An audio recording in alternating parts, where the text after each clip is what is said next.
It's time we've all been waiting for. It has been so long till we've come to this point. Welcome, everybody, and congratulations for finding the stream. This is the MPL Season 6 MYSG Playoffs Championship Sunday, or otherwise known as the Grand Final Sunday. My name is Guinea Q. This is Yo Lowly as my co-caster. We're going to be taking care of you guys for the rest of the day, and we have to thank all of our sponsors. Leonard, what was some of our sponsors today? I completely forgot. What could it be? Don't worry, because I got you covered, and you guys as well, because a big thanks to all you do, our official digital telco here in Malaysia, and of course our official media partner IGN, and all these amazing graphics and amazing caster and talents and hosts presented to you by Moonton. Thank you guys so much. I mean, today is Championship Sunday. There can only be one winner, and the regular season was absolutely great, but we've come to a point where we've weeded out everybody else, and those who can perform will be here today. I mean, definitely for sure, and great amount of performance, skills, and even matchup has been filtered all the way out to this very moment. Because like I told everyone back in regular season, teams will rise, but only one will rule. So I'm really excited to see who's going to be going toe-to-toe with Team Toda in the Grand Finals, because right now Toda comfortably sitting in one of the Grand Finals hot spots here. Who's going to be taking their place? It's going to be either Orange Blue Esports. What is up, Esports guys? SG. Welcome back Really to excited see who it MPL goes MY to. Because Season remember, 6 playoff, and we are in the Grand Final. Betul tu, dan macam kita tahu ini adalah hari terakhir kita berada di playoff, dan kami masih bersama tetamu khas kita yang cantik iaitu Yingla. Halo semuanya. Saya kembali. Dia kembali guys menemani kita orang yang agak buntu ni. Even wrestling to get that golden ticket. Luckily, Toda was able to pull that off. But this time around, we need to figure out who's going to be the second person to get that golden ticket. I mean, whether golden ticket or not, it's going to be really well as William Walker is trying to finish Semalam dia pergi mana? Jadi semalam sebab saya ada kerja, tapi saya masih sokong MPL Season 6 ni dari rumah. Itu yang sebaiknya. have their revenge. Ya, tengok semua match. Tapi Nabi Fira, Dan tak lupa juga kepada sponsor rasmi kita, Gildu dan media partners My Game On dan IGN Southeast Asia. Yes, betul tu. Kerana memeriahkan lagi kita punya playoff kali ini. Sebelum tu macam kita tahu ramai yang dah tak sabar untuk tengok perlawanan hari ini. Kerana kita tahu hari ini adalah semi-final dan juga grand final di antara Malaysia versus Singapore. Ya, kita tahu ada dua tim daripada Malaysia dan satu tim daripada Singapura. In the team as well. I really forbid you. I'm serious. I saw the comments. I see Indonesia play the cheer and I'm like, macam mana hari ini? Adakah hangat ataupun rasa macam nervous sikit ke? This is a hybrid team, and I think honestly this is what I've been waiting for to see, that mix and match of different regions coming into this play. But Okey, macam today yang on anda lihat di Championship Sunday, skrin sekarang, here is kita the akan current mulakan bracket perlawanan so hari far. ini di Starting right semi-final at the top, di after antara the semi-finals, Esports the grand SG finals, melawan Todak is winning Orange comfortably Lover. for Dan that di grand best of final five. kita ada However, Todak yang we need to menunggu determine it untuk through melawan dengan Esports siapakah SG pemenang versus daripada Orange winner Lord match Esports. That's 9. going to be Dan the di grand matchup that we're going to be final watching adalah first today in a best of three. 5. The winner will be going over to the grand finals. I mean, grand final as well. Like, you also want to understand the same time. Wasn't really a simple win for them back in Betul the tu, semi-finals. ramai nak tahu siapakah yang akan merangkul Literally, gelar everyone juara was ni, sweating Uza. buckles, everyone was on the hype of their seats, and of course in that third game, Pertarungan yang Chico made sengit the ni. play. Betul tu. Mungkin adalah Malaysia versus Singapura. Yeah. Malaysia lawan dengan Malaysia. Kita tak tahu. I think without a doubt, we can both agree that on day two, Todak versus Esports had to be by far the Sebab ada best tim yang game. sangat Yeah, like, unpredictable dan juga I was mereka casting it and guna I was sangat already losing my mind so much so that I was spouting out little incomprehensible nonsense because Betul tu. all I could Jadi do was tapi yang react. macam It kita was tahu just kita no words adalah to berada describe di dalam how segmen sharp, MPL how Quickie. quick, how Jadi clean kita some of mesti these ada plays were. giveaway, kita ada information untuk player kita, ada juga macam-macam even untuk reach campaign. Tapi sebelum tu kita nak tahu dulu sebelum mulakan perlawanan untuk talent prediction. Mari kita lihat di skrin sekarang. That's definitely going to be us. But you guys bring out the talents for this year. See what everyone has on their mind. I know where my allegiance lies. So does Gideon Q as well. And the majority of us will be going for Esports SG. Wow, so ada 5 memilih Esports SG dan 3 orang memilih Orange River.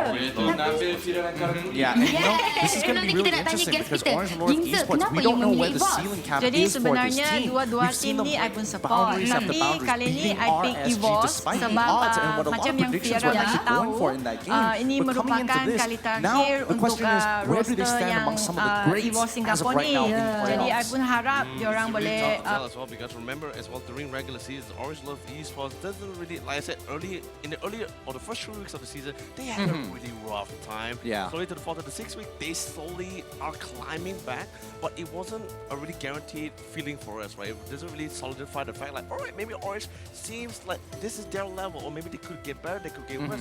We have no idea at all. But when it came to the playoffs, that's when they really stepped up. That 2 weeks break here, or 2 weeks of literally gruesome, grueling, and grinding from the teams here, it really showed that the fact that Orange Love Esports is prepared for the playoffs and potentially able to go towards that grand finals. Let's see what the audience has to think. Oh, This is the closest we've seen the audience predictions be so split. And we totally understand you guys from the caster's Hands desk. down. 49% to 51. It looks like it's only going to be a 2% difference in favor of Orange Lord of Esports. Speaking of which, we can kind of round out the story, the entire story, because we saw, based on the interviews and the information that we got, that the first initial issue was getting synergy and chemistry down within the regular season. And once they had that going for them, they just needed to figure out the meta. All right, no problem. That's not going to be an issue. Right after that, that's when we really started to see them pick up the pace. And we didn't know exactly. We thought they had a cap to their skills and capabilities, but in the playoffs, day 1 itself, they were really showing what they were capable of. And after day 2, you don't know where the ceiling is anymore. I mean, that's mainly because remember, right now in the current meta as well, with the expansion of the jungle and everything else, multiple cores, main cores are slowly coming back into the meta here, and it so fits with Orange Love Esports personality and playstyle as well, because the majority of their players are actually core players. Yeah, I'm not gonna lie. I'm a little salty that I can't just go look at a draft and just immediately figure out what their draft is going to be after their first pick and getting it 100% right. Like, I've been doing that for 4 seasons already, but now it's like, well, I can't say 4 seasons anymore. I gotta say 3 seasons, because this season it's really tough. Yeah. It's really tough because, but then again, I just really love what Munto is really trying to do here. First, they really initiated the fact of the 10 heroes band here. Yep. Now coming to the jungle and EXP in the goal lane, really increasing what kind of mechanics that each of these teams is able to bring towards this game here. Definitely not simplify, and of course, even for both of us casters, we're not able to really instantly predict what they're gonna go for here. Yeah, I miss those days. I miss those days where I could just be like, oh yeah, he's gonna pick Harith. Boom. You know, it just feels makes so good. It just makes us feel badass, right? But it still makes us feel good, right? Every time we get at least one right. That's the thing. I'm a overachiever. I want to be able to hit that 100% every single time. But you know, besides the predictions here, besides the predictions and the overall strategies for coming for these teams, what are you expecting that Orange Lord of Esports is going to whip out on EVOS? Because I feel like we've seen so much of EVOS as of late that we kind of have a good idea of what they're more comfortable with, other than Orange Lord of Esports, where HY and GG are really stepping up. Oh, sorry, GG as well as AIM are really stepping up in the team, and those individual plays really make the difference. Yeah, I mean, I'm definitely going to tell you all about it right after this amazing intro video, which our production is going to show you right about now. There are only 2 Singaporean teams that got into the playoffs. This is likely the last time we will be playing the MPL playoffs, as we will be retiring after this. Let's see who is the best Singaporean team once and for all. The lower bracket is very unforgiving. Ini hanya satu permulaan. Kami tidak boleh relax dan pandang rendah langsung pada lawan kami. Kami akan all out tak kira menentang tim mana sekalipun.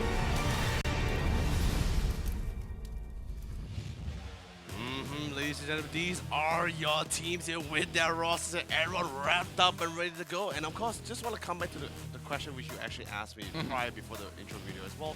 What I really think is what I'm expecting to see what Orange Love is going to be bringing inside this match against Esports is going to be very simple. According to their drafting and plays down from yesterday, from day number 2, they love to try to force their opposing team to try to drag it towards this late game. But while they're doing that at the same time, they're being super aggressive, getting that dominance in that early early game towards that mid game transition here. At least that way they know, like, even if we were to go towards that late game, we have reassurance, we have dominance, we have that amount of control. But Esports SG is the kind of team where they are able to read these kinds of strategies and play style, and they will punish them really hard for it. Yeah, this is going to be a pretty exciting matchup here because it's really going to test the mettle of the other players on Orange Lore of Esports here. I mean, we're talking about the side lanes. HY, we expect them to do pretty good, but then there is Soul and Pokemon here. Both very prominent side lane offlaners, and they've been doing a really phenomenal job overall. My biggest question is whether Chakbu is going to be able to handle the pressure that JPL is willing to push, especially if he is given something like Jawhead. Can he help his team and protect them from these initial aggressive plays with the ejector and not getting caught like how we saw yesterday in Torak's game 1? Definitely for sure. By the way, let's quickly bring up the players lineup. If any new viewers who just joined us today have no idea who our players are, which is definitely unlikely, these are your players, these are your team with their rosters, and we're going to be slowly beginning to start going to our right side here, which is Esports SG, and our left side here is going to be Orange Love Esports. Now, I mean, both of these teams have been playing an absolutely phenomenal job on either side. Let's look at Esports SG with their lineup. Pokemon, Potato, Aeon, JPL, Soul, and Toxi EO. This team has been overachieving every single time they hit the land of Dawn, and the question is whether they have enough grit to actually pull through this unexpected foe from Orange Lore of Esports. Speaking about Orange Love Esports, these are your lineup and roster, starting with HY, GG, AIM, nothing to say, Kuja, and of course, D-Ace. So far, we really haven't seen D-Ace being played during inside the playoffs, but the fight, definitely I will not be questioning his skills at all because he really is there for the team. But for now, HY and AIM, even during that first game, they really know how to step up when GG really fell short. So loving the fact that Orange is really there to back up the team when it's really necessary. Yeah, now looking at Esports SG here, looking at their stats, their best plays coming in from the playoffs. These stats are taken from playoffs itself. So you can see JPL 8-16 and 51 assists in all of the games that they have played thus far. Man, like, you really cannot underestimate JPL. Like, I was going to say Joy because I'm a really big fan of Joy, but it's just the fact that the kid that Joy is able to bring inside the game and in the hands of JPL, he knows how to set it down. He knows how to prioritize towards that early and make it transition. He understands the importance of his presence inside the game. But of course, it's not as amazing with Pokemon here with his Lunas. First Lunas game, by the way, inside the playoffs. 10, 0, and 12. That is absolutely insane. But let's look over to the side of Orange Lore of Esports here.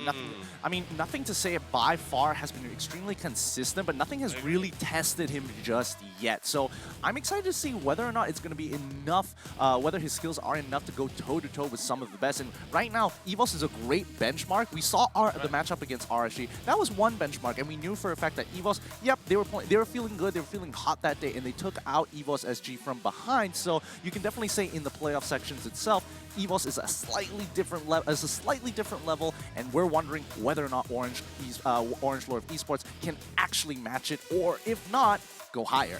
I mean, they definitely have to really try to step by, especially for nothing to say, because I believe this will be the one game where he's actually going to be contested constantly for that early to mid-game transitioning. Because remember, both JPL and him will be trying to dominate the early game as much as possible, whether it's going to be the hill down or the jaw hit. But of course, I believe Esports SG will want to try to prioritize a little bit more on HY's Cho, who is constantly looking for amazing pickups. And remember, his positioning has been so unorthodox that you can't really predict where he's actually going to be. And that makes it such a huge threat because HY has always been looking for that solo kills, even without the BOD. Yeah, I mean, Orange Lore of Esports have been playing at maximum efficiency no matter what situations they've been put in. But let's look at the team head-to-head on either side. Ooh, boy. Yeah. Look, I mean, with a slight differential of one game, you can already see that Orange Lore of Esports, they are looking great with their statistics. 100% first target rates throughout the playoffs in comparison to EVOS with 50%. I mean, definitely for sure. Like we were both discussing as well.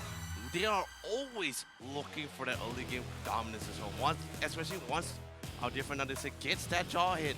It's always going to be 100% guaranteed that he will get this first turret for themselves because they already dominate the lane, get that pickup, get that first blood, and then start hitting those objectives instantly here. I think, you know, the biggest difference between both of these teams is the number of average turns per game. And remember, this is over a very, very small pool of information within the playoffs. So we have to kind of remember the few games that Orange Lord Esports got to play. And one of them, well, not one of them, multitudes of them, was looking to actually get the split push going and minimizing the amount of goal differential coming in from any of their opponents. In comparison to EVOS SG, they like that team fighting style.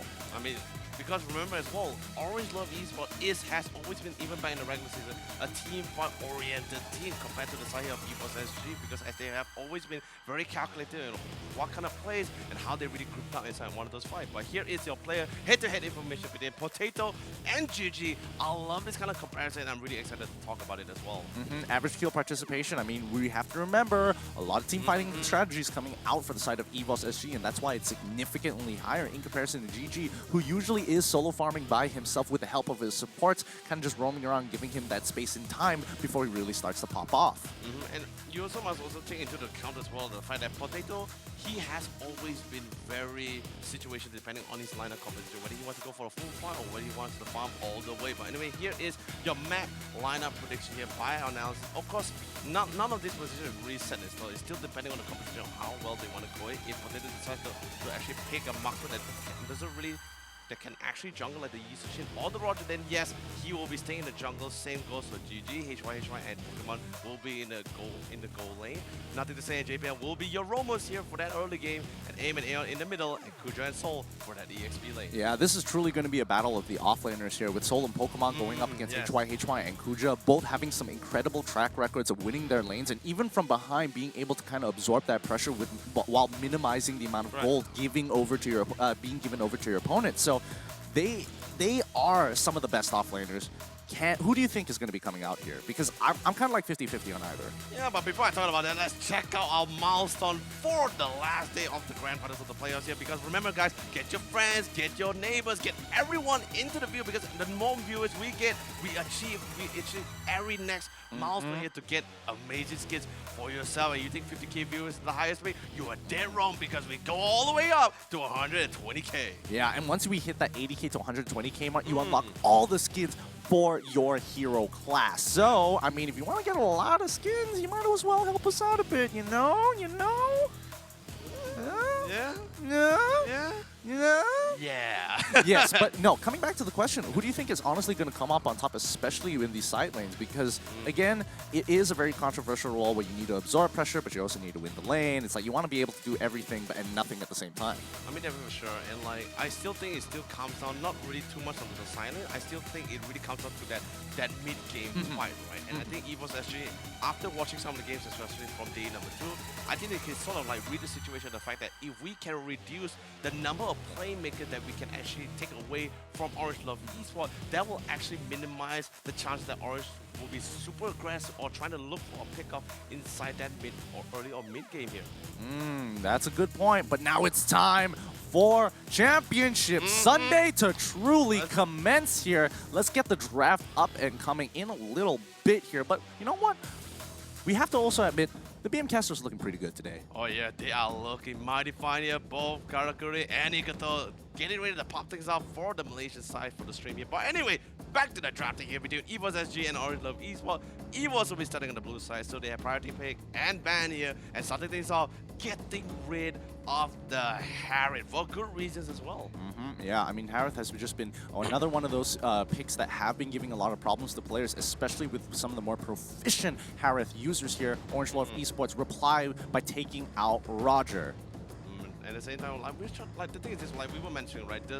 EVOS has an option to try to reduce as many playmakers as possible, and also even team-oriented teams, and instantly getting rid of the boxer tells me that the fact that they potentially might want to get a really strong lane combat here. I wouldn't be surprised if they want to secure a Damos here for the side here of EVOS SG. I personally think that they want to alleviate some pressure for Potato, because he's going to be limited to marksmen and assassins, which are again some that could kind of define a team composition. Because again, if you are taking one of those weaker long Morn more scaling type marksmen, it's going to take a while. Yi Shin is a great example where, yes, he's got some great buzz, but his DPS does start to fall off towards the mid game and will start ramping up again once he gets his 3rd and 4th item. I mean, same goes for Claude as well. But anyway, Orange Love Esports, as expected, since then on the red side, they will definitely go for the Barat ban.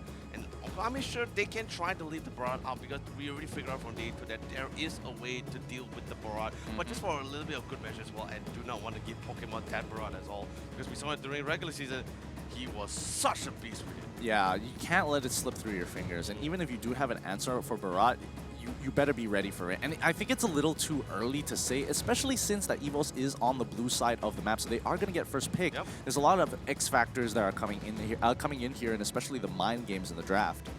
But potentially as well, Natalia actually might not be banned out here by either side of the team. Although yes, this is the final ban. There's still 2 final bans coming from both of these teams here. What's going to go for? But EVOS SG trying to prioritize that early game and getting rid of the Giant for good measure. Because remember, although yes, EVOS SG has that priority pick here, but Orange Love Esports can easily retaliate it back by securing 2 heroes for their side. This is pretty interesting because I would have expected Orange Lord Esports to be the ones looking to ban it because JPL's performance has been outstanding. I can understand if you are on the blue side that, you know, you're naturally going to be giving away a great flex pick over to the red side. So makes sense. EVOS gets rid of draw ahead. Now Orange Lord Esports, they have to start thinking of their options. Selena is still up on the table. Yuzong is still up on the table, and more importantly, Natalia is still on the table. Yes, Natalia just brings so much to the game, not just based on vision as well. Just the ability to just constantly assassinate towards that backline is tremendous compared to the rest of the team here. But in the end, they want to try to minimize as much damage as possible, so they will get rid of the Selena here. Esmeralda,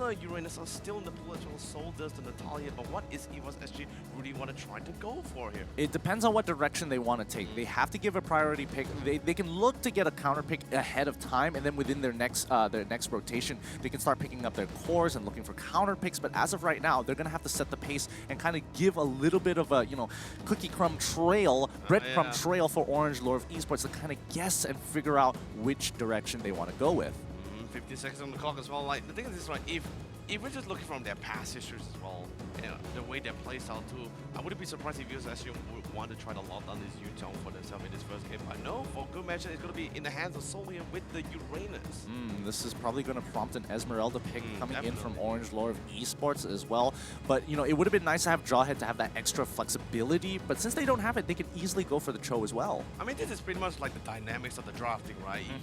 If you take one priority for yourself, then Orange Love Esports is able to take a more comfort pick or a flex pick instead here, or even a playmaker. But now Orange Love Esports has to make a choice here, seeing that the fact there's a Uranus in the game here. Do they want to just sacrifice one of the initial picks for this Esmeralda here to get the other heroes? And nope, in the end, they're going to be locking down that Esmeralda for sure alongside with the Forza. Okay, so now they're kind of showing their hand for the side of Orange Lord Esports because Farsa is one of those one of the compositions where you don't really have too much choice in terms of your flexibility. You can give the composition different tools, but it's still centered around the fact that you won't be able to get in on a lot of these fights super easily because of that. So now EVOS SG on the other side, I'm guessing that they're probably going to go with the Yuzong more likely than not. There's the pick after that is going to be a little scary because right now they can either determine what Potato is going to play, or they could look to set it up for the next rotation of bans. Now that's the thing here, right? Ooh, yep, there we go. Now we both called the Yuzong here, and now even follow up with the Yi Sushi. First, not only do they already win the Vision Warfare with the Yi Sushi's ultimate Mountain Shocker, but you'll have also a really great team fight-based killer too. Yeah, it's looking pretty good thus far. Orange Lord Esports, they see what's going on. All right, fair enough. You're going to have a lot of disruption. You're going to have that information. But if you can't rotate as fast, we will take full advantage of Ling. No, I'm just trying to predict here, right, in this next step. Because right now, we're already approaching the second ban phase here. What does Orange Lord Esports really want to ban away from EVOS SG? Because right now, EVOS SG is currently lacking that early game tempo, followed by a mage magic dealer here. So, seeing both Ling, Farsa, and Esmeralda, wouldn't mind seeing Orange Lord Esports trying to go for this Valir ban for themselves here if they want to go for it. I think they will ban out Hilda more likely than not. Because EVOS SG, their composition as of right now. Oh wow, you're right. They've got the Valir right down on lock. They want to make sure they're keeping away the primary targets and ways to engage on their team, especially when you have an Esmeralda on your team. But the thing is this, right? It's not I wouldn't say they want to try to ban the Hilda for themselves, mainly because they are on the red side, so they have that first pick option for themselves. So Orange. Oh, that's right. Yeah, that's right. That's right. I would have gone with you with Valir, but I didn't consider that factor. All right, smart plays coming in from Orange Lord of Esports. EVOS SG need to reply this. What are they missing, and what do they want to take out from Orange Lord of Esports' comp? I mean, honestly, they can actually try to ban away the Hilda if they have really no idea what they can actually try to go for this ban here. 10 seconds left. Yep, there's the Hilda. Ban the Hilda. Yep, it's looking pretty good. Your predictions are on point today. Looks like you're on fire, Leonard. No, it's both of us. Well, sorry. I'd say you're a little more accurate sorry, here. no, let's be honest, it's all of us. I'm sorry, did I?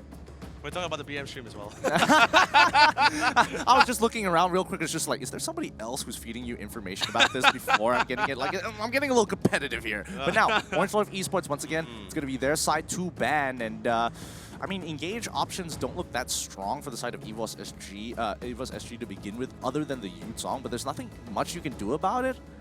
I mean, there is still an option for that because right now they really need initiative as well. So they could try to really focus down and literally leave that Ruby an option for them. But if we're talking about bans, definitely for the side of EVOS SG, they're going to be getting rid of Kufra, which is great at controlling a majority of this hero. But I think EVOS SG has another hero in mind for that other game, and I think they might want to try to secure a Tigreal for themselves. That's a good opportunity to actually go for the Tigreal as a secondary option to Kufra. I think what EVOS SG needs to really determine for themselves is what do they not want to deal with from the side of Orange. And I'm thinking on the likes of potentially Ruby, or the likes of or you know even Kadita arguably, because it is a pocket pick that AIM can play, and somebody else can probably take over the role, but it's really tough to say because that really weakens the team composition. So I'm leaning more towards somebody who can really buy time and create space. I mean, it is an option, but they're gonna get rid of Cho because they, like I said, they are still lacking that primary initiative as well for their side of the team to really set things up for them as well.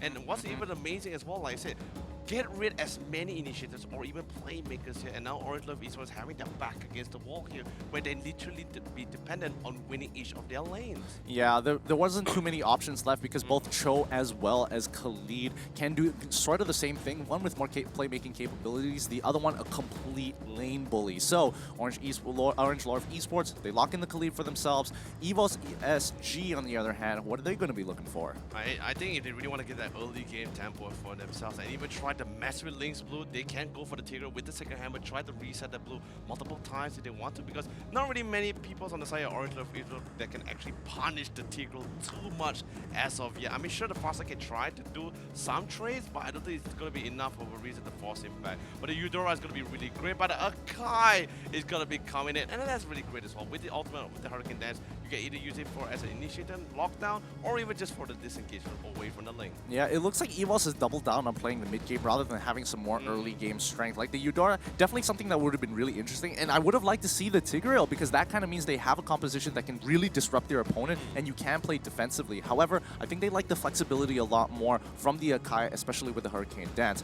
Orange Lord of Esports, on the other hand, how are they going to finish off their composition? Because as of right now, they don't have a lot of tanky members on their side, and looking at the tanks, like I don't think they really want to fall into that hole of going for Atlas.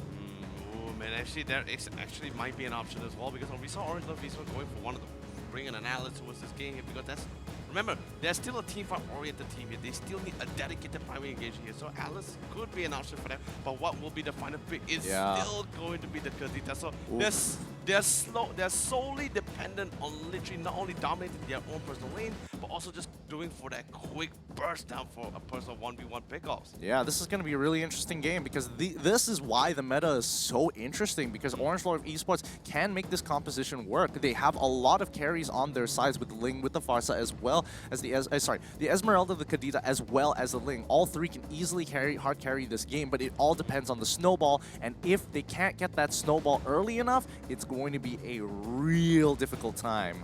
Real difficult indeed. But anyway, ladies and gentlemen, that's going to be it for the draft day. And now all our fans out there, whether it be Esports SG or Orange Love Esports. Comment down in the comment section below. Type down who do you think really wants to win. You can definitely find us on our social media tag. For Facebook, it's going to be at MPL MYSG. Instagram is going to be MPL.MYSG.official. You can also check us out on Astro Arena and EGG Network. But anyway, let's get this first game underway as Gideon and I will show you all the action and shenanigans because I am super pumped for this. Well, if you are pumped, that's good. Because welcome to the land of dawn as we start Championship Sunday in the lower brackets. Only one team is coming out with a golden ticket. Let's find out who it's gonna be. I'm already loving it. It's started things off, but whoa! Coming back, but either way, so this is a really prime moment, right? Now we can slowly talk a little bit from what we can see here. Like, explain a little bit about two details about analysis or anything else. I'm just really curious, which side is more favorable to you? Because both sides seems like they really need to go for that farm. See, the thing is, it's kind of a 50-50 on either side because both compositions have a very clear idea of what they kind of want to do, and the different tools that they have is interesting because later into the game, it's going to be a back and forth of the power spikes. They are on two completely different. Like, if I had to categorize them, the best way I could do it was EVOS is on the even side, and Orange or Lord of Esports is going to be odd. So 1, it's going to be Orange. 2, it's going to be EVOS. 3, it's going to be Orange. 4, it's going to be EVOS. You see what I'm trying to get at here? It's like going back and forth because you have no idea how the game mechanics is. Well, not that I don't have an idea. It's more of the power spike. The timings of the power spikes is in intervals here. Yeah. And what's interesting about Orange Lords Esports' composition is that they have 3 different power spikes. You know, coming in from the early game, they've got a pretty good way to kind of just push out the pressure, considering the composition that EVOS has. Yeah. Again, you don't expect Uranus to be hyper aggressive, and Yuzong doesn't have a winning matchup across the board. Right. So where do you really go? I mean, it's definitely going to be really difficult. It's all counted at the situation. And remember as well, with the Akai, although yes,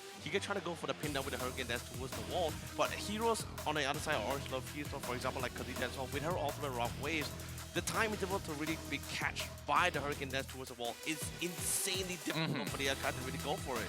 So, hard to say. Yeah. Really hard. It really comes down to the individual skills of looking for those opportunities and playing around the ultimates as well. And I think, you know, Orange Lord Esports, when it comes down to openings, they don't have to really worry too much of, oh, which side is Yuzong going to be and which side is Uranus going to be, because it doesn't matter which side they are on. They have 2 very dominant laners. Like, if we're talking about Yuzong into Esmeralda, that's not exactly the best situation for Yuzong to be playing in. But it's time to get back into the game. Let's find out how this is going to be played. Oh, this is interesting. What an opening coming in from Orange Lord Esports. Ooh, beautiful damage coming up from Aeon as well with the Eudora. Nothing to say, trying to force him out as well. So nothing to say, play exactly what KGP is going for with the roaming Khaleed. Wait a minute, HY is going to be playing the Farsa here. So it looks like nothing to say is trying to act as if he's a Hilda. He's going around trying to be as aggressive as possible, looking for opportunities. They spot them out on blue side, so now they know which side that they're going to look to get. Dude, and I love it that he's actually buying a lot of time because remember, Khaleed has one of the most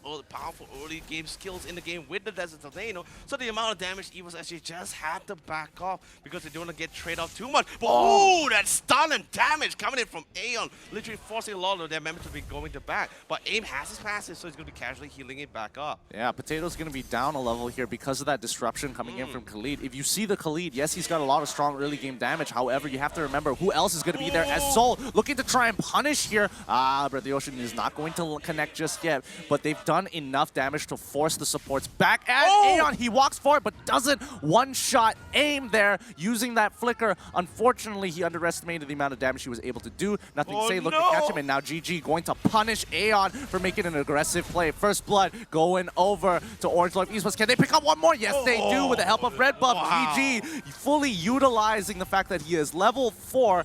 Making EVOS bite on their tongues. That has got to be frustrating. This is a really great start for Orange Love Esports. They already delayed EVOS actually for getting that jungle, and now the fact that our dear friend was able to get double kills for himself into 2 minutes of the game here, you can't ask for a better beginning for GG and his Link. Yeah, and I mean right now Pokemon is trying to go even here against Kuja on the other side of the map. Potato looking to be pushed back. Soul is going to get some damage into HY, but now he's in trouble. He's going to get punished so quickly because of that feathered airstrike coming in from HY. They are utilizing their tools, showing them right up front, hey, this is what we have, but can you rotate faster? I don't think so. Yeah, this is exactly what we were talking about, right? Like whether it be ultimates or not, a majority of the heroes on the side here of Orange Love Esports is insanely mobile here. It's going to be really hard for them to catch, especially JPL with the Akai. But anyway, now they're being pressured. Now they're trying to be as safe as possible, until the point where even Potato, he can't really go to the jungle because of HY that's constantly going around, bursting down. But anyway, here comes the Raging Sensor coming for nothing to say as well. Sadly, not going to be connecting, but that's going to be good enough to force them back and also buy a little bit more time for the team here. Yeah, right now Orange Lord Esports control the tempo of the game so far. GG taking the full blast here, forcing him to use his ultimate as well. That's going to allow the rest of the side laners to have some time for themselves because they know for a fact, all right, we don't have to worry about the ult coming in from GG. Oh no! Aeon looking to try and pick him off once again. Here comes the tornado from the side of Nothing to Say to get some damage on. This is not looking good for either side. They're just going to have to back away. But then again, Esports SC did able to force Orange Love Esports to commit a lot of ultimate just to get out of that situation. But here comes AIM. He has rough ways as well. But Retribution, beautiful timing as well. So they're able to secure that turtle, and Pokemon coming in with the Black Dragon. He finds AIM. He knows he has no escape with his ultimate, but he still has that first skill to get out. But GG, however, gets locked down. He drops the Tempest of Blade. But Pokemon, he's into his Black Dragon in humanized form. But just for good measure, Esports SG will disengage and play a little bit more safe. Smart options. Esports SG understand, hey, we've got what we needed here. If we can't get that free pick, it's okay. We're looking to play from mid to late. Right now, we just have to staunch as much bleeding as possible and make sure our objectives are up. We can give away kills, sure, but they have to be very careful, especially Aeon. He has been punished twice by GG because he overextended. Definitely for sure. But of course, it's not like he really wanted to do it. But beautiful lockdown coming from JPL here with the Hurricane Dance and pushing our dear friend towards the wall here. But sadly, it's just not enough to go for the kill. They don't really have enough damage because Potato, his main goal is just to try to farm up, and Soul just constantly trying to find GG in the jungle to try to force it and bully him out of that area. Now they're sending members up to the top side, but Kuja, he's sensing something. Something's wrong. He's seeing Uranus walk up from the river up towards it, which usually isn't the normal path unless he's got buddies hiding in the brush. So for better judgment, he's not going to do much. Akai with the 1,000 powder trying to get out, but he gets completely destroyed as he face checks the brush by the top side river. Really making full use of that brush, and sadly enough, there was no mana struggle. But anyway, Kuja jumping in with the falling storm, gonna go for the stun on Soul, popping the concentration to try to heal as much as possible. But GG coming in, but instead he's gonna be using the Tempest Blade just to disengage because he knows they took a little bit too long just to kill Soul. Yeah, Soul just has to maintain this kind of pressure to allow Potato to keep farming up. Now, you can see Potato, he is going up every single time GG is looking to go for these dives and is unsuccessful. It buys a little bit more time, and Potato now level 8 to GG's level 7. You also must remember as well that Marksman in particular has a really amazing scaling towards this late game. That's pretty much why you see Orange Love Esports is being super aggressive as much as possible to go for that dominance. Soul gets bombarded by HY, but still totally fine. He still has that consecration, and instantly, Nothing to Say knows he doesn't have enough damage. They had to back off. GG, they see a majority of the members towards his blue side, trying to secure it for themselves. But Pokemon coming in with the Black Dragon. Blue's gonna be safely secure for GG, but Potato coming in with the crit. He slices and he dices as he picks off AIM. Yeah, it's looking good. I mean, Esports SG now finding some kind of momentum into this game. They find the first pick onto AIM, and more importantly, they remembered, oh yeah, her passive is kind of annoying. Just save your ultimates. We got her locked down with Eudora stun, but they made sure that JPL held on to his Hurricane Dance until the very end. But anyway, GG's going to be able to secure this turtle by himself. And you know what's really fun about it? What's really fun is the fact that Esmeralda or Kuja in this case had to keep rotating from both top lane towards the bottom lane. And this Pokemon is just like, I'm just going to stay in my lane. I'm gonna leave. I love my lane. This is my area. Get out. Yeah, and that's what they want to do for the most part of the mid game. They want to be able to put that side lane pressure to keep Orange Lord Esports moving around the map, and this is going to allow Potato to keep on farming. I mean, GG, he's trying to catch up. He's level 9 to Potato's level 11, 2 levels ahead of him when previously GG was ahead by a single level. And this is what I'm talking about. Every failed dive and every failed gank, even if you don't die. Ooh, wait, Tempest Blaze being used, but JPL tries to to cut him off. Can he actually finish him up? No, he cannot. He manages to go back at GG with a little bit of greed. Comes in to get some poke damage onto JPL. However, nothing to say in aim. They can't do anything about top tier 1.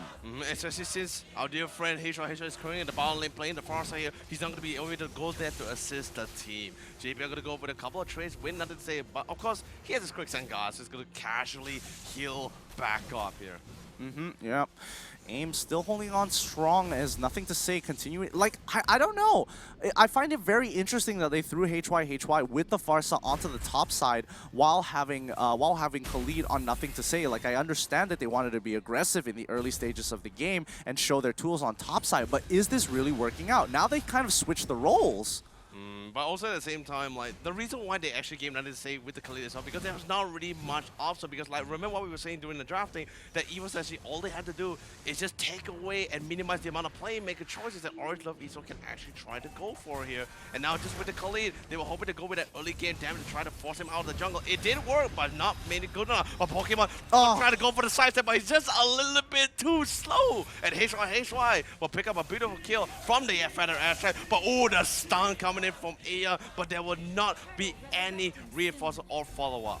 Yeah, and here comes Tempest Blades once again, instantly clopping up the Akai Raging Sandstorm trying to hit, and there goes Eudora. Next, Potato might be on the bucket list, but it's not this time, as Soul is able to kind of buy some time as Potato picks off nothing to say. So that's going to be a 3-for-1 trade in favor of Orange Lord Esports. Turtle is not in there, grabs Mountain Shocker just to be annoying. Soul looking to put some more damage, but unfortunately it's not going to work as Retribution is still up for GG. You know, I was just thinking at the same time, like, if that was a hill, that GG was not going to be having a fun time on top of that turtle cliff at all. But he was so going to come in, finds Kuja, trying to force him out of the way from that blue buff, because Potato really needs to try to secure as many objectives, or in this case, as many jungle camps as possible. HY already coming into the bird transformation, so at least now they know roughly if they were to take a fight, they know that he has no escape.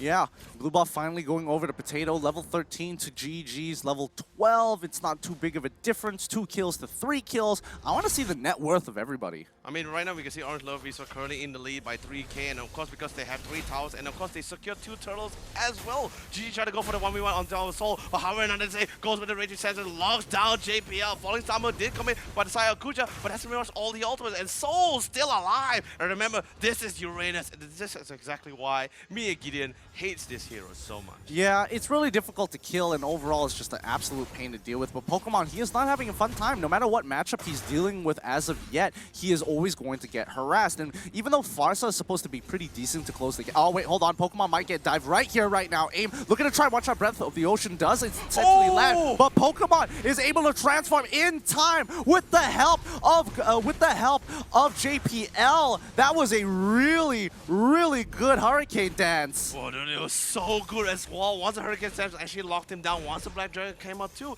a lot of disruption, forcing him, not even allowing him to pop the ultimate raw waves to actually try to mitigate any of those skills and damage to escape. But still, big pickup coming for GG, as he was still able to trade things off as he assassinates away Aeon. Yeah, Kuja still going to be able to help out down onto this bottom side, but now Potato, he's got a lot of damage using that Falling Star Moon again to get out of that situation towards the River Crab. Let's see how Orange Lord Esports wants to handle this. 4k up in gold, Endless Battle just being purchased by GG. We're approaching 11 minutes into the game here. We have the First Lord and HY picking up the Divine Glaive as well. I'm really excited to see how this team fight is actually going to go for. By the way, now they say 5 Pokemon temporarily going to be dropped down by GG as well, but Pokemon was barely getting out of the race at the time of the play, but the Divine Sword instantly comes in, slices and dices and slays the dragon here, and instantly he will go down, but big kills coming in as Aeon drops down the storm here, instantly bursting away GG, and Potato, he slices and he dices at the Navy Admiral, picks up 3 members of Orange Love Esports. But Evos SG now getting a bottom tier 1 as well. It's a 2-to-1, it's a 2 to 3 tower situation. Evos is slowly falling behind, but look at that goal differential. It's so little, it's so minuscule. Like, it was from a 3k goal lead, and now after a couple of skirmishes and fights that Evos had won, it literally slowly came back into literally even things out. Kuja trying to find an opening on top of Aeon because Law's getting significantly down low, but sadly, he still has his retribution. Law gets in hand, gets a little bit more techy, but with the retribution, he's able to safely secure this Lord because Kuja doesn't really have the ultimate to go for it. Yeah, Kuja, he has to play around his ult because it is a great way to disengage from a fight and re-engage into these fights. Now that Lord is onto the side of EVOS SG, let's see how much they can get off of this. This is their big power play. Really big power play as well. And the thing is, it's really difficult for them to really siege them as well. That's pretty much why you see EVOS actually prioritizing that Lord, because as long as HY and AIM is alive, clearing out those waves is going to be so simple for them. That defense is insanely strong. But however, with the Lord, they're able to apply pressure in the other lanes and will be able to go for that siege. But Soul gonna be a little bit careful as well. But same goes on GG. He's actually taking a little bit too much damage. Drop down the temperature play. Soul goes all the way back in, and GG, thankfully with the blue buff, he has no choice but to fall back. Yep. They can't really do too much here. One of their big damage dealers is gone, and so far that's just going to allow Potato to do his work. Further airstrike trying to chunk down Lord as much as they can. They're blowing all their ultimates as well, just to ensure that this inhibitor doesn't take any kind of damage. But this is going to allow EVOS SG to take the rest of the tier 2s with the empowered Lord minions. But now, literally, we're reverting back to the situation where EVOS SG still has to wait for another Lord, unless they're able to go for a big pick-off when Orange Love Esports actually leaves the base. But that's going to be very unlikely because right now, both AIM and HY, they're playing super defensive, and GG is going to be trying to look to go for cutting that creep waves. Yep. Now, the gold has swung into EVOS' favor, 4K ahead of Orange Lord Esports. However, that can easily change in one team fight. 4 kills would be able to kind of cover up at least 2 to 3K there. Plus the additional shutdown goals that Potato has looks pretty good. It looks really good again, and EVOS SG asserting all the dominance. Not only going to be face checking that bush, but then again, it's a Khalid. He sees the Arkai, he's like, yeah, totally fine. You're just a big fat panda. However, top lane, GG and Kuja are going to be trying to reinforce and try to chase Soul out of the lane. GG, although yes, he's level 15, but we're talking about Soul here, who's an evil mastermind, almost getting the kill. Here comes the temperature going to be dropped down as well. Soul going to be a little bit careful, pops out the consecration, but here comes the mountain struggle. So just for good measure, GG had to fall back. However, JPL coming in from the back line with the Hurricane Dance, trying to force them back. Purify even coming in as well, just the Aztec have to fall back because they know very well the minute they fall here, even 1 or 2 members, that literally gives a clear sign for EVOS SG to push for an inhibitor. Yeah, it does, and it's a tough situation to be in, especially for Orange Lord Esports, because they missed out that timings. But this is what I was talking about. It's really an odds and evens. It's dependent on that power spike, and Orange Lord's next power spike is coming in around the 42K mark, and that, you know, items for the cores are going to be essentially a finish, and then you're looking to pick up those situationals. GG just trying to find his way to go for the split push here, but it's just so hard because you have Pokemon who's so dedicated to this bot lane. He hasn't really barely left that lane too much at all. He's always coming back to it. Soul constantly being such a huge nuisance, just countering out this split pushing here. Even Ling, or GG in this case, is just having a hard time trying to decide what can he actually go for it. Of course, yes, if he can assassinate Potato, it will be pretty big. But look at Potato's item. He's jacked up. He's literally so stacked here. Even GG's going to have a big pickup here with the lockdown and stun for the Eudora and with the Mountain Shocker. That's going to be enough to seal GG's fate. He's down for 40 seconds. Brady Sands is going to be committed for the side of nothing as he tries to fall back. He's even committed the bird transformation. He has to fall back, but Soul, he wants him. AIM trying to do his best to clear out the creep waves with the rock wave, but it's not going to be enough. There goes the stun, and looks like JPL really satisfied with what he has done. Yeah, 1 kill was just enough to kind of lose, especially if you get that kill onto GG, they lose a lot of that rotational power because he can kind of transverse across the map and more importantly, proxy those waves. Kuja now starting to get the big ticket items. That's going to be a Holy Crystal buy. Oh man, really, Holy Crystal or not, man. Right now, Lord is here getting enhanced Lord as well. This Lord will dictate how this game will go for either side here. And looks like EVOS SG casually will be able to secure it for themselves. And Soul doing such an amazing job, holding them down in the mid lane, trying to force them back. It gets down low. Kuja coming to the falling star, but he's alone. He's all out of position as well. But then again, this is Esmeralda as we're talking about here. So as long as he plays the time, he should be able to get out. But Pokemon coming into the Black Dragon. Kuja playing around with the terrain as well. He just might get out of it as well. Is he though? I mean, Lord is already running, and Kuja is running towards the top side to regroup with the rest of his team. JPL, he's gonna get hit by the knockup. However, the rest of EVOS SG just chilling around this blue buff side. They take it away. Are they going to rotate, or are they looking to try and keep Orange Lord of Esports back in the base and wait for the Lord to push all the way to the top side? It's really difficult because GG really has to pick his fights. Like if he thought the Hurricane Dance was such a news, so there is the Black Giant disruption, and most importantly, like how he died for the second time was Aeon stun as well. Yep. They have to play around it, and unfortunately, the stun is something that you can't exactly play around, except not getting too close. Pokemon, he's coming in with the Black Dragon to try and zone away the rest of the team. The jaw. Oh wait, HY. He's so out of position. He can't do anything about it. He's so low. He should die to the Blood Dragon's tail as they look to try and end this game. Orange Lord of Esports can't really do anything as they're split across the map. Raging Sandstorm as well, not going to connect on anybody. That's going to be nothing to say as they look to push on forward towards the end. They're just clearing up the minions. JPL with the immortality. He doesn't mind dying now. Soul, he knows he can't take any damage from the side, and that's going to be a victory. Game 1 going over to EVOS SG. Well played stuff. Really well played stuff coming from EVOS SG. The drafting was really great. It was very party. Although yes, the early game wasn't really as smooth as they were really hoping for, but they still played with what they know, what they really do best here, what their comm is able to bring towards this game here, and all they did was buy the time and farm all the way. Yeah, they waited for the power spike, and that power spike lasted for quite a while because the final power spike for Orange Lord of Esports is a lot of their members to get their third and fourth item, especially if they're not the carry. Then it's going to be difficult because there's not a lot of gold on the map to do that, and they didn't have much of a snowball rolling towards the mid game.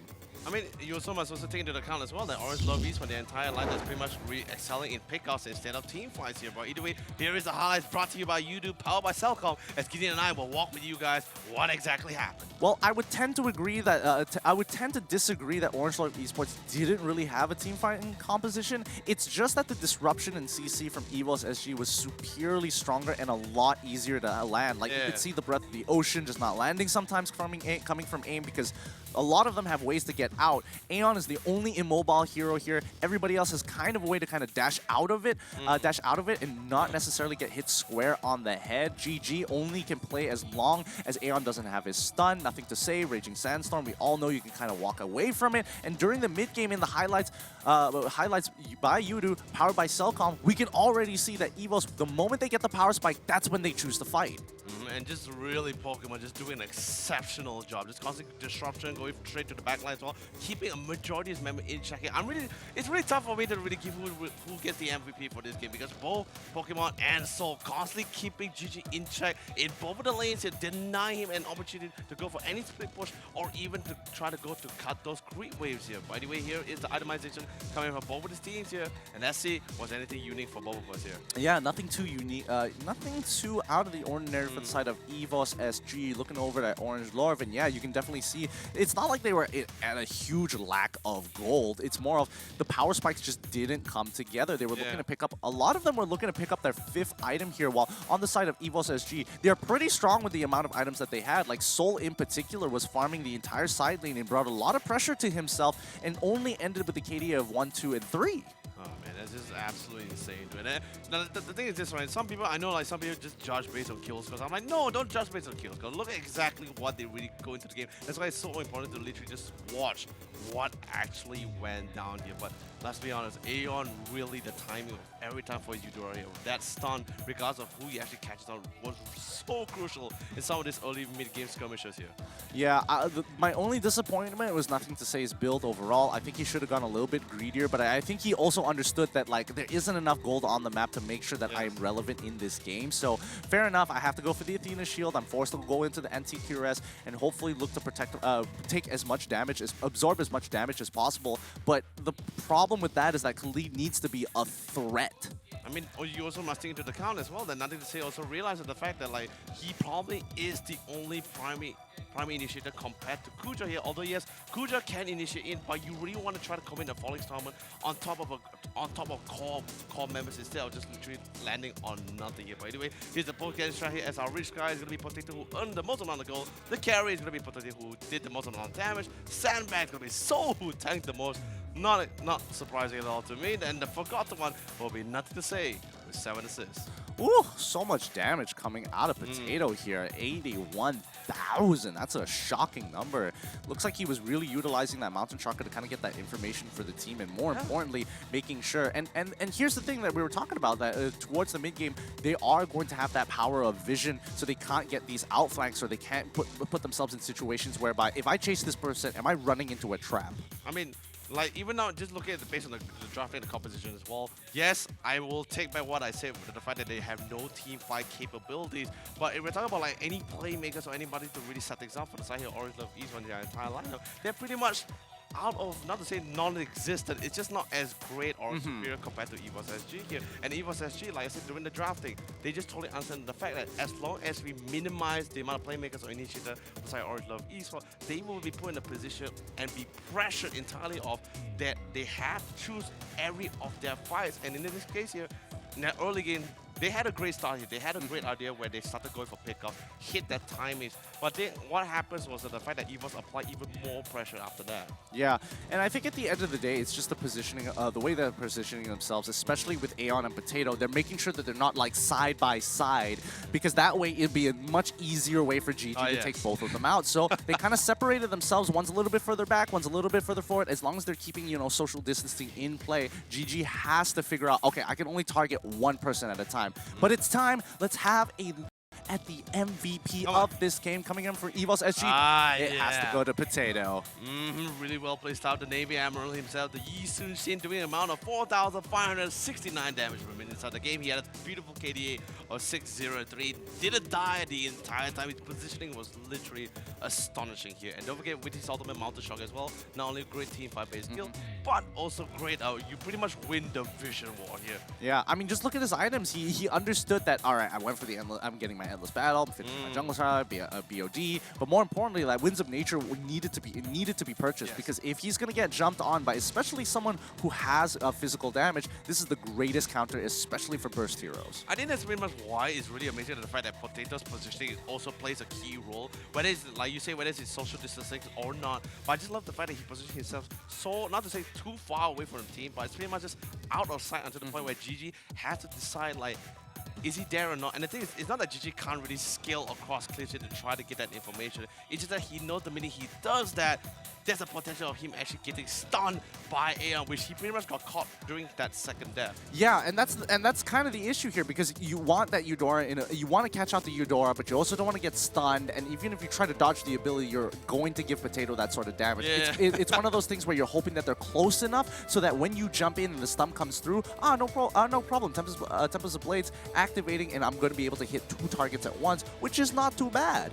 Definitely not too bad at all. But then again, it's not over for our underdog team just yet, because remember, this is the lower bracket finals, and of course it is a best of 3. Only the grand finals, the matchup only going to be a best of 5. Yeah, ooh, that's going to be very interesting. And you know, speaking of which, what do you think that Orange Love Esports could have done better in this particular game? I think when it came down to the drafting, they should have instantly prioritized the fact of what kind of not on what damage do they want to bring into the game, more of like what can we use to really set themselves up, because they instantly locked down both Esmeralda, their side laner Dominator, followed by the Forza, instead of doing their usual lockdown, which is like the Jawhead or Hilda. But of course, Jawhead did get ran out, so Jawhead was not really optional for them, but they were still Cho and Hilda in the pool here. And I think, let's be honest here, I prefer them giving them at least a little bit more playmaking compared to the amount of damage they can actually deliver inside the game. This was on first rotation, correct? Correct. Okay. Because yeah, eventually Hilda did get banned. Hilda and Cho did get banned out. Yeah. And so, okay, I think they could have done a couple of things better. I think they should put less priority in that Uranus, because again, Uranus isn't going to do as much in the team fight other than split push. And even though you do have the Esmeralda there to kind of handle that situation, I think their best bet was to really focus down on Yu Zhong. Yes. Because they put a lot of resources into that top side. Yes, fair enough, it did kind of work out. However, they didn't crush Seoul. And Seoul eventually just got back into the game, just doing, you know, Uranus things and surviving a lot of these situations in comparison to Yu Zhong, because then if you got that first tower, that's pretty good. They should be looking to punish objectives more than they are taking away farm. Yeah, but I think at the same time when they were the reason why they pretty much just constantly pressuring Seoul at the same time is just mainly because not only was Potato just really close towards the bottom lane, but there was also that one moment where Aeon actually really overextended it to try to get the kill towards that mid lane, and he actually rotated the top lane to really ask for back out. I literally thought it was a mid lane because I'm pretty sure Aeon was just pretty much screaming, guys, guys, guys, and then Seoul was like, I'm coming in, and next to he also died along with him. Yeah, no, I mean that mistake coming in from Aeon did cost a little bit of the early. It cost the 2 members, which is fair enough. Yeah. But after that, he did kind of make up for it in that sense that he was trying to stop the rotations coming in, especially from that link, because you could see him kind of hopping from place to place. And if he positions himself a little bit more aggressively with the help of one of his team members to kind of bail him out of those situations, he can actually slow down that rotation, which helps a lot and gives the information to the side laners. Hey, you're about to be dived. We can already see this rotation. They don't make it unless they are going for a dive. And also don't forget, Uranus early game, not really that. You're definitely not going to be seeing Uranus in the early game really super aggressive either. He's pretty much just going to sit in the lane, farm as much as possible, at least get at least 1 or 2 items.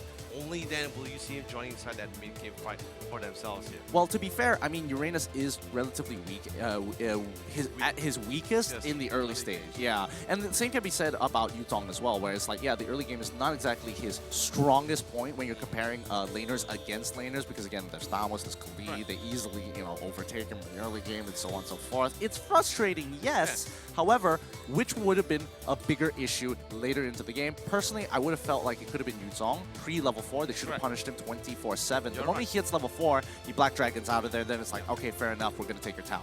I mean, definitely for sure, if they went with a lineup something that's similar like this in game dive, then yes, priorities on certain heroes is really crucial when it comes down to the game here. But when it comes to the drafting, I would definitely prefer if they have at least some playmakers for themselves, because it just sort of suits them, or I feel it just makes it feel a little bit more comfortable here.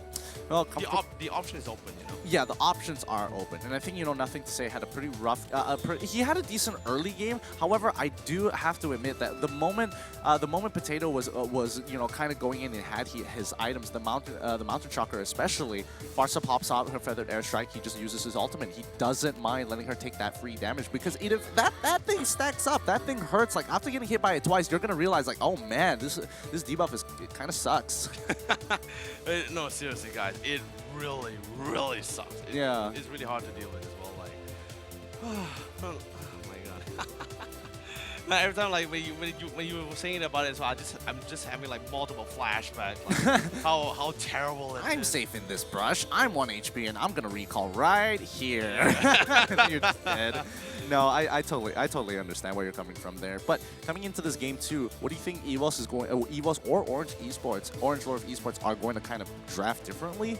I mean, okay, now I'm starting to sound repetitive here, but it's pretty much the truth here. I feel they should prioritize a little bit more the playmakers compared to damage. Sure, for EVOS' side or Orange Lord's side? For Orange's side. For Orange, prioritize a little bit more, at least some of the playmakers. Yes, damage is great at all, getting silently dominated, but you also need to take into account that EVOS actually really knows this kind of situation and really learns how to punish it as well when they hit those times.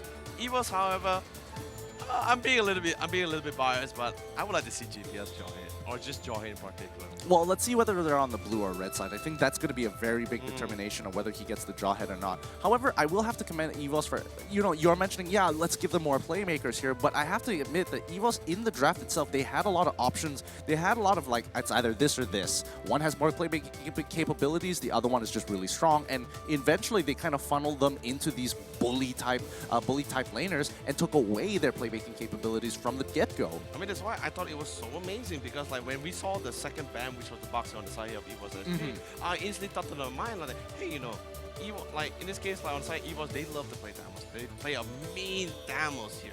But if you weigh your option between both Yutong and Thamos here, who is the one that's doing the most amount of play? Who is the one that's really disruptive when it comes to the team fight? Then you will totally understand. You totally see where that balance goes. You instantly say like, all right, Yutong, it seems like more of a threat compared to the damage here, who only is a little bit more than damage. Yep, it looks like the quickie is going to be done on the other end of the stream. So that means we can start getting nice and loud, and we can also make sure we can talk about the next upcoming game in about 2 minutes. So don't go anywhere. Now, we were kind of talking beforehand about, you know, what potential picks are coming out from either side. I would expect that if I was, I don't know who had priority on, who won the coin flip initially and decided to be where, but let's assume that it was EVOS SG who decided to be on the blue side, or if I was in Orange Lord's position, I would want to take blue side this time. Yes, like the thing is that you taking the blue side as well, at least you have like a rough idea what you can actually try to go for here. Yeah. As well. And the best part about it is you don't really have to worry about too much about being counted either in this case. Yeah. But you know, this is just pretty much the dynamics of the drafting, right? So it all comes down to what really comes down. And let's be honest here, would not be the first time and not surprising as well to see a Cho being first pick on side here or Orange Love Esports. Well, yes, I would agree in most situations, but I do think that they are playing. We can look based on the way that they drafted in Game 1 itself. We saw a lot of the bans being mainly prioritizing the counter pickups here, and I think that's where EVOS SG really excel in the draft. However, Potato is one of those players where if you kind of force him into that corner, he's going to need to figure out a way around it, and the other team members will have to come into play. So I think they have to start thinking about late game scaling and team fight compositions being revolving around Potato, because he is consistent no matter what.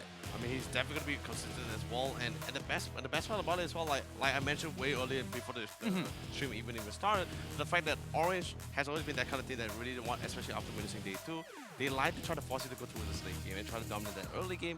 EVOS totally understands that, goes with the drafting that not only suits them in the late game, and Potato, of course, when it comes to farming, he's also doing such an amazing, super consistent amount of damage, knows when to farm, knows when to go to the fights here, and regardless of what hero you give him as the core here, he's definitely going to be excelling it. Like, not even kidding here. I suppose, yeah. You might. I think you're right here. I think you're definitely right. I don't know. I'm a little cloudy on that one. I'll come back to it, but looks like we are going straight into draft for Game 2. So let's get this draft going. But of course, like what I said just now about Potato, I'm only saying based on the assumption of the fact that Orange Love Esports doesn't really have any gap closing heroes to really get on top of him. Oh yeah. No, that makes a lot more sense. I thought you said something else. No, don't worry. I'm not overhyping him for a reason. I'm just hyping on the fact that, like, just comparing from the game number 1 here, where there was literally no one besides the lead that can actually get on top of Potato here. No, JPL is not going to be getting Jawhead this time around. So sorry, YOLOLi. So sad indeed. But just for good measures as well, like, because if we were to get the Jawhead away, then we're definitely going to be seeing JPL going for a lot of Kobe's inside that game. Yeah, I think, you know, the scariest part of having EVOS SG on the red side here is the fact that there is a possibility that they won't ban out the Barat. Oh yeah. And that's going to put Orange Lord Esports in a kind of an awkward situation here, because they're going to wait until the very last one to determine whether EVOS is going to take it away. And if they do first pick it, they should be expecting Lunox to be as the counter pick very early on. I mean, literally just 2 heroes in particular, both Lunox and Carry, are going to be instantly locked down by EVOS SG if they were given the opportunity should Barat be picked here. But of course, EVOS SG is still totally understanding the fact that since they do not necessarily have to go for the Barat ban here, they can try to still prioritize other heroes that Orange Love Esports really excels, or at least just try to get rid of even more playmakers. Yep. So Orange Lord, I mean, the ban is coming over to EVOS' side. What are they looking to ban out for the side of Orange Lord Esports? The Selena and Jawhead were gone. They decide to get rid of the Cho very early on. They're not going to wait until second rotation to do that. Because, no, it's a really good read as well, because EVOS actually just totally understand like that there is a potentially, and it's also really okay for Orange Love Esports to really go for the first big Cho, because I think first big Cho, Esmeralda, Uranus, it's just kind of, they just fall into that category where they're just like, it's not bad, but it's not super amazing as well. It's just like, it's just there. Yeah, and EVOS right now is trying to force Orange Lord to kind of decide what they want to prioritize, because right now it's all about the offlane. Is it going to be the Uranus? Are the counter matchups going to be there? And if they go for the Barat, they also have a counter matchup there. So what are you really looking to do? You have to sacrifice one of these lanes. You know, honestly, I wouldn't be surprised if EVOS actually go for the Yutong ban right here, right now. Oh, that's understandable. Yeah, no, I would totally agree. Kind of force it to make sure it's like either you're winning or I'm winning. Oh, okay. So Orange Lord Esports decides to ban out the Esmeralda. I would expect EVOS SG to ban out the Uranus this time around. No, but that's the thing, right? Uranus is not like really impossible hero to deal with, because, like, for example, if they don't ban the Uranus and let Kuja take the Uranus, then EVOS SG can actually just still go for the Lunox, because Lunox still also punishes tank heroes like Uranus. I personally think that EVOS is confident enough in their offlaners to say, hey, let's take away these super boring laners, let's make it into a brawl fest. Yes, exactly. So Let's see here. Like, are you still hovering on the fact that they might go for the Uranus ban here? Because I still think they want to go for the Yutong one. I think they don't mind giving Yutong away. I do think that EVOS is very confident in their lane bullies, especially when you have Soul and Pokemon in the lane itself. I mean, when we looked into game 1, either side really lost their lane unless there was outside intervention. Yep, there's the Uranus. Call it too as well, Gideon. Finally, I'm getting it. Yay. No, what are you talking about? We're both getting it. I'm sorry. Did I? Were you Karl Marx or something? should I like bring up a chalkboard and just like one?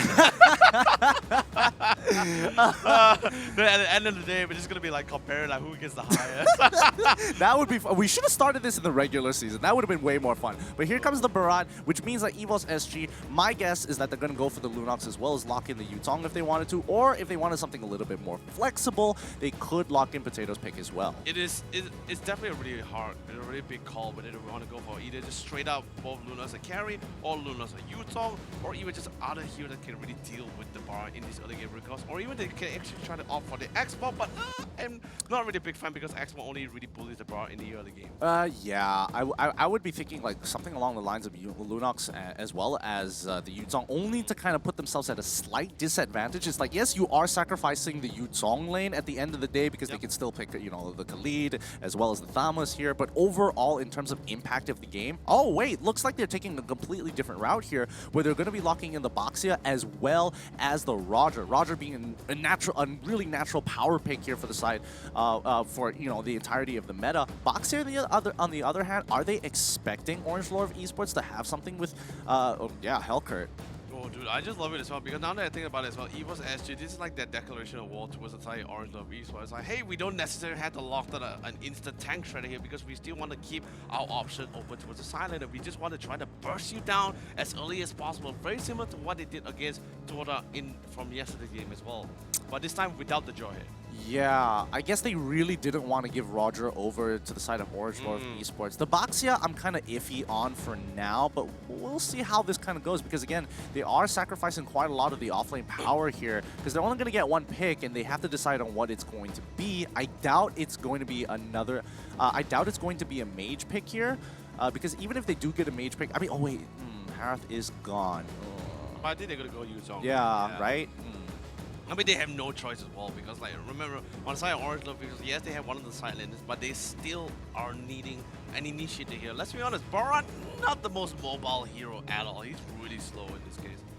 Yeah, he is pretty slow overall, and the Hellcurt is going to be quite a significant problem, though, because as long as they took away the counterpick, the natural counterpick to Farsa as well, so now you can't blind Farsa when you use that Dark Knight Falls, which is a pretty interesting concept. But now it's going over to EVOS SG. Their bans, my guess is going to be looking for, the Wan instead. It's really good as well because they totally understand the fact that, alright, because there's not many heroes that on the side here, Orange Love Esports or Marksman in this case, that can actually be sent to the side lanes here. So reading the fact that Hellcurt is going to go to the jungle, they will ban out the 1-1. Since 1-1 is probably one of the only Marksmen that can actually really solo a lane here with just her own personal purifier and mobility, she can actually get out of the most stickiest situation. But there is still the Cloud though, but do you really want to bring a Cloud into the game where you just want to start scaling with the rest of the team? But I don't think it's bad. I don't really know here because, I mean, Hellcurt was supposed to be their dedicated... Usually when you see a Hellcurt, you don't necessarily see a marksman kind of follow up with them. But knowing Orange Lore of Esports and how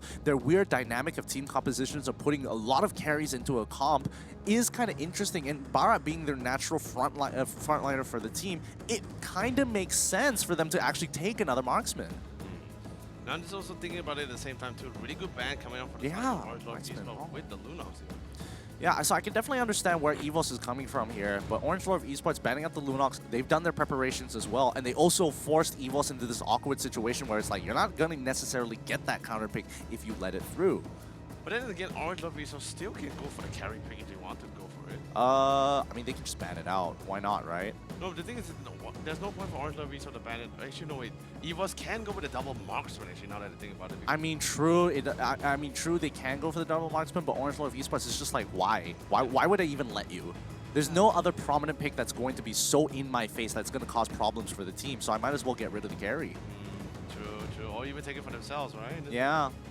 They get rid of the Thamos as well. That's kind of like, Sure. EVOS actually was the priority here. What kind of, would it be mage or another side laner? I wouldn't be surprised if they want to lock down the Ruby here for themselves. Yeah, they could go for they can go for the Ruby. I do feel like they will lean more towards the mage to kind of see the full lineup of Orange Lord Esports before going in. But that does kind of mean that Orange Lord can get access to Ruby, and Ruby is. Even though, yes, it is going to be playing into the counter matchup of Baxia, but the disruption that it causes, since that you need to wait for the Lycan Pounce to go in first and getting hit by the I'm Offended immediately afterwards, could be a game-winning play. Yeah, definitely sure. And Edison, ooh, with the Rafael. Wow. They're gonna run him down. More like EVOS is not willing to take the risks. They are putting all the eggs in the potato basket, and it worked out for them for a large majority of the playoffs. Yeah, and what's even better as well, they don't really need to worry too much about H1's Farsa as well, because already there is a boxer in this game, and possibly he's the only one that can actually really get on top of them, followed by even Yutong here.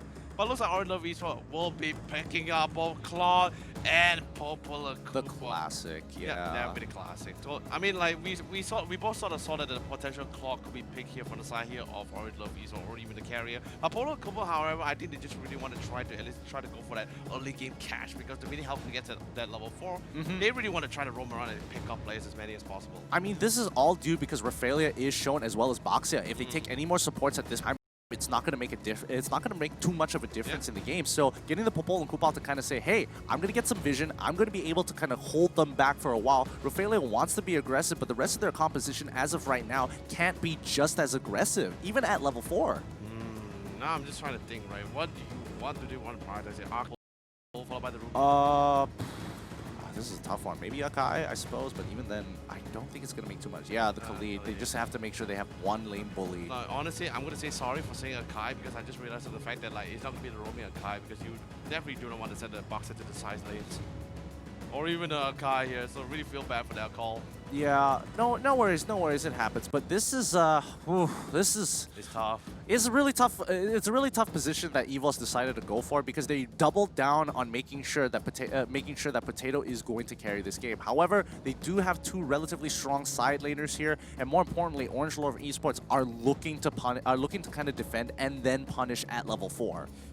Man, this is early to make a transition. It's literally will dictate how the game is really gonna go for you. Because let's be honest, both Baran and Claude in particular needs a lot of fun. He needs a lot of items to really skill. Yeah, they really do. So this is going to be a pretty interesting situation, and hopefully, you know, as long as EVOS SG maintain their social distancing like they did in Game 1, where they're keeping, you know, they are keeping the, it wasn't the Valier, it was the Eudora, yes, yeah, Eudora as well as the Yishan Shin a good amount apart, because the moment Hellcurt pops that ultimate, and if they both get silenced, that's going to be a huge problem. It really is. But anyway, ladies and gentlemen, we're jumping into game number 2 between EVOS SG and Orange Love Esports. Really excited to see how this game will really go down, because let's be honest, if Orange was not able to really turn the tables around in this game number 2, then we will have to sadly say goodbye to Team Orange, and EVOS will be moving up to go for that grudge match between Toda.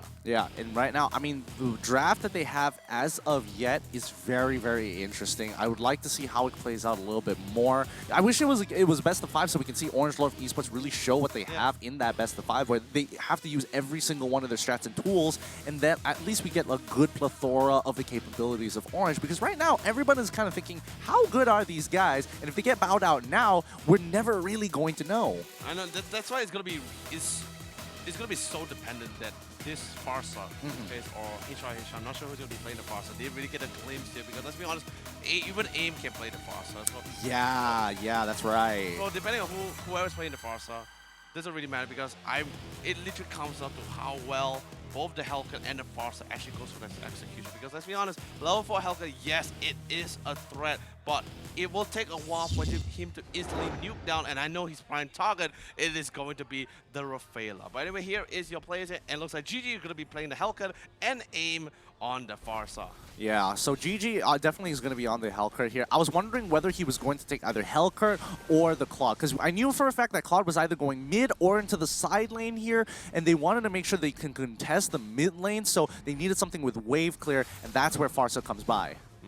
And also, just look at the rotation as well. Like the amount of stacks that actually Orange Love can actually really go for with the Purple Koopa, Farsa, and even GG with the Helka. There's a lot of control and disruption coming in here. But anyway, now they're going to be rotated to the top side just to try to bully Soul out of the lane. Yeah, I think that's a good idea because HY made the initial mistake of walking too close to the brush, and Soul got a really good chunk on him. That's going to put him at a slight disadvantage because he needs all the health. Because we know for a fact that Claude doesn't exactly regenerate health as good and sustain in the lane as well as Soul. However, JPL already on the aggressiveness, on the aggression, pushing HY. He's going to be okay for now because Helker isn't level 4 just yet. He can't use the Deadly Sickness as well. Aeon, they're pushing on forward with they don't have the Holy Baptism, but they are making sure this rotation is so quick.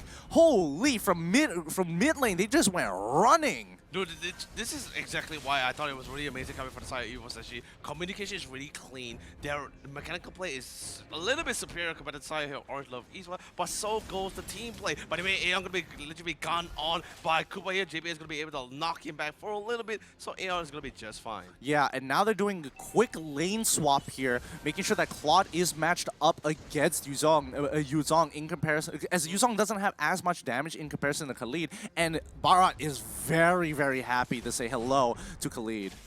Anyway, now they're going to be a little bit careful there. Feather Astra is committed towards the middle part of the lane, but instantly gets disrupted by JPL. JPL literally he has to play out of his mind just to constantly keep aim in check here, because if they actually let aim constantly go with his full bombardment with his ultimate, then it's going to be doing significant amount of damage here. Yeah, and right now I'm wondering if Evo SSG wants to continue to look to go for the lane swap as well. And I mean, Soul, he's waiting for an angle, and once he does, he's gonna get the damage in. But that trample coming in from Kuja, he is not feeling any of it right now. He's got to wait for that passive to kind of wear out and get to that max stacks, and then look to try and punish. Oh man, he is a very big boy as well. He's already level 5. He actually can literally go toe-to-toe with anyone, even in the jungle by himself. He can even solo discreet ways here, and Soul can't really do anything too much about it. But anyway, JB going to be coming in with the Shield of Unity just to try to force him out. X-Men Missile will not be able to connect. Our dear friend Aim notices want to commit the bird transformation just to disengage, because he already spotted the potato rotating out of that jungle. Smart moves coming out of smart moves coming out of Soul here, but Aeon, he's getting a good hit from that Feather Airstrike. He gets silenced, and GG follows up instantaneously, picking him off. Unfortunately, Potato gets stunned by the Popol and Koopa as Pokemon tries to disrupt with a Black Dragon form. Kuja, he doesn't really care. He's going to go for the Daytona's welcome, and he pushes him right under the turret. There's nothing they can do, but they already lost Kuja in the process. They trade 1 for 1 and back away. Pretty interesting play coming in from the side of Orange Lord Esports, but at the end of the day, they only trade 1 for 1. No real way to punish. And you know what's really amazing about this as well is the fact that Orange Lord Esports, they didn't really commit too many of their hero spells. Except for Kuja, but a beautiful catch coming in. Aim actually, that knocker coming in. But Sahil really bought him some time to allow him to fall back. But it doesn't really matter because Evo's actually, their main goal is to secure this turtle. And now with that as well, they're going to be able to fall back and disengage. Yep, they're going to have to play the slow rolling game. Both sides only taking 1 kill for each other and unfortunately unable to punish. But at the very least, Evos was able to get that turtle. You know what's really amazing to me, that the fact that Evos actually came into this game with 4 purifies. I mean, they understood what they had to do. If they get locked up or even silenced or stunned by anything coming in from aim and nothing to say, they are in a lot of trouble. That's why I thought it was really amazing, but not as amazing as here comes nothing to say with the lockdown with the Alpha Wall. That's going to be a really beautiful, easy pickup for aim with the Feather Airstrike combination. Yeah, and unfortunately, he still has like 2 seconds left. I can't really see 1 second left until he gets his Purify. Yeah, so he didn't have it at that point of time. But now they're going to look to try and play the subjective game onto the side, trying to pull attention away from Orange Lord of Esports, because Popo and Koopa as well as Farsight are going to be stuck like glue together because they synergize so well, chaining their CC together. Actually, all 3 in particular as well, like just both GG, aim, and nothing to say. If they both just stick together, came in with 1 lockdown from the Popo Koopa Alpha, then you got the Feather Ash, right? They got a stun as well. They even, just for good measure, you even can drop down the silence as well on top of it. Oh, looks like we went for another lane swap this time round. I guess they want HY to be there to contest for it. Daytona's welcome onto Pokemon here, and that's just going to mean the Deadly Slingers have a point-blank target for GG to take him out. Yeah, and also it's just really unfortunate as well that Pokemon doesn't really have his Purify as well, so it was really punishing for him too. But anyway, JP are going to be dropping down the ultimate, trying to clear out the minion waves, but he quickly has to back off because there's a little bit too much damage he's dealing with because you're both having both Kuja and GG. And what makes it even worse, the aim is coming in to reinforce, but hey, really not bad. He's still able to get out alive. But ooh, sadly he was unable to save that bottom tier 1 tower. Well, I mean, it doesn't matter. He still was able to put some damage in and buy some time for the rest of the team, allowing. I mean, look at that top lane here. Soul is able to kind of farm and deal with the Popol and Kupal. He lands the Raging Sandstorm. Oh, that was huge. He just needs to charge up his passive to finish him off. But now HY, he knows what he wants. Soul's got to be super careful here. He needs to kill him off. Nothing to say. He gets spotted out. He goes down. Can they get the trade kill? Yes, they do for the side. But EVOS SG looking to turn it around here. HY forcing to pop that Aegis as well, but he is in so much trouble. Ain't going to get the revenge kill. It's going to be 3 for 1. Great response from EVOS SG and a smart idea from Orange Lord of Esports, but they don't have the members and they were willing to sacrifice their lives to get GG ahead in the game. But anyway, Pokemon able to find GG. GG sadly was not able to teleport away across the cliff here. Gets a little bit down low, but Pokemon is totally fine as he slowly backs away from Kuja. And thankfully enough, Kuja doesn't really have that stacks for that trample. But for now, EVOS SG slowly getting a little bit of more control inside of the game here. Although yes, kill score is pretty much tied 4-4 here. Goal-wise, very similar, but we can see EVOS SG slowly picking up the pace here. Yeah, they're trying to show as much map control as they can, and Popol and Kupal unfortunately doesn't have a dedicated way to lock people down unless they walk into those frost traps. So, so far so good. It's pretty even. Nothing has broken even just yet, despite the slight lead that EVOS has.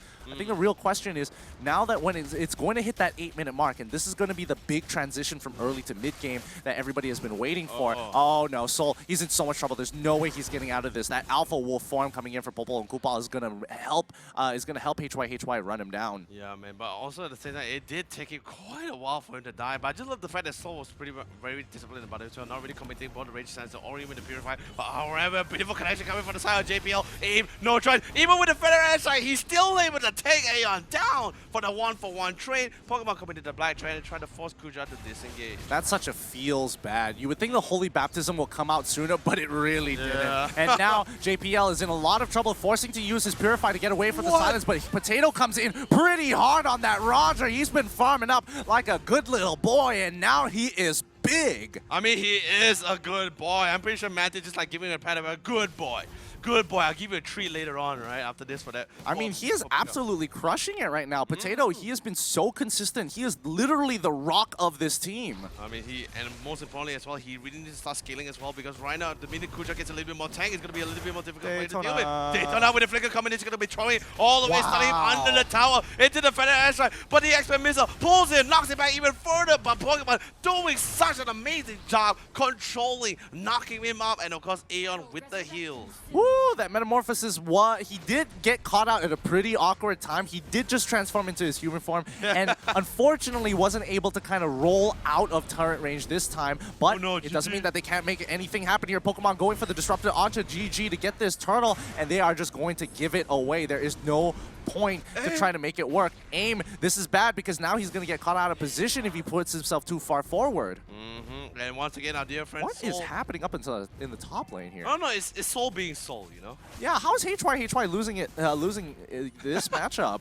Oh man, but let's just be honest, it's just Soul. He's just an evil mastermind here. It literally takes the entire team just to force Soul out of the lane, but he's still gonna come back anyway.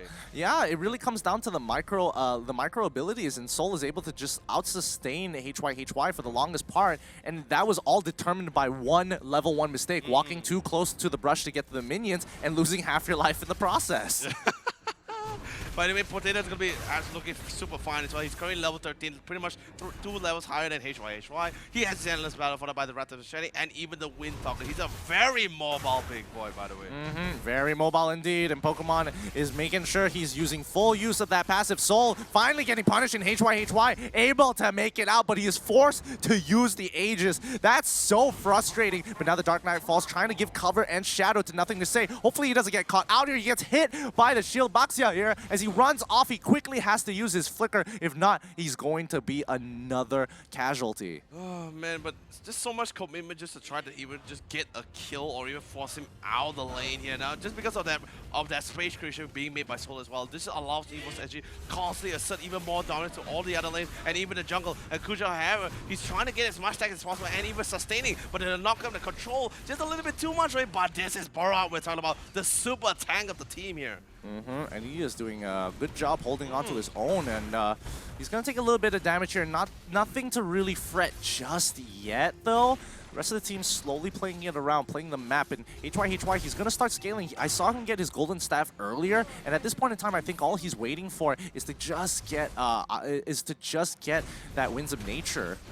By the way, here comes the full dive. Yeah, Kuja no just had to commit the flicker just to get out of that situation as well. He still has his turn as well if he really want to get the catch on JPL. Finds it, but suddenly he was just barely out of the range. And of course, with his own personal purify, that tongue will be able to connect. Yeah, so as long as they keep using their preemptive purifies, it makes sure that that Daytona's welcome doesn't exactly work. The moment you're inside of his mouth, there's nothing you can do. But before that, you can. Oh no! Don't steal it away. Okay, thank goodness. Lord has been taken away by Potato at this point in time. JPL still putting some damage into Nothing to Say, but that Tortoise Poissance is going to be enough to take him out. Potato securing that kill. My goodness, Potato is just an absolute beast. Like, when all else fails, Potato just doesn't. Yeah, I mean, yeah, definitely for sure. And of course, you also must say to the guys that there's not many people that actually get the jump on Potato unless they're really in range for it. Like, there's so many times when Under say he really want to try to find Potato, but JPL and Soul and even Pokemon giving such a huge presence at the games to the point where they have to shift their target, shift their priority. They're like, we can't find Potato, we cannot let them take the advantage. We need to try to force something, and that's when they start jumping on AO and on the other players. But when that happens, Potato is pretty much the most happiest man in the game. Yeah. And it's going to be Lord coming in from the top side here, Evos SG. Unfortunately, they're going up against a Farsa, which is super annoying. But now Evos, JPL looking to try and push him out of that position here. Pokemon with the Black Dragon already coming in huge. Soul losing 50% of his HP. Nothing much they can do about that, but they don't even get any damage. Locked in to that inhibitor. A great defense coming in from Orange Lord Esports. And they even pick up a free kill onto JPL. Great defense. Oh, really great defense indeed. Like, because let's just be honest, as long as aim is still in the game here, and even alongside with Barat as well, with his so-called team with his first kill, wave clear, even the Lord will be no issue for both of these two here to really clear out here. Yeah, it's such a huge thing here. I guess they have to wait for the Luminous Lord if they want to break into those inhibitors. The wave clear is a little too strong, and looking at the items, we're seeing that most people are starting to break into the third section. Like, Barat is pretty big on his own. He's already got the Thunder Belt locked under him. Potato's got three complete items, and that's going to be the Oracle coming in from Pokemon. Oh man, the BOD is also going to be pretty crucial as well for him, as he instantly wants to try to shut down as many people as possible, because right now we're going to the game as well, like, whether Evos SG has enough damage to easily burst down Kuja before he does significant amount of damage, or Evos SG just completely ignore Kuja here and just start picking out members of other members one by one as fast as possible before dealing with the Barat. Yeah. Now, Evos SG up in towers. Orange Lord of Esports looking to play for the late game here. GG still hasn't died, but HY is catching up if we're talking about just pure golden EXP. HY is going to be a huge threat for Evos SG overall. The AoE from this team alone is just orange. And don't forget about their catch ability as well with the Popo Koopa as well. Just the ability to just literally latch onto someone just from a safe distance as well, like the Popo Koopa is going to be really crucial for them. What is going on here with Orange Lord? Are they trying to decide who needs to get the red buff here? Just trying to take the priority. So like, geez, like, I want the attack speed, and HY said, no, I want it for myself. Give it to me. Give me that red buff. And the worst part, Kuja just walks in casually. He's like, nah, man, it's all me.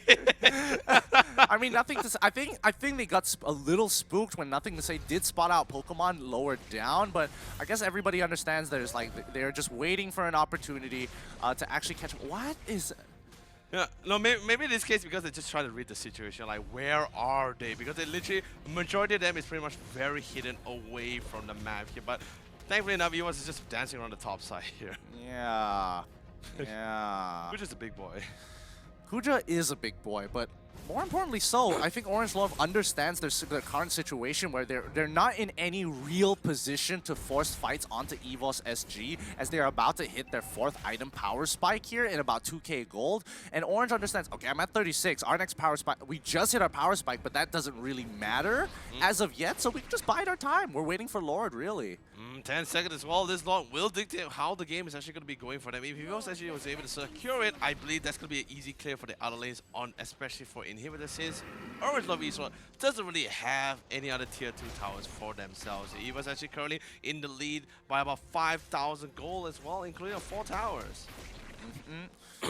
They look to continue to rotate around mid-side here. Luminous Lord is back up, and Nothing to Say is making sure that he is using his wolf to kind of search the area. Kuja is taking a little bit of damage, but he can absorb it. It's absolutely fine, but Nothing to Say might be in trouble. Holy Baptism doesn't actually land, but Pokemon is going to disrupt the backline to try and disengage the entirety of the composition. HY, he's already lost 50% of his HP, and JPL, he knows what he wants. The Battle Mirror image was taken backwards. They've caught him out of position now. They are on the run. They are trying to chase him down, and that's going to be Khalid as well as JPL on the forefront to catch him out. But what about the backline? Yutong, he's making sure that he doesn't get caught out by the rest of the team. 4 members as well. Raging Sandstorm, it kind of connects. He needs to land a little bit more damage. It's not working out. HY using everything in the book to make sure he gets him. He even gets the auto attack to get the initial slow. Roger, he's finally here. The Lycan Power should be enough to finish him off. But Battle Mirror is unfortunate as well. He tried to jiggle away with the Battle Mirror, but sadly the Lycan Pounds will seal his fate. And now we know HY in this fight. We see EVOS actually full burst in vigor and spirit as they casually take away the Luminous Lord and try to see they want to go for any more hunts. JPL,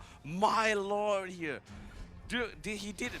Actually, if you saw that in the mid lane as well, he actually popping out the tutorials for boys, actually forced Kuja to go into another direction as well. And because of that as well, I was able to spot out the fact that HY was a little bit out of position as well, forcing to go back. And once again, Kuja gets locked away as JPL literally constantly keeping him in track. Tutorials for boys trying to go for the burn as well. But JPL, he doesn't have the shield unity. He cannot really go stop aim. But he's so tanky to this point where he doesn't mind taking a couple of pot shots.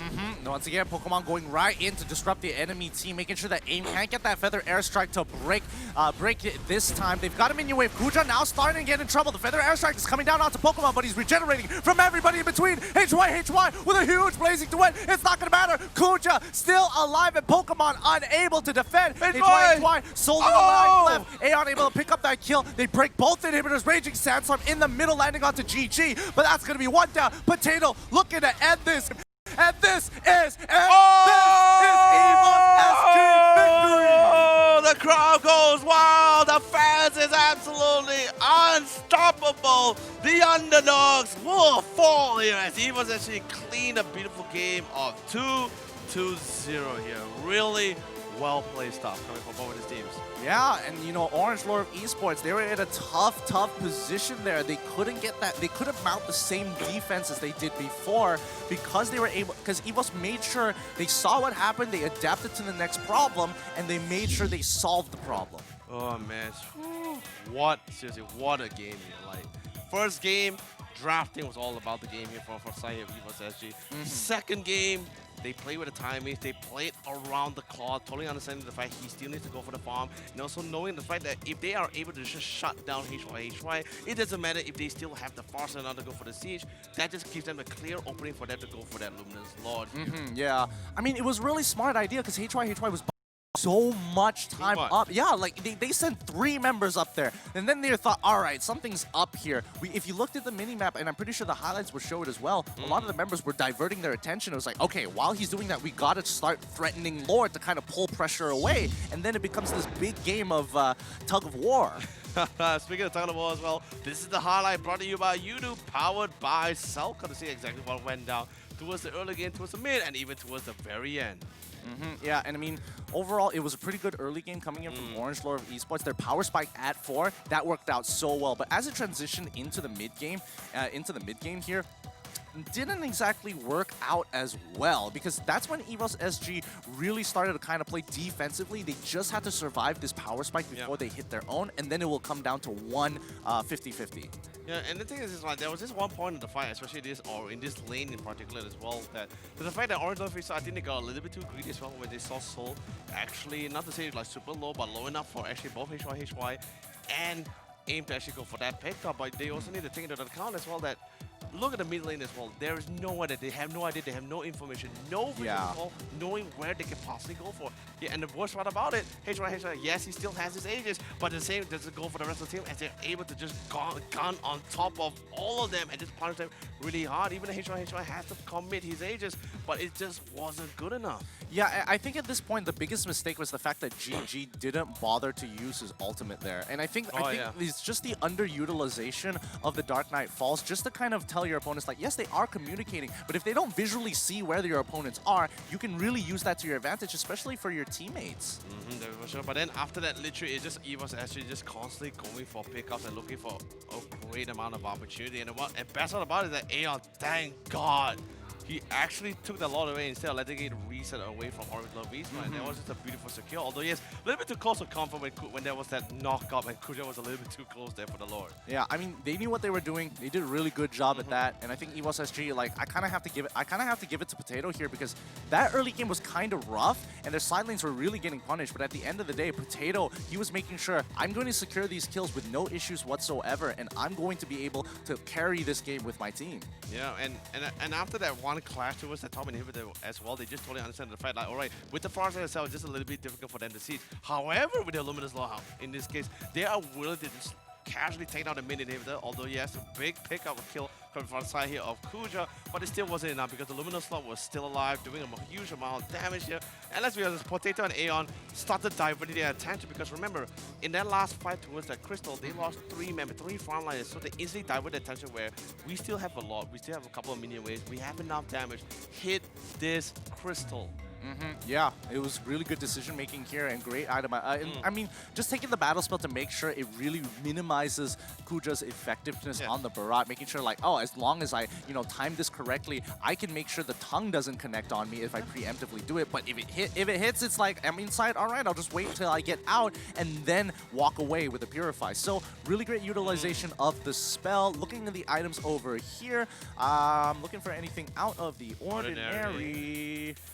Ooh, honestly, there's nothing. It's all pretty much very classic for the rest of the team. But I think the only thing we can actually try to mention the fact that Potato actually going for the immortality in this case, just for a little bit of that security on the fact that if he does get gunned up, because when this fight, especially the fight was slowly going towards the 15-minute marker here as well, all of them will be throwing bodies at each other, and he fully understands the fact that once Potato gets into that wolf form, he's actually going to be in the middle of that mess. Yeah, it really does. But it also shows the weakness of the composition designed by Orange Lord Esports, where yes, they have plenty of tools, but there's just a huge lack of gold on the map.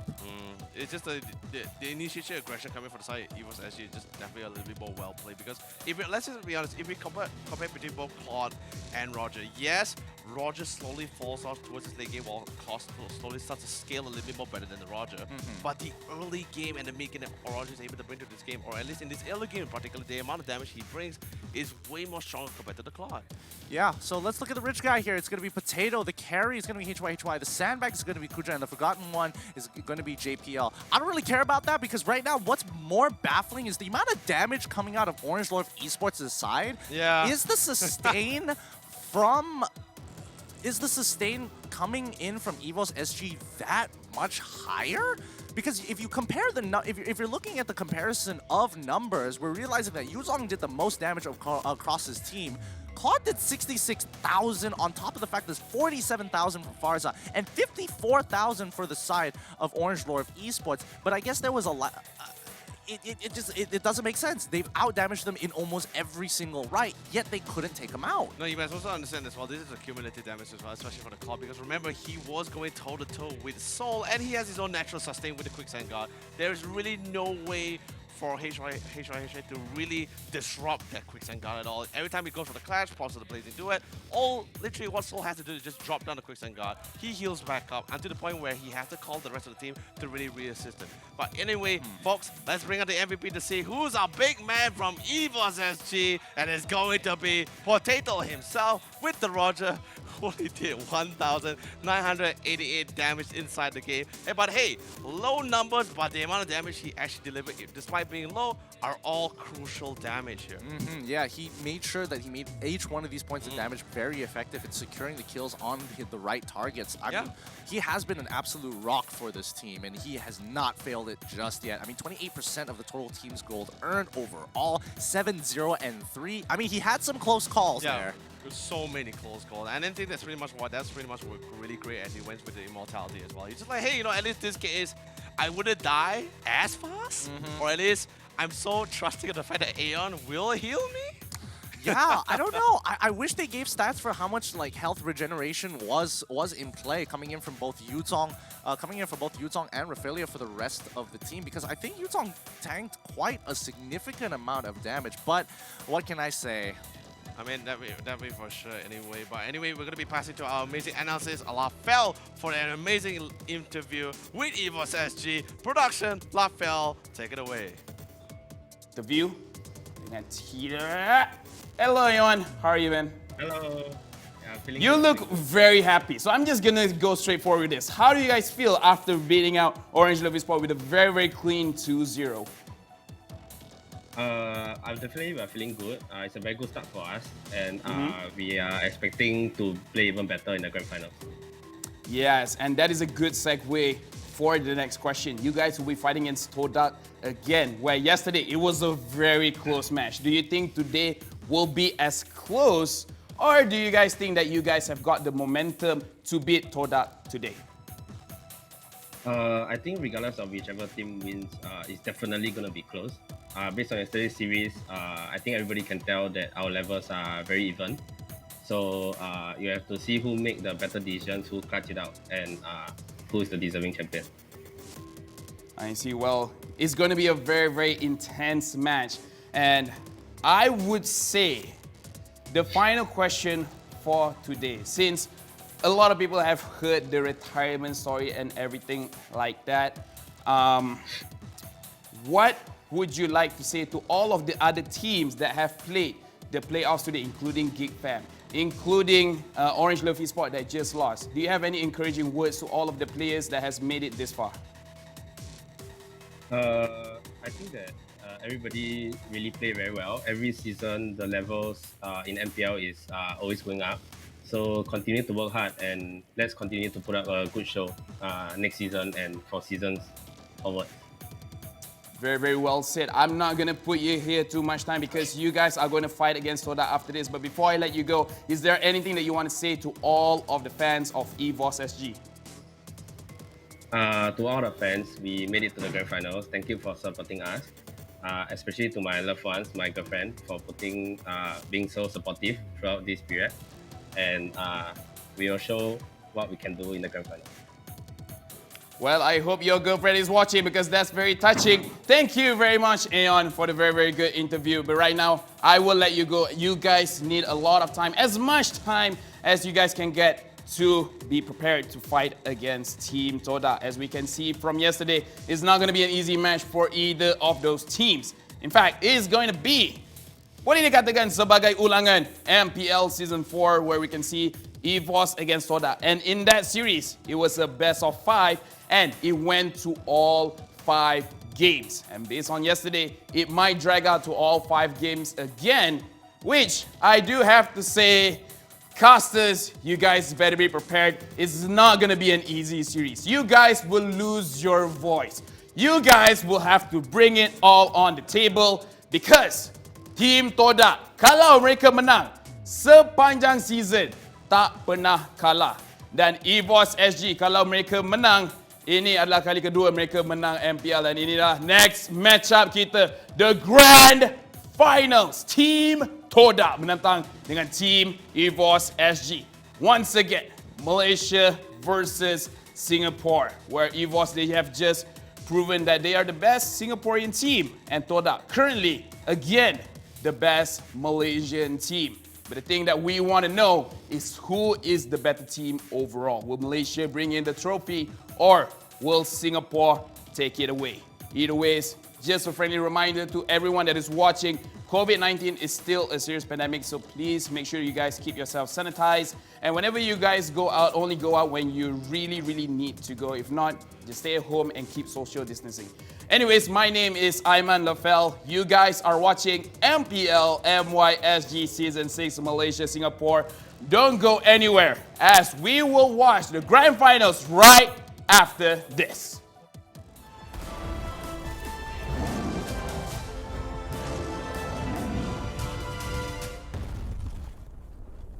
Want to hook up? Wait, what? With Udo. Being with Udo is like customizing your car exactly the way you want it. Imagine that to your mobile plan. Anywhere, anytime. Like here. Boy. Oops. And even when you're in bed. Wait, what?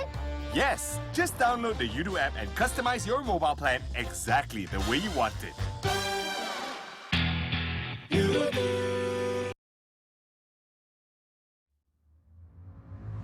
Kalau ada yang nak team dengan saya lagi, saya pun cuba nak tunjukkan lah dekat team lama saya pun boleh buat tanpa diorang.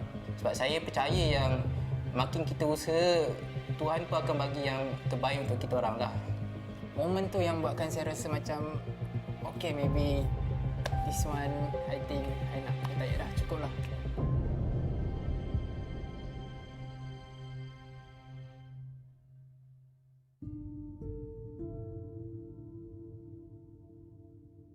Sebelum saya terlibatnya dalam profesional punya career ni, saya bekerja sebagai pegawai parking di banyak company. Saya belajar dulu dekat Johor, tapi saya belajar tak habis. Masa belajar tu, kawan-kawan kenalkan saya dengan Mobile Legends ni. Halangan pertama yang saya face masa saya nak jadi pro player ni, of course, ialah saya punya keluarga lah. Dan diorang akan tanya, betul ke main Mobile Legends ni ataupun involve dalam e-sport ni boleh datangkan career yang stabil? Mula-mula tu diorang macam kurang support lah. Diorang sentiasa cakap lah yang belajar lagi penting daripada main game. Kata parents saya kata better focus study dulu. Throughout the 1.5 tahun saya dekat e-sport ni, diorang gembira lah dengan apa yang saya dapat, dengan achievement yang saya dapat, dengan saya pun dapat bagi diorang macam rezeki lebih lah sementara saya dekat e-sport ni. So diorang macam terima saya dekat sini. Of course saya punya isteri saya dan juga family saya semua support sebab diorang tahu memang saya gamer daripada kecil. Even zaman sekolah pun walaupun saya duduk di kelas depan, tapi saya kerap kuat main game lah. So diorang memang tahu minat saya ke arah jadi gamers. Dan diorang tak pernah putus bagi saya support, moral support dengan doa. Sebelum ni saya ke KL ni pun saya memang tak bagi tahu bapa saya pun. Saya sponsor je, esoknya pagi terus saya terbang. Saya beritahu kakak saya je, sebab kalau saya beritahu bapa saya memang dia tak suruh. Selepas tu berapa bulan kemudian begitu aku call lah bapa aku. Bapa aku tahu suatu time tu. Sebab sebelum tu aku ada kirim-kirim juga kan. Jadi dia tak marah lah sebab aku ada hasil juga di sini.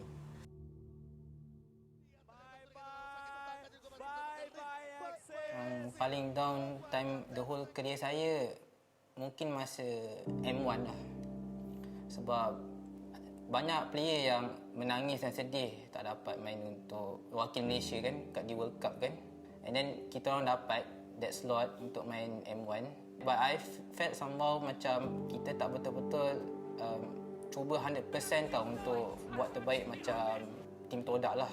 Bila ada crowd Malaysia yang tepuk tangan untuk kita walaupun kita kalah tu, saya rasa sedih sebab diorang nak kita menang tapi kita orang tak dapat nak bagikan diorang benda yang diorang nak.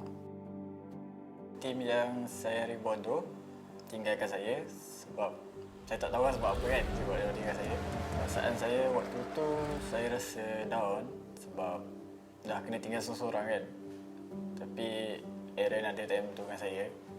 Dia try naik MLBB semangat saya time tu. Lepas tu saya try lah cari orang. Saya cakap dengan Silo, tak apa, kita boleh ni semua kan. Cari jumpa Mal, jumpa line up sekarang ni semua kan. Lepas tu masuk tournament menang. Lepas tu pada situ kita orang macam confident makin naik. Sampailah sekarang. So disebabkan internal issue itu, kita orang drop, kita orang punya potensi, kita orang punya performance drop, dan secara tak langsung ada beberapa jadi di dalam squad, dan selepas habis season tu kita orang dah plan untuk bawa haluan masing-masing. So moment tu yang buatkan saya rasa macam okay, maybe this one I think I nak retire dah, cukup lah, sebab I dah penat berjuang. Down tu memang setiap hari ada lah. Kalau kita kalah time sparring, kalah time tournament. Tapi itu bukan alasan untuk saya downkan diri saya dan tidak lagi berusaha untuk upcoming tournament lah. Sebab saya percaya yang makin kita usaha, Tuhan pun akan bagi yang terbaik untuk kita orang lah. Masa saya down tu, saya lebih suka seorang-seorang. Tapi saya dalam diri saya cakap, kalau ada yang nak team dengan saya lagi, saya pun cuba nak tunjukkan lah yang dekat team lama saya pun boleh buat tanpa diorang. Okey, apa yang memotivatekan saya adalah daripada segi sumber kewangan yang diberi daripada game ni, dan saya rasa benda ni kita boleh jadikan full time. So that's why saya teruskan saya punya career ni daripada segi streaming atau professional punya scene. Sebabkan lebih ke arah duit lah. So benda ni nampak macam ada kerjaya yang panjang, kerjaya yang kata apa, ada masa depan. That's why saya teruskan. Okay, secara jujurnya macam tak fair lah kalau untuk player. So untuk season ni kita orang tak go through qualifier, kita orang terus dapat slot tu. Tetapi masalah antara Orange dengan bekas player Orange itu antara dorang sajanya masalah. Kita orang tak terkesan sebab bagi saya dorang sepatutnya boleh lebih mudah untuk dorang settlekan benda ni lah sebenarnya. Sebab kita orang hanya player, kita orang memang tak tahu menahu benda ni. Dan bila ada collaboration ni, kita orang baru tahu yang kita orang dapat invited slot. Dan secara tak langsung kita orang dikecam, tapi kecaman tu tak berapa nak efektif sangat lah. Even player daripada Orange sebelum ni pun ada bagi tahu yang player tak bersalah dalam hal ni. Saya pun tak pastilah. Masa kita belum ada pengalaman banyak kan. So we have to review. If we don't review, memang kita tak akan belajar daripada kesilapan yang lepas. Selepas saya join Orange ni, saya pindah sponsor je sebenarnya. Tak adalah tukar line up. Line up mesti sama. Orange memang deserve dapat slot tu.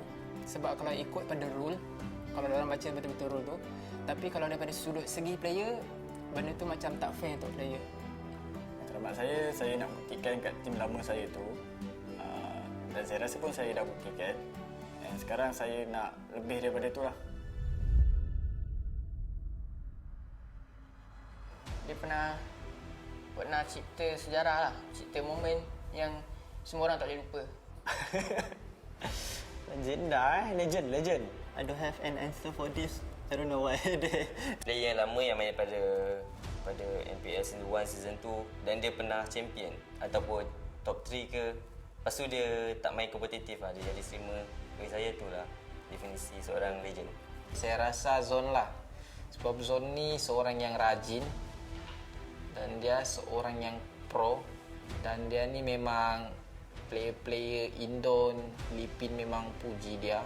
Bagi saya legend lah. Kalau Mobile Legend ni, kalau dekat Malaysia, saya idolakan Fredo. Sebab kalau kita sebut Fredo, semua orang tahu dia mati role. Dan lagi-lagi bila dia pakai dia punya main hero lah, nama Alucard. Sebab dekat tournament tak ada orang yang boleh main Alucard macam dia main Alucard. Sebab tu dia panggil legend. Mungkin dia capai something yang sangat besar. Sesuatu benda yang sangat besar. Contoh tournament-tournament yang seperti M1 atau M2, dia juara. Dan dia keluar dari retired selepas pada dia capai kejayaan tu. Dan bila dia kembali, kita akan panggil dia legenda. Even kalau dia tak kembali sekalipun, dia still legend. Saya rasa saya boleh jadi legend dalam Mobile Legends ni sebab dalam masa 2 tahun ni saya dah banyak pengalaman. Mungkin kalau bagi saya lagi 1 tahun ke, mungkin saya akan jadi legend lah dekat Mobile Legends ni. Dan saya nak guna pengalaman saya ni untuk bangkitkan Mobile Legends dekat Malaysia ni.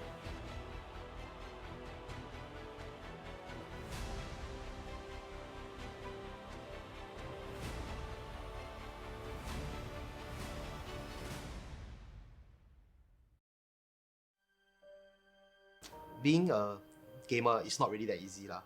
It's just like being a celebrity, which you will definitely face a lot of haters and there are fans too lah. In Singapore, gaming is pretty much a casual thing. That's why other region will just like look down on us because we didn't really treat it seriously. I don't want to waste any time doing anything that doesn't bring me good results. If you have haters, it shows that you are popular enough.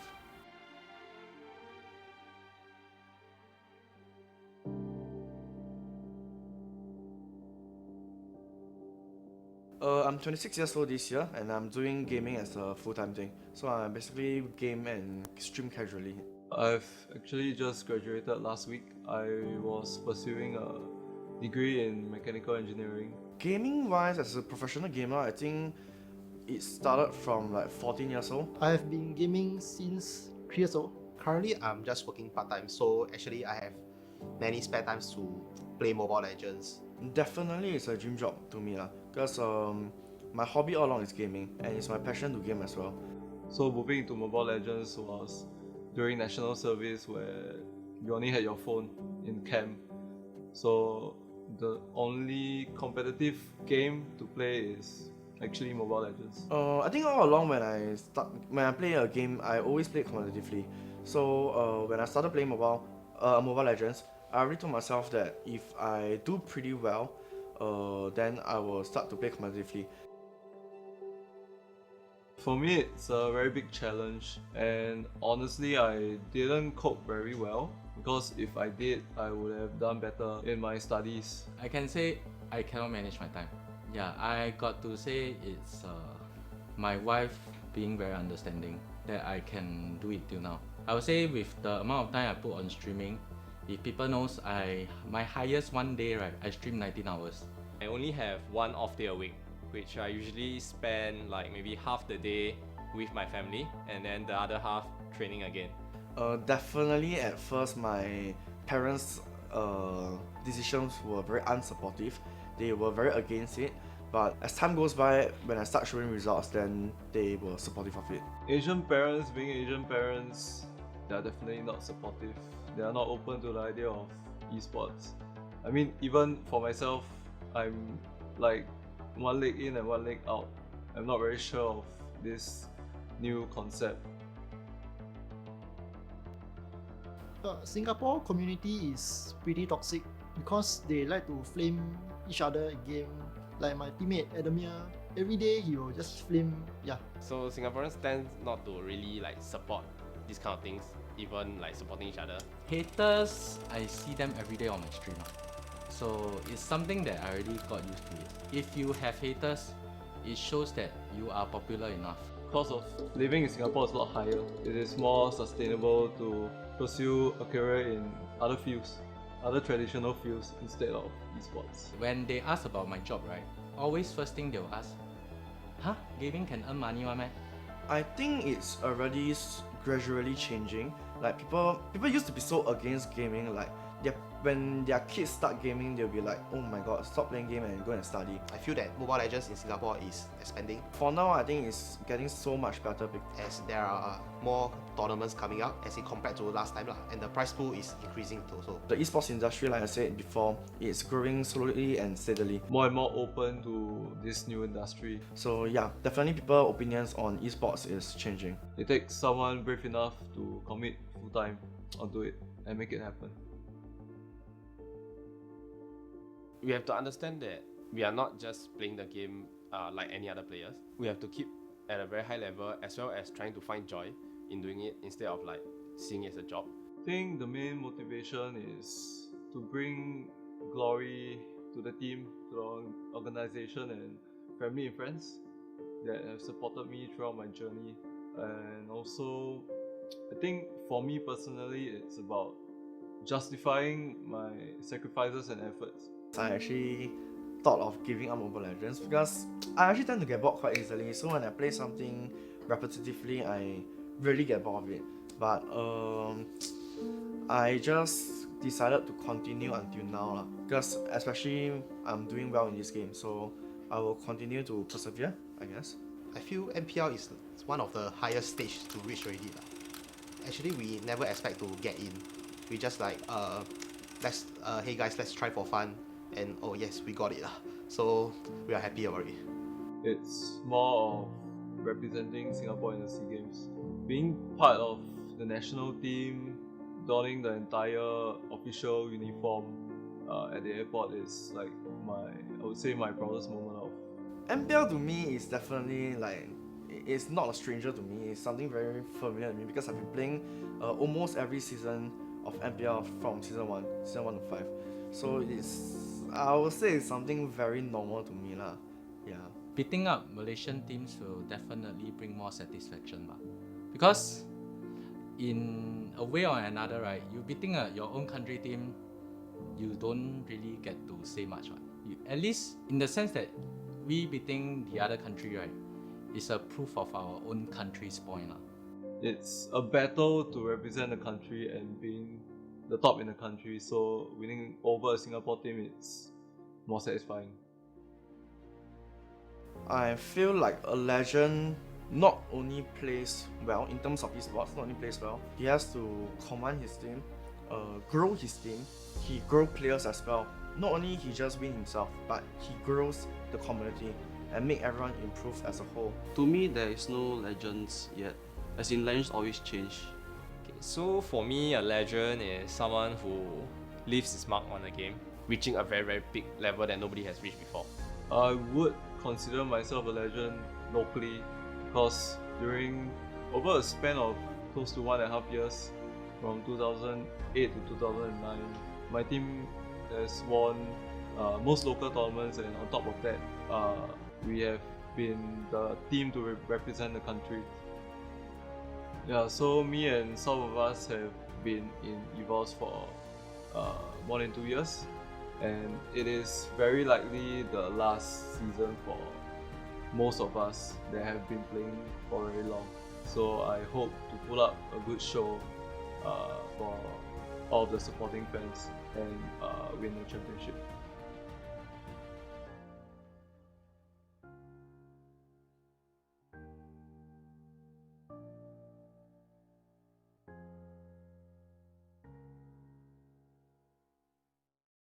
Saya rasa dia telah membawa tim dia ke arah kemenangan. Kita kena ada mindset champion if kita nak jadi champion. I tak tahulah, I maybe jenis yang macam tak cukup lah. Setakat champion sekali tak cukup. I nak lagi.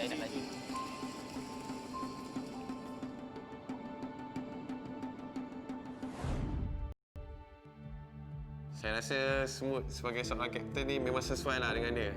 Sebab dia ni tepati masa, lepas tu bertanggungjawab. First time saya jumpa Moon dekat gaming house and saya tahu saya duduk sebilik dengan dia.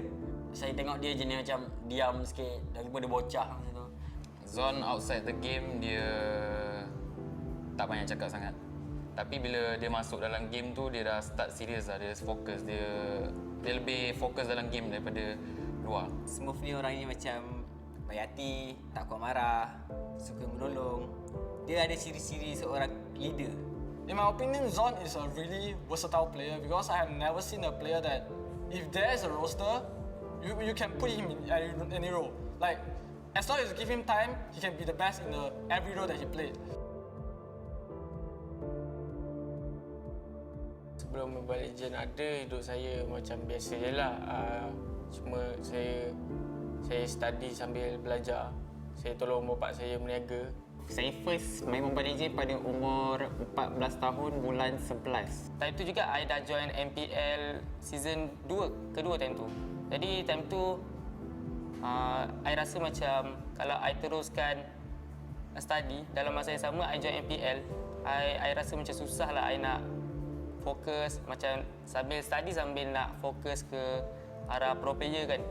Time tu ibu saya lah yang paling larang saya nak main game sampai satu time tu saya terpaksa jual akaun saya sebab dia terlampau marah.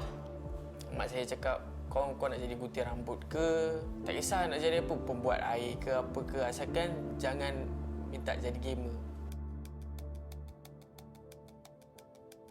Nervous tu tetap ada, tapi kami tak menganggapkan diorang yang terkuat kat Malaysia lah.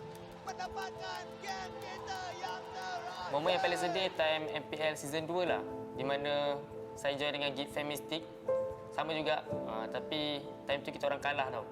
Kalah disebabkan kita orang, actually game tu dah menang, tapi sebenarnya akibat beberapa mistake, kita orang kena comeback kan. Tambah pula, I punya family first time datang time tournament tu. Jadi I rasa lepas I kalah tu, I terus nampak family I datang, I terus sedih dah tu. Final waktu MPL season 4 lawan Esports SG. Waktu tu kita orang actually pretty confident lah untuk kita orang menang, sebab kita orang waktu tu tournament offline tu kita orang tak ada kalah langsung. Boleh katakan kita orang memang tak ada rezeki lah untuk dapat nombor 1 waktu tu. Feeling saya waktu tu first, waktu tepat masa kita orang kalah tu, waktu hancur kita punya base, itulah rasa kekalahan yang pertama kita orang rasa actually. Sebenarnya rasanya kalau tak silap kita orang join tournament semua menang actually. Game-game tournament MGC, Super Comic semua kita menang. So itulah pertama kali kita orang rasa kekalahan yang berat lah. Waktu tu saya punya confidence dah hilang dah. Saya rasa macam dah tak nak main dah untuk game ni. Tentu saya memang dah tak nak main dah. Bila saya down, saya akan nyanyilah, main gitar, main piano. Itu benda-benda yang saya suka buat bila saya tengah stres, tengah down ke. Itulah benda-benda yang selalu buat saya rasa relax. I dah fikir dah kalau I memang nak champion dalam officialnya tournament ni. Jadi bila MPL season 3 tu I dapat champion tu, I rasa macam impian I telah tercapai lah tentu. Tapi actually sebenarnya I tak tahulah, I maybe jenis yang macam tak cukup lah. Setakat champion sekali tak cukup. I nak lagi.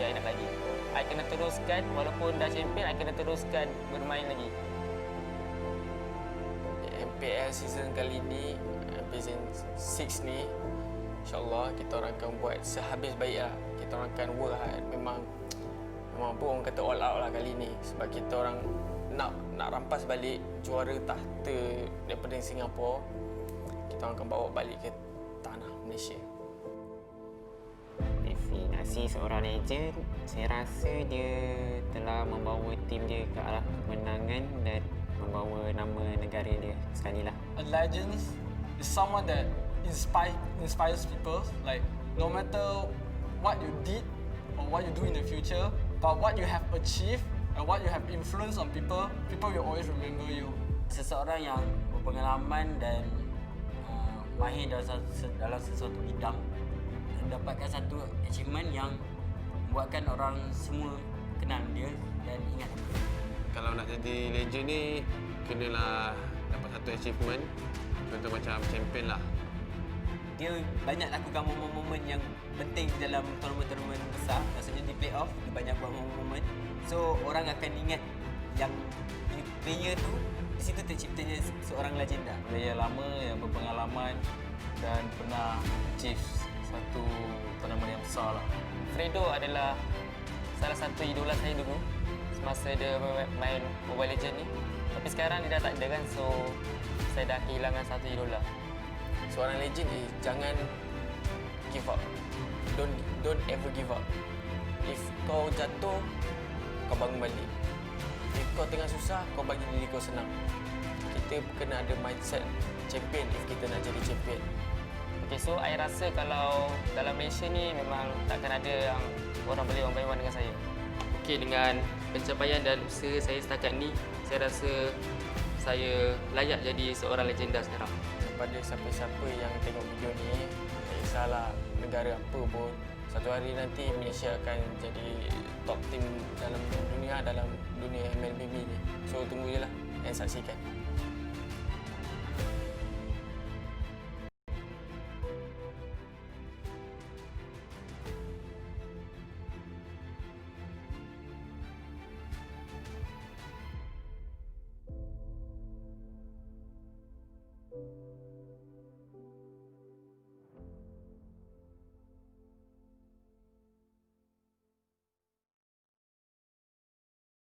Wanna hook up? Wait, what? With Udo.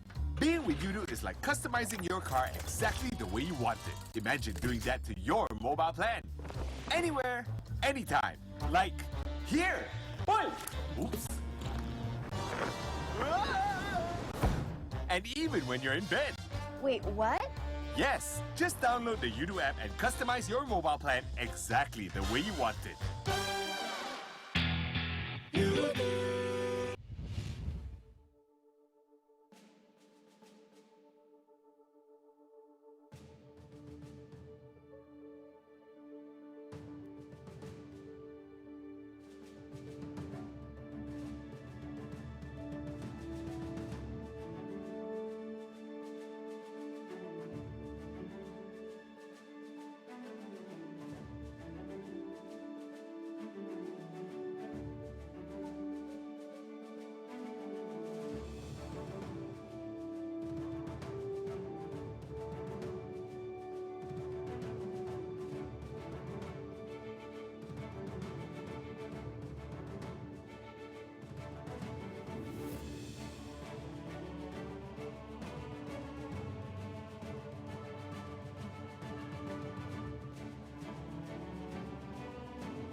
Welcome back to MPL Quickie. Dan tadi kita telah pun menyaksikan perlawanan di antara EVOS dan Orange. Dan selepas ini kita akan menyaksikan perlawanan Grand Final di antara Todak dan EVOS. Sebelum itu saya nak ucapkan terima kasih kepada sponsor utama kami, Yudu Media Partners dan My Game On dan IGN Southeast Asia. Betul tu, kita baru saja menyaksikan satu perlawanan yang sangat intens di semi-final dan selepas ini adalah Grand Final Best of 5. Tapi sebelum tu, macam yang kita cakap tadi, kita ada banyak award-awards yang kita nak bagi dekat player dan juga caster kita, Nabil. Betul, saya excited part tu.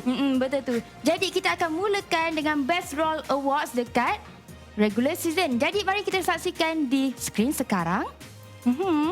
Dia kan kita di bracket. Okey, selepas ini kita ada perlawanan di antara Todak melawan EVOS SG, guys. Dan ini adalah Grand Final Best of 5. Baiklah. Yang ditunggu-tunggukan, guys. Dahsyat.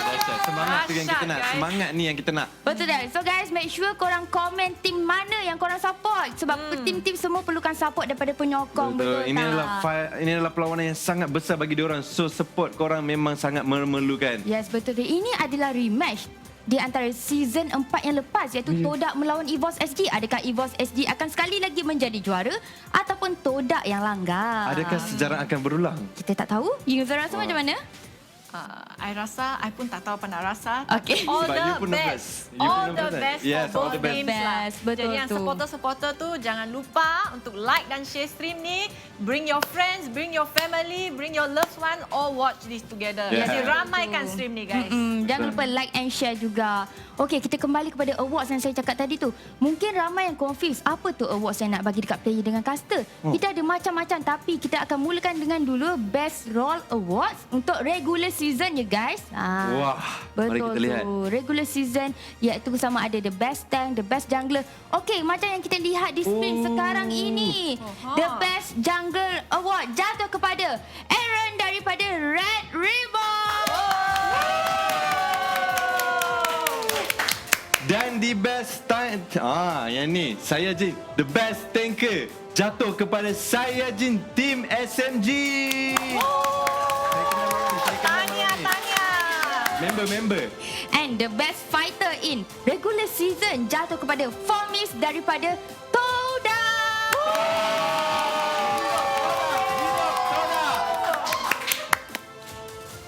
Dan seterusnya kita ada the best match. Kita ada the best match jatuh kepada My Jason daripada Team Resurgence.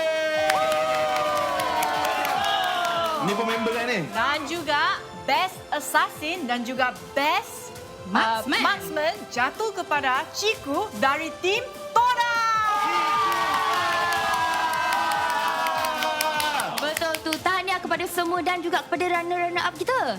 Tapi bukan itu saja. Ini adalah the best role awards untuk player kita di regular season, bukanlah di playoff. Jadi korang jangan confuse, ni ke MVP. Bukan, ini adalah the best role awards. Tapi saya nak ucapkan tahniah kepada runner up juga dan yang mainly diorang memang layak dapat role tu. Yes, betul tu. Mungkin ada orang ramai yang confused. Kat mana nak vote ni? Bukan, kita tak perlukan vote audience ataupun bukan kita pilih secara rawak. Tapi ini berdasarkan stat ataupun performance yang mereka lakukan di regular season baru-baru ini. Betul. So kita tak ada main tipu-tipu kan. Kita ikut betul-betul daripada analisis, daripada stat, daripada segi permainan diorang. Yes, betul. User rasa macam, apa yang you rasa berdasarkan you nampak tadi?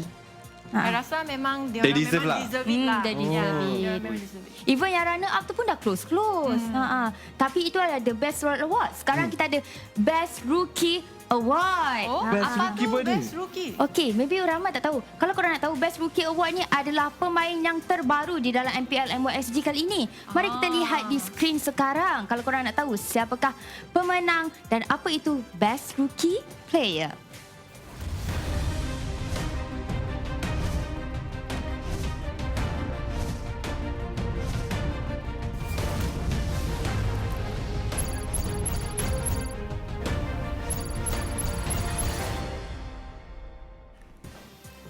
Okey, itulah dia calon-calon.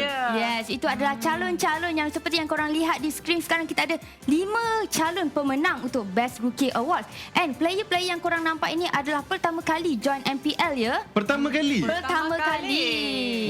Dia ada prestasi yang baik. Betul tu, prestasi yang baik yang sangat daripada regular season sampailah ke playoff sekarang. Oh, yang tercalon tu pun sebenarnya power kat 5-5 orang tu. Betul tu. Walaupun contoh ada yang tak menang tapi tak bermakna mereka tak baik. Mereka dah buat yang terbaik dah dan so far semua fans sangat bangga dengan diorang. Yes, and make sure korang screenshot, tag tahu Instagram dengan Facebook diorang. So support player-player kegemaran korang. Sebab selepas ini kita akan umumkan siapakah Best Rookie Award. Wow, I'm so excited. Jadi korang rasa siapa yang menang? Okey, rasanya semua orang dah excited ni nak tengok. Mari kita lihat sekarang siapakah pemenang untuk Best Rookie Award. Okey, tapi I nak tahu juga.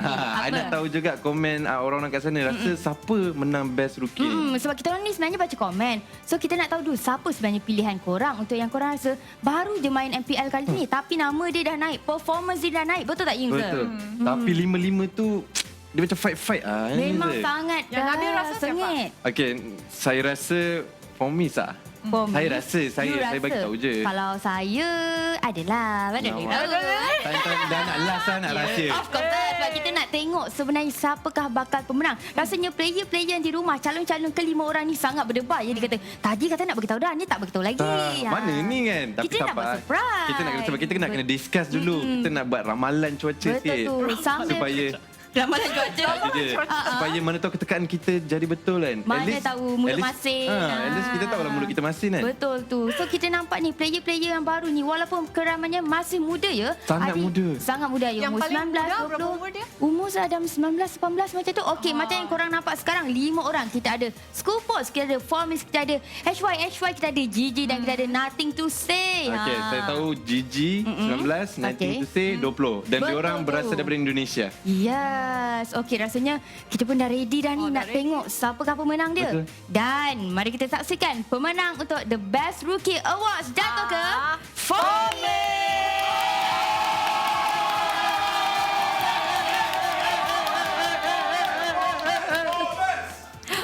See, aku baru cakap. Ini ramalan cuaca yang baik. Ramalan cuaca. Masin.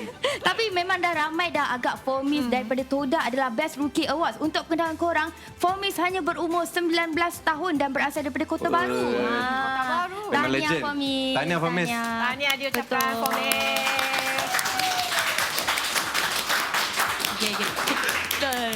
Kita nampak tu muka dia serius tu. Nampak. Dia tengok je. Comel dan muka dia serius tu. Yes, tapi ini adalah The Best Rookie. Kita ada juga MVP untuk regular season. MVP.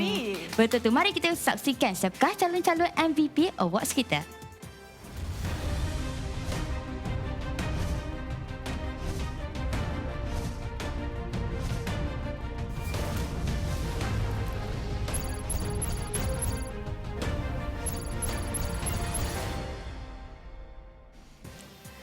Okey guys. Itu semua fighter-fighter tu. Ini semua fighter. Betul tu. Kelima-lima ini sangatlah kuat dan sangat terkenal. Lagi-lagi nama diorang sangat naik di MPL season ke-6 kali ini. Kita ada Chiku, kita ada Mal, kita ada Jason, kita ada KZP dan kita ada Rin. Betul tu. Apa yang korang rasa lah? Kita jangan tekan lagi. Jangan beritahu lagi siapa pemenang. Apa yang korang rasa dulu? Saya rasa ini memang calon yang terbaik lah. Yes. Calon MVP yang terbaik. Pemain yang sangat important lah. Yang carry game tu. Ya. Ini adalah antara pemain yang sangat penting di dalam sesuatu pasukan tersebut. Macam yang kita nampak. Muda-muda lagi. Kita ada Chiku, kita ada Rin, KZP, Jason dan juga Mal. Tapi kita tak tahu siapa yang menang. Itulah saya malah nak takut jadi betul lah. Dia tak nak buat spekulasi. Sabar. Tapi rasanya semua orang dah tak sabar dah ni. Kita akan saksikan pemenang sekarang MVP regular season musim ke-6 adalah Chiku.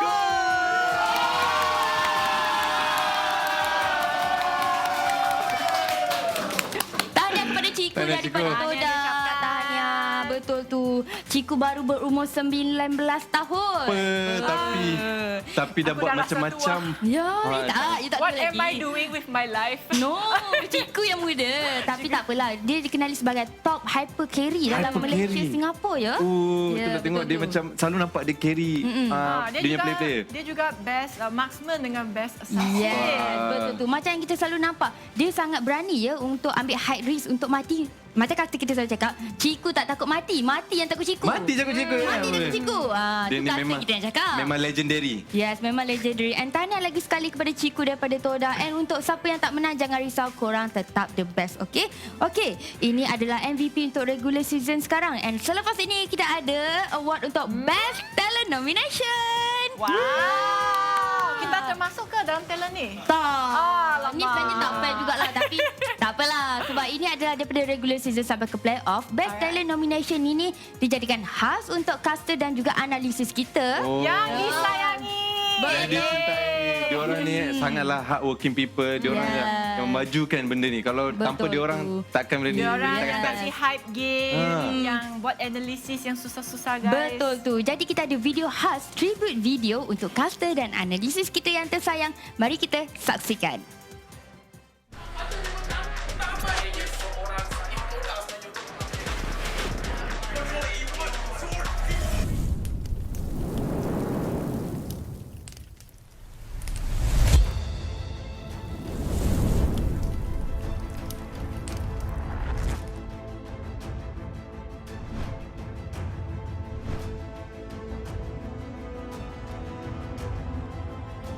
What I contribute, I try untuk kasih semua orang nampak benda yang diorang tak nampak. You kena belajar how to time things perfectly. You kena make sure you punya voice is very good, you punya voice projection tu bagus. You punya pronunciation of every word is important, sama ada you cakap English ataupun Malay. And you have to have very good understanding of the game. It's not just, oh, you're screaming at a screen. You have to learn how to work with your partner. You have to be able to put all these elements together to get a good cast. When you see something on screen, I can tell you yes or no, is this a good or bad play, and I can tell you exactly why. I wish for it to be a slight reminder for some of the teams for a potential meta or a certain line of composition which they sort of forgotten for the past few years. I have this one line I always like to say to myself, which is, never accept the world for what it appears to be. Dare to see it for what it could be.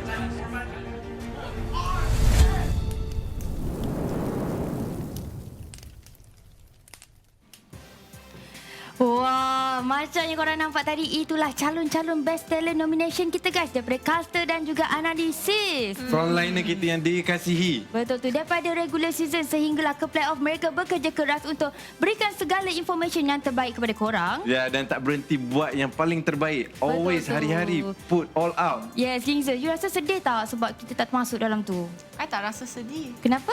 Sebab I rasa bangga sama mereka. Mereka susah-susah belajar dan mereka cinta game ni, learn about items, about heroes, meta terbaru. Dan every game mereka memang bagi energy 100-200% lah untuk casting. Sebab itulah kita harus setiap hari tau, 3 hari ni. Yelah tu setiap hari dah. Sebab tu kita harus menghargai caster dan analisis kita dengan berikan komen yang positif dan komen yang baik-baik untuk mereka.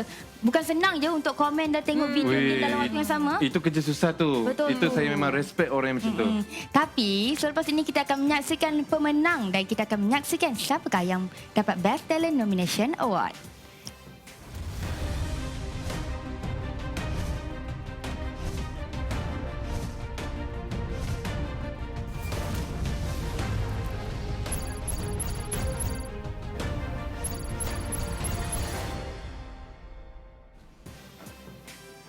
Okey guys, so sekarang ni korang akan nampak satu keajaban yang sangat pelik ya, sebab kita semua akan berkumpul.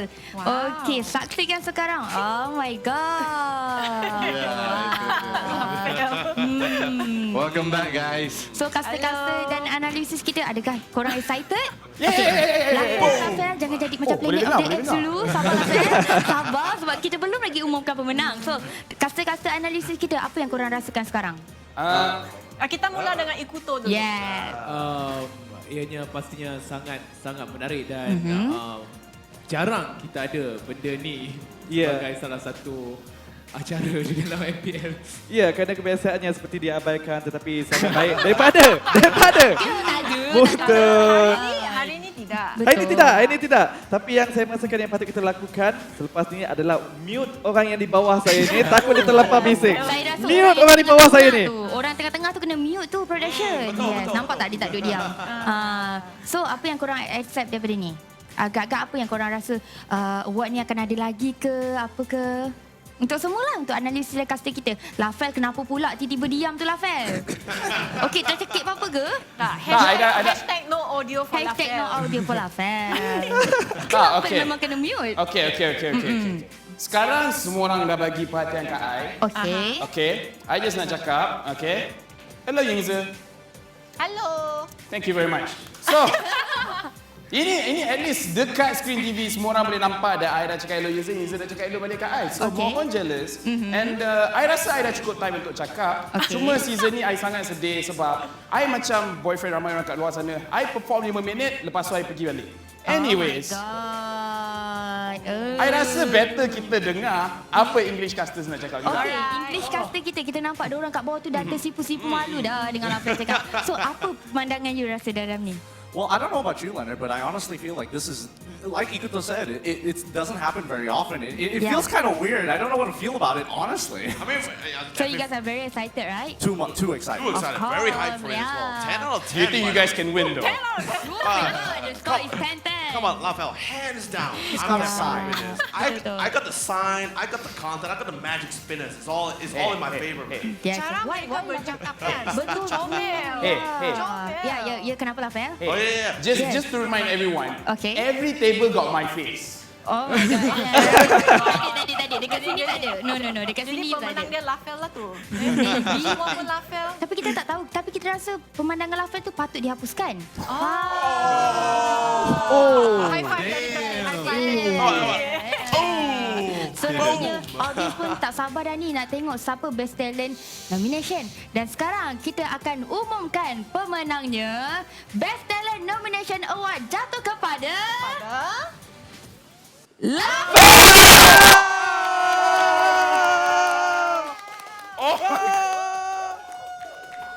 Oh my god.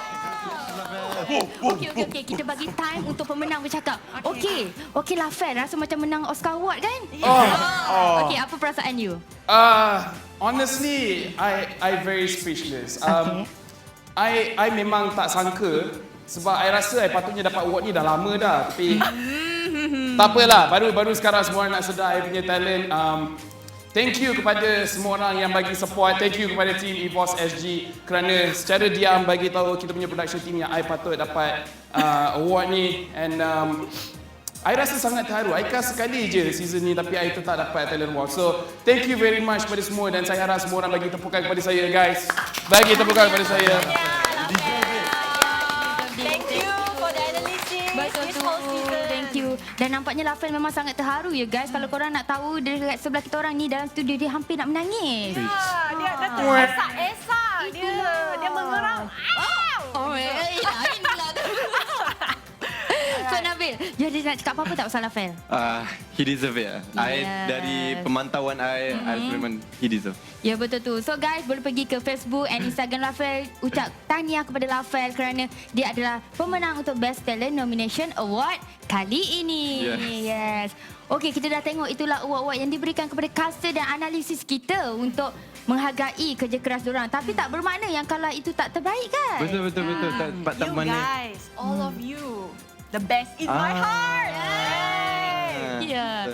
So, you rasa selepas ini kita ada perlawanan yang sangat sengit tak? Sebab ini adalah rematch untuk MPL season keempat. Betul. Jadi, mari kita mulakan Mobile Legends Bang Bang Professional League Malaysia dan Singapore musim ke-6 Grand Final. Selepas lebih daripada 500,000 jumlah tontonan, 6,000 lebih minit gameplay, lebih 1,800 hero kills dalam semua pertandingan, 716 pembunuhan total, 540 double kill. 322 Lord disummon. 196 triple kill. 72 hero unik yang dipilih dan bersiaran langsung secara 20 hari. Prestasi mereka telah disaksikan, namun hanya ada satu juara. MPL MY musim ke-6 Grand Final Day. Juara tidak dilahirkan. Mereka adalah hasil semangat yang tak pernah berputus asa. Sepanjang musim akan tamat pada hari ini. Semoga semua usaha akan dibuktikan. All for the glory. Marilah kita bermula.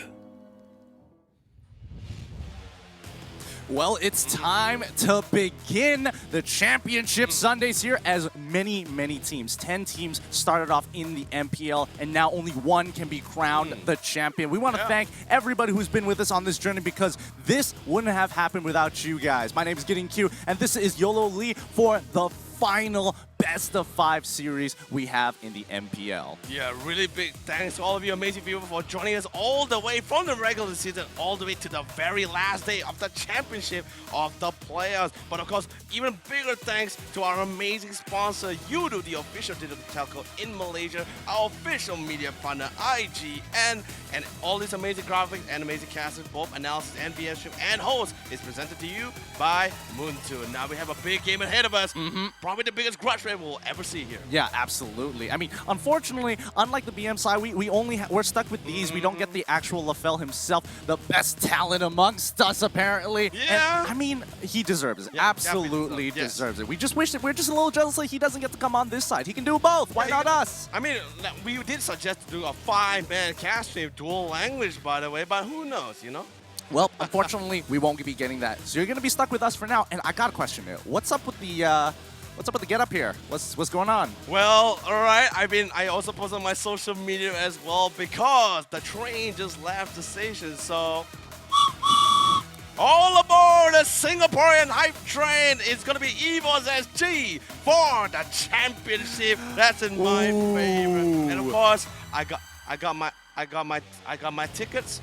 First class, by the way, Gideon, I know you want to join on top of me with the Singaporean hype train here. There you go. Oh my goodness. I mean, I don't need one of these, unfortunately. I mean, we have talent predictions up there, and clearly we know who you're voting for, unfortunately. Bit of a spoiler, but I'm interested to know what everybody else kind of thinks about this matchup because we've seen these guys go head-to-head before. Maybe they kind of changed up, and the predictions are... Whoa! Ooh, okay, so 3 for Evos and the rest for Torak. And you were probably wondering, like, oh, you need a ticket. Guess what? Oh, what's that in my pocket over here? Oh, what's that? Oh, it's a ticket. It's a ticket. What for? For Evos. I had this the entire time. And unfortunately for you, I don't need none of that pin stuff. I'm already on the hype train. Oh, yeah. I mean, just in case you want a little bit more, there's like plenty of more to go for. Give it to me. Give me all the tickets. Make it rain, boys. Make it rain. Oh, boy. Oh, but the hype train is really up in arms here. Evos looking really good after their previous game. And honestly, it feels kind of nice to see them a little bit warmed up. Hopefully, you know, they aren't fatigued after that game. They've got plenty of time to take a break. So it's going to be a fresh new team going up against Toda. But let's see what you guys predicted. Are you part of the hype train or are you part of Toda? Wanted to take it, and it looks like, oh, what's this spare ticket I have here in my pocket?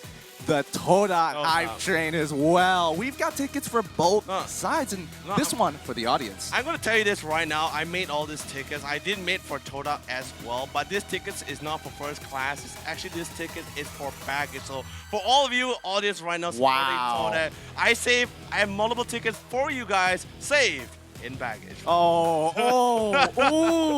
so this is the dark side of Leonard. It's been a while. It's been a while since we heard the dark side of Leonard. That's very true. But at the same time, don't worry, guys. If you guys think baggage is a little bit bad, don't worry because you have Igato, Karakuri, and many more amazing people in baggage with you guys. So definitely not alone there.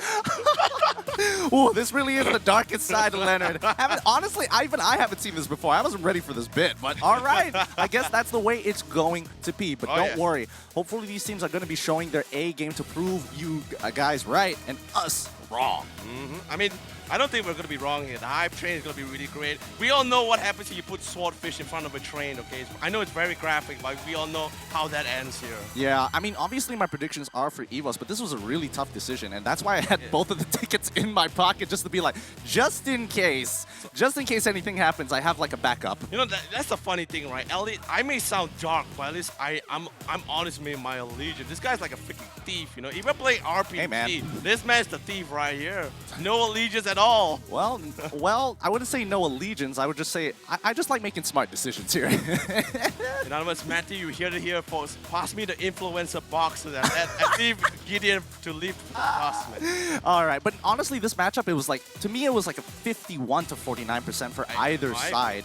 It's really, really tough. After seeing the performance of Torak the other day in Day 2, one of the most hyped games of Day 2 in the playoffs, it's pretty crazy. But just in case you guys don't know who the players are actually going to be on, it's time to show you the player lineups of both EVOS SG and Torak. I mean, definitely for sure, it's very unlikely. You have no idea who are this team. But starting off on the right side, we have EVOS SG with their players, Pokemon, Potato, Aeon, JPL, Soul, and of course, Toxie, CEO. All of them has really stepped up. And yes, it's going to be a really tough time for them, but let's talk about Toda. This is their competitors for Mezi, Chiku, Moon, E1, X-Ray, and Stu. The members of this team, which put EVOS in this awkward position, nearly knocking them out, but sending them to the lower brackets. Unfortunately, the high-pressure, high-octane train and potential car crash was going to be happening down the lower brackets, but EVOS, they pulled it through. I mean, yeah, definitely sure they did ask to be longer or to be crashed into it, but it doesn't matter. With the high chain, they will easily ram them all over. But let's start with EVOS SG with their roster lineup and most big hero with their total KDA. And of course, the most significant one to look here is definitely, yes, we have seen both from Potato and JBL both being the joint and carry, because with his carry, 32 kills inside the playoffs here. And Joy, yes, he only has 8 kills, but he makes up with all of it in his assists with 51. Yeah, and I mean, so far, EVOS has been, definitely been improving over the playoffs, really starting to learn the habits of the team. And the only benefit of that is that they are looking warmed up. They are ready to go right from the get-go. So this is going to be one crazy best-of-5 series. And considering that their matches against Torak, it was a best-of-3 each one of those games, pushing up to 20 minutes the moment both sides are even. But when one side's winning, it's a complete stomp. Oh yeah, I mean, whether it's a stomp or not. But even there was one time when, even in the early game, when they were slowly losing up, both teams still knows how to really step up for the other team here and literally support them all the way. But here is Toda with their current lineup here with the most big hero and total KDA. And let's be honest here, when you see Moon just playing Selena or even E1 with the box here, you can be solely guaranteed that early game will be so in their hand, because E1 super aggressive, always very interactive and active as well, alongside with Selena, or Moon in this case, with his Selena one-shot. GG. Yeah, and I mean, Todak has so far been a very consistent team, and they still have a 100% win rate in best-of-3s. Whether they're ready or not to take on a best-of-5, I don't really have to question it. I know that these guys are ready. If they want to start it off strong, and if they are able to beat EVOS SG one more time in this best-of-5, they're going to be coming out of the MPL Season 6 MYSG with a 100% win rate, which has never been done before. I mean, yeah, that's definitely for sure. But of course, as we slowly come back to his owls, we also forgot to mention the amount of the amazing plays that Formaze made yesterday with his huge shot to really set things up with a score of 7-0. By the way, here is the team stats head-to-head for EVOS SG and Team Todak. And let's be honest, it's pretty much very similar. Probably the most significant one is probably going to be the amount the average total has been taken away, but you must also take into account that Todak has always been trying to find an opportunity for that early to mid-game transitioning, literally dominating that turtle every single time. Yeah, the objective gameplay from Todak really does show itself. Both sides having average targets of 8, but the only significant difference is the fact that EVOS SG average team damage 2.642k worth of damage in comparison to Todak's 2094. So it's a significant difference there because it does kind of show the play styles. Because when Todak decided to beat EVOS SG in that best of 3, they were looking for a split push strategy. They weren't really looking to interact with them, especially when they knew, hey, you're a team fight composition. I would like to avoid that, and they really pulled it off. Yeah, it was really well played and well set up as well. And just Chico just totally, and that's pretty much the reason why he gets the MVP as well, because his decision making to know when he should join the fight, when he should split was really well played stuff coming from Chico. And speaking of Chico, here's the player head-to-head between both Potato and Chico, both the main cores or carries inside both of the respective teams here. And let's see, what do we have here? Yeah, just an overwhelming KDA coming out of Potato. 64, 11, and 46 in comparison to Chico's 23, 14, and 29. Followed by average goal going over to Potato as well. And also the average kill participation with 85% to Chico's 81%. I mean, you also must take into account, yes, the KDA looks like so significant, but you must understand the fact that Chico, his main, yes, he can play a good amount of marksman as well, but his main role has always been the assassin. And remember, that 23 kills that he was able to pick up for his team here are all super important, all objective kills that literally secured the game or even the situation. But here is the lineup prediction for the map prediction by our main analysis. But of course, it's not really set in stone because it all depends on that lineup composition. But anyway, let's go with it as well. As 4 mains and Pokemon will be going towards the goal lane. Potato and Chica could be in the jungle. Moon and Aeon could be solely in the mid, duking it out as the mages. E1, JPL, the roamers, and Soul and X-Ray gonna be in that side lane in the EXP lane. Yeah, you guys know their roles. You've seen them go head-to-head against each other. This ain't new news. This is old news. What we're excited to see is whether or not either one of these teams are going to divert from the previous strategy, because again, they did meet each other in that best of 3, and that gives a lot of information to both sides. Oh yeah, a lot, insane amount of information. But one thing that I saw that EVOS did today against Orange Love Esports gave me such a big boost in morale, because we saw Baxia being picked on the side here of EVOS SG. That tells me at least if they can't ban Baxia, they can take it away for themselves. By the way, speaking of milestones here, this is the lowest milestone we have with 30,000 viewers. Get your friends, get everyone you love, and even if you don't know your janitor or anyone else, get them to join the stream right now, because the more viewers we get, the more milestone we achieve, and when the more milestone we achieve, the more amazing skins you're able to collect and win for yourselves. Yeah, I mean, the highest being 120k viewers with limited 3 winners to unlock all skins for your hero class. If you get the 80k mark, we can give 8 winners, and on top, and there's still more. So please, please, please, please, please, please get as many people to come in and share the stream, so at least we get that. At least they have an interest in Mobile Legends. This is a great opportunity to do so. But anyway, speaking of other scans here, look at that little QR code on the left corner. By the way, scan it right now, because you stand a chance to actually win yourself a beautiful permanent Kufra skin for any of you Kufra players, especially after watching such an amazing play by Saya Jin during the regular season and the playoffs. If that didn't get you hyped, I don't know what will at this point, especially if you're a Kufra main. Got to take some notes here, and what better to kind of show off that you're better than your opponents when you got a skin. Oh yeah, man, you know what they're saying, right? Skin wins games, right? Yeah. Especially since Orange Love Esports, when Kuja played the Barat without the skin here, so that's pretty much why they probably have had a little held there by God, maybe? It all starts to add up, but it looks like it's all part of the plan. But it looks like it is about time. We're gonna be rolling in to the very first draft of the Grand Finals. Let's get this show on the road. And speaking of which, this is the drafting stage here. Let's check it out. And of course, a beautiful view of our EVOS SG members here from the player camps here. EVOS starting on the blue side, so they have priority pick, priority ban, and instantly, like we all know and expected, they get rid of E1's box here, followed by the Link. Yeah, it's so quick there, making sure that Todak doesn't get their comfort picks. They're not going to make the same mistake as they did last time. And Todak, I mean, they banned out the Yi Shin Shin, but they paused the moment they saw what EVOS was trying to do. They got rid of the Link, they got rid of the Baxia. All right, it looks like they've caught on. Let's get rid of the Barat for now, and EVOS is looking to reply. You know, a really interesting fact as well is like, since EVOS actually get rid of both Link and Baxia, this tells us the fact that one, they just really totally respect the fact that how E1 is super aggressive with this box here. And let's be honest, even without the box here, E1 still can play other heroes like the Hilda, for example. But in this case, E1 just has this feeling where they can easily deal with this Hilda compared to this box here. Ooh, and even Todak, I mean, both sides have done their research on each other, the most proficient heroes, and obviously one overpowered hero for the side of Todak because they're on red side. Definitely understandable. EVOS SG, they know their winning recipe. They won their previous game against Todak in that best of 3 with Selena.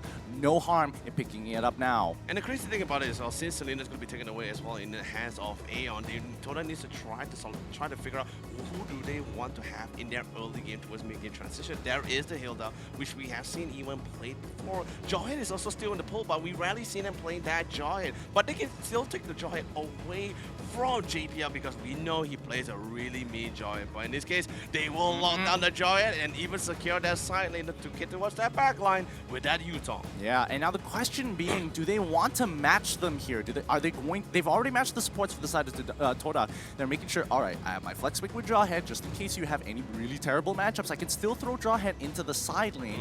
And EVOS SG, they could look to pick up either a Khalid here, just to kind of match the Yuzong, or even a Thamus, depending on what they're more comfortable with, or they can arguably pick up both. Honestly, I wouldn't be surprised even if they want to go for the Ruby too as well, because like regardless of their priorities, whether it's dominating the lane or just trying to get for that initiation, because right now they already lost, JPL already lost his Jawhead, so instantly they have to try to go for another option for themselves. But anyway, like you call it as well, one of the potential picks, that will be the Thamus. And instantly, that finally we are going to be seeing Soul's Cho as the playmaker inside this game. You don't know for certain because JPL does have and made quite a name for himself on the Cho itself. So I kind of want to see where this is going to go. Both sides have a very interesting flex pick. And for the final pick coming in for Todak on this first rotation, what is it going to be? They could look to secure their hyper carry here because EVOS SG, they haven't locked in anyone to fill up that spot. And now also just thinking about it as well, we have seen time and time again where Todak can just like, or in this case Chico can just lock out the Lancelot right now, but just for a good match, just securing all the silences here with the Uranus. Now this is going to be applying a lot of pressure. Now on the side of Team Todak, they have team fight disruption with the Yutong, early game aggression with the Jawhead, and even for the split pushing, you have this Uranus on X-Ray. Now this is pretty interesting because Todak, they decide to take Uranus, but I don't think they realize that EVOS SG, considering that their flex pick is going to be the Cho, there's not a lot of options that they're. Oh, interesting. I was expecting Todak to actually ban out the Esmeralda this time around, but it looks like they're getting rid of a carry, which would mean that Todak might be planning to pick up a tank on their first pick. Definitely for sure, because they know they're on the red side, so first pick priority does belong to them as well. And remember, carry, one of the tank shredders inside the game here, really great at dealing with this Uranus. But I think in this case, Todak just feel that they can better. They can either lock in the Esmeralda for themselves or ban it out. But in this case, I think they want to go for this Lunox ban instead, because Lunox really does melt quite a number of these heroes on the side here, Team Todak here. But coming on the back towards the EVOS SG side, getting rid of the Helka, because seriously, that early game potential with once he hits that level 4, that Dark Knight falls can be very disruptive, especially when if this Cho or Soul in this case really wants to get towards that back line. I would totally agree here, and I think more importantly so, that the question is is Kufra going to get banned, and does EVOS SG trying to bait Todak to actually picking it up, or does EVOS SG want to pick it up for themselves? Because inevitably there are so many things that you can actually block on either side with the bouncing ball from Kufra. So it's going to be a very interesting fight here. Todak is going to ban out the Ruby, so that's going to be the one. Yeah, which is technically the better one, but more importantly, now the side lanes are kind of in question. The thing is this, right? I was mentioning about the Kufra as well, and I also did mention the Ruby. Is that the fact that, like, remember, Kufra is pretty much very committed. He goes all in, but it's sometimes not really as guaranteed compared to the Ruby with IMO Fender. That literally that flexibility that Ruby is able to bring to the game here, and that sustain as well, makes it quite a threat here. And remember, multiple times here, EVOS actually, you gave them a control-centric hero here, they can actually pull it off very well.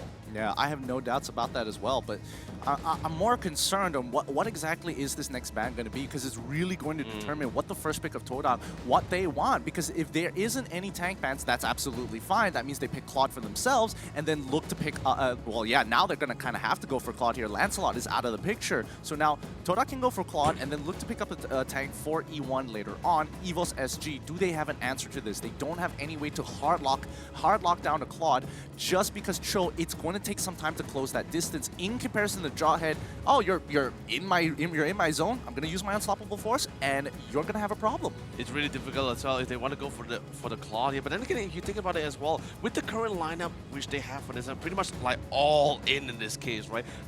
Could there be a potentially where she could just plays a fighter role and solely depend on Moon as the mage core here?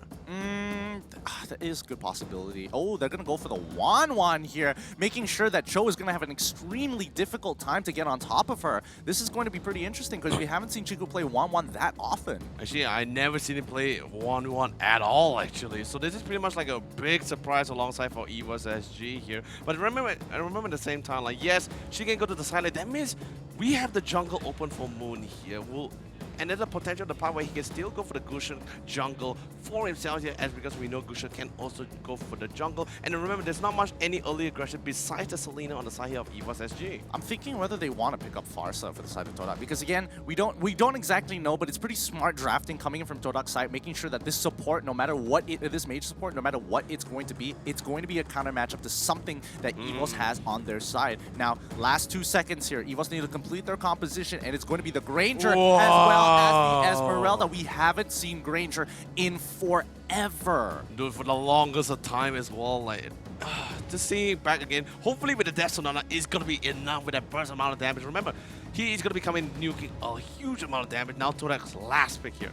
Last pick here, it has to be a jungler. It really has to be here, because going with dual lanes in both sides definitely not going to be very favorable for them here. But I'm just trying to think, what is the option for Moon here? Karina, Gusion. Chang'e is also a pretty good shout. I feel like Farsa is in a pretty dangerous position, because now that they have Granger, they have the range to actually intercept her while she is in her Feathered Airstrike mode. So I'm leaning more towards either a Lunox. Arguably, Harith would have been absolutely perfect for the composition. Yeah, but that got banned out. Ooh, they're gonna switch over to Kadita, something with a little bit, slip and slide, dashing in and out of fights. Which is really great as well, because there's not many controls on the side of EVOS SG. So the fact that they're able to go for these lockdowns and escapes or agile mobile heroes is really great for them. But what I'm really curious about is that, are we looking at a double wooden mask here?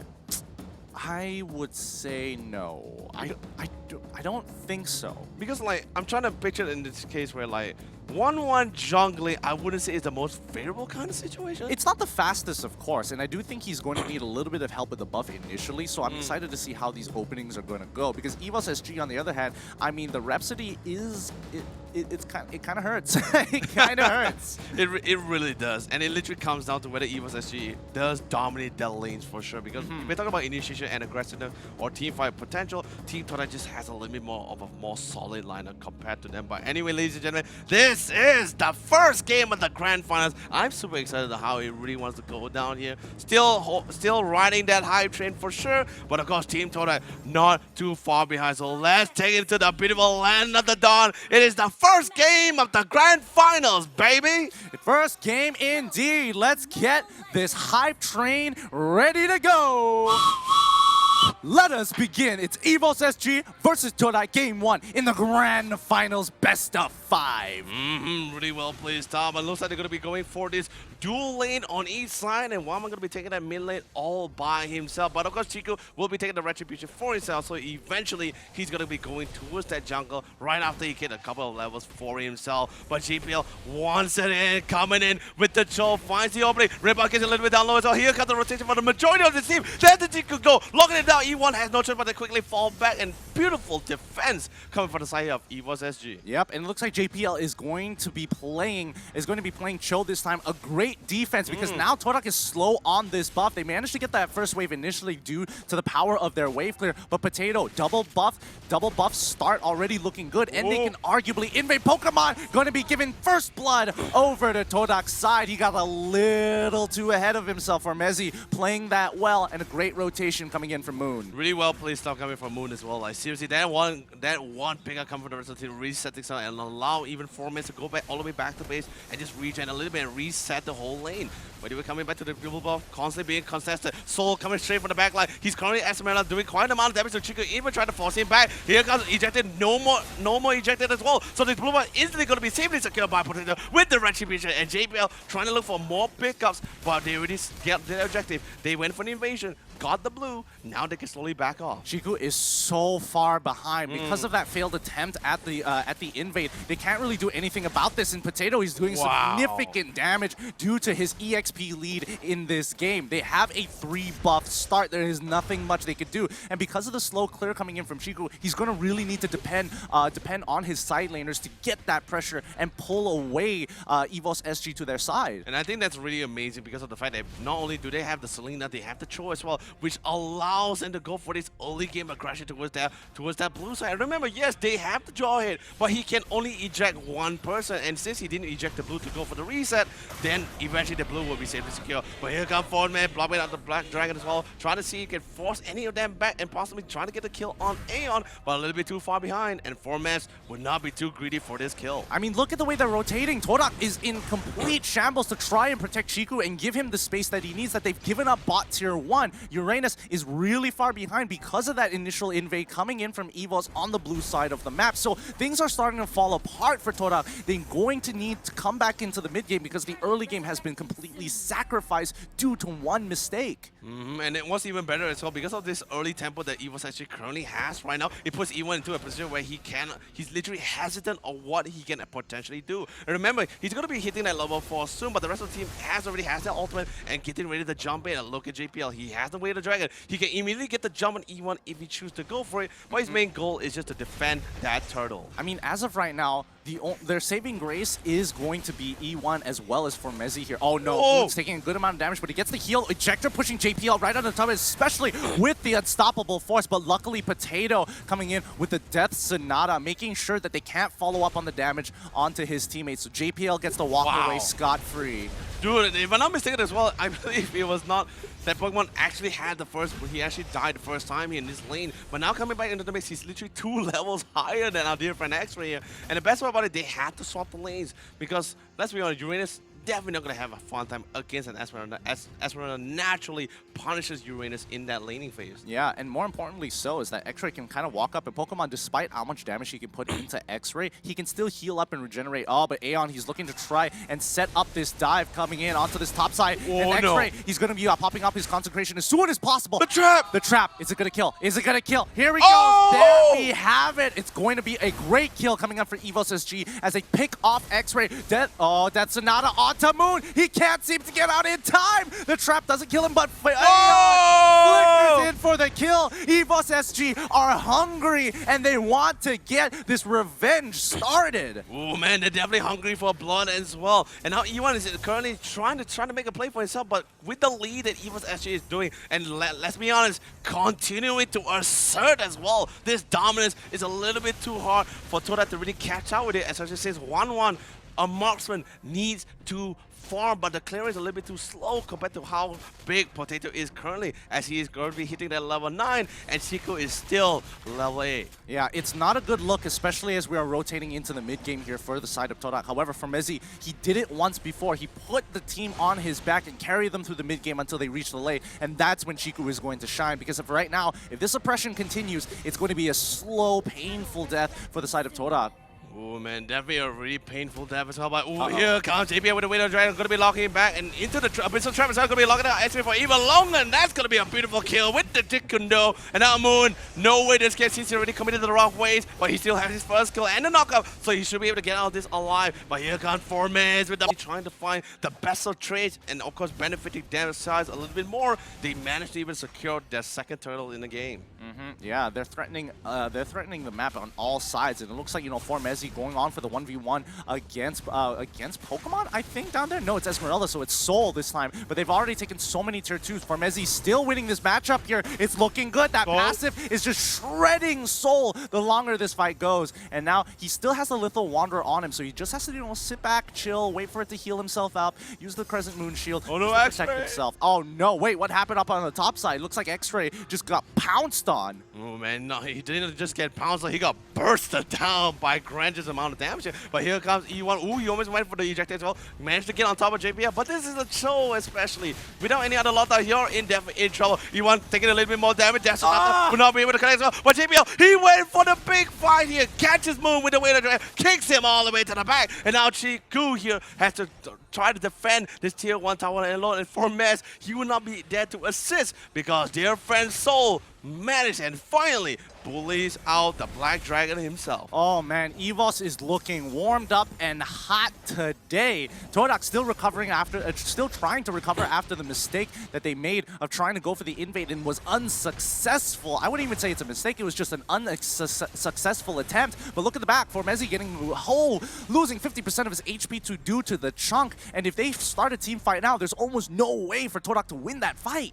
But it's just going to be playing a little bit more safe as well. They're totally unrestricted amount of bursts that Canadian Sabres bring to the game. But here comes Moon, popping the rough waves as well. And that's pretty big as well. Right now, without rough waves, they can try to, like you said, they can literally force a fight right here, right now to go for it. And Sol doing a fantastic job split pushing that ball lane. But singles are Pokemon towards his top side. Yeah, this is some really great synchronization coming in here from EVOS SG. But Formezi, they're going to start that fight. X-Ray trying to slow Aeon down. Wow! Flickers out of the way. JPL, he knows what Formezi is trying to do. Soul is already on top of it. Formezi fails to flicker over the wall. He's going to have to give his life here for the team. A good attempt from Tora, but unfortunately, EVOS saw it coming. Ooh, man, Moon's going to be a little bit careful as well. JBL, although, yes, he doesn't really have the way of the dragon, but it's definitely going to be coming off cooldown very soon. Moon coming in to try to clear the wave as fast as possible, but thankfully enough, Potato will be able to clear the turtle, get the buff, and now they're slowly coming in. JBL finds the way to dragon, kicks Moon all the way to the back line. E1 throws him all the way back with the ejector with an unstoppable phone. He will eventually go down, but so does Moon, as Potato comes in with the mega kill. Double kill picked up by Chico. He's trying his best to hold on the line as long as possible, but it's not going to be good enough because our dear friend Potato finally falls down, but Soul is on a madhouse as he slowly slaughters all members of Team Toda here, tying the match here with a 3-3. I mean, people must be thinking, oh no, that's so bad for Toda. No, this is actually exactly what Toda wanted. 50-50, they traded evenly despite being 6k behind and have a significant EXP disparity. Like, look at the side laners. Potato's level 13 to Chico's level 10, level 11 now. Soul's level 11 to Formezi's level 10, and more importantly, Pokemon's level 11 to X-Ray's level 8. You also need to take into account as well, ladies and gentlemen, that the fact that although yes, it was an even trade, Chiku was the one that was getting the kills there and still surviving all the way. Yep, he's got the Corrosive Scythe already purchased here. He's already looking to get that Demon Hunter sword on top of everything else. EVOS SG, they cannot let them get ahead. They have to keep up the suppression, and that's what you are seeing here as JPL looking for any opportunity, and Aeon right behind him, ready to follow up on his command. JPL just constantly giving a lot of vision. Yes, he is very mobile, so he's very confident that it's not going to be very easy for Toda to really get a hold of him as well without committing certain amount of spells or even major ultimates like the Unswallowable Force on top of E1. But E1 is going to be walking right into the bush there. But then again, the rest of the team is there to reinforce. JPL gets a little bit of trade-off. But Potato waiting for the right crucial moment before he dives in the mix here as Pokemon will be taking the lead. But they need to know where is Formez. They spawn him out, but they need to know how exactly he's going to be engaging with that Black Dragon. Yeah, they can't force themselves too hard for the side of ES. Oh, wait, hold on. Falling Star Moon coming out from Soul, already chunking Chiku down to at least 30%, but that's not going to be enough. He needs to make it out of there. That's Zanata and JPL coming in with a third hit of G. Kundo securing a kill onto an X-Ray, but Formezi, he's trying to turn this around, trying to look for an opportunity. Way of the dragon, getting kicked already, but he can't move. Formezi can't move at all. JPL's going to get traded up for E1. He's so close to dying, and unfortunately, Potato with the Rondo secures the kill. 1 for 3 in favor of EVOS SG. That could have been Todak's. It was so close to being Todak's fight to trade evenly. It was literally so close there as well, but the amount of damage from the Death Sonata constantly connecting, and most importantly, Todak was so clustered together when the Death Sonata was actually happening, so significant amount of damage, so that allowed them or gave them the motivation to dive in to go for that pickup. By the way, this is not going to be the Luminous Lord, but just getting this Lord will at least give a little bit more space because right now Esports SG is feeling the pressure from Todak right now, despite having the control. Soul is going to be jumping in the mid to try to steal the blue, but instantly he's going to be punished a little bit as well with the ejector. Even committed the front waves as well. But ooh, there's another clustering again. He finds X-Ray, but sadly, thankfully enough, with the he's going to be able to part the concentration and escape from the onslaught of Potato, who is currently level.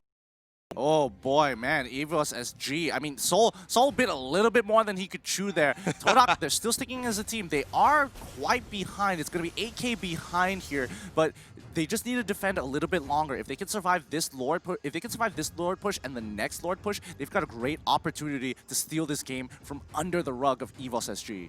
Oh yeah, definitely for sure. And now looking at this, Law slowly going to be split pushing towards that ball lane, which makes sense as well since the top side has to really be well set up by Pokemon. Now going to be able to hit from all 3 lanes at the same time. This defense is literally so crucial for them. But remember, in this case as well, it's so difficult for them to really jump to the back line without being punished or even looking for a trade. So this Lord is going to be really crucial when they hit that inhibitor. Yeah, this Lord isn't going to matter as much. They're not going in for that. Yeah, not when no way. That close. But the Death Sonata already being expanded by Potato to get some good damage onto the side of Todak here.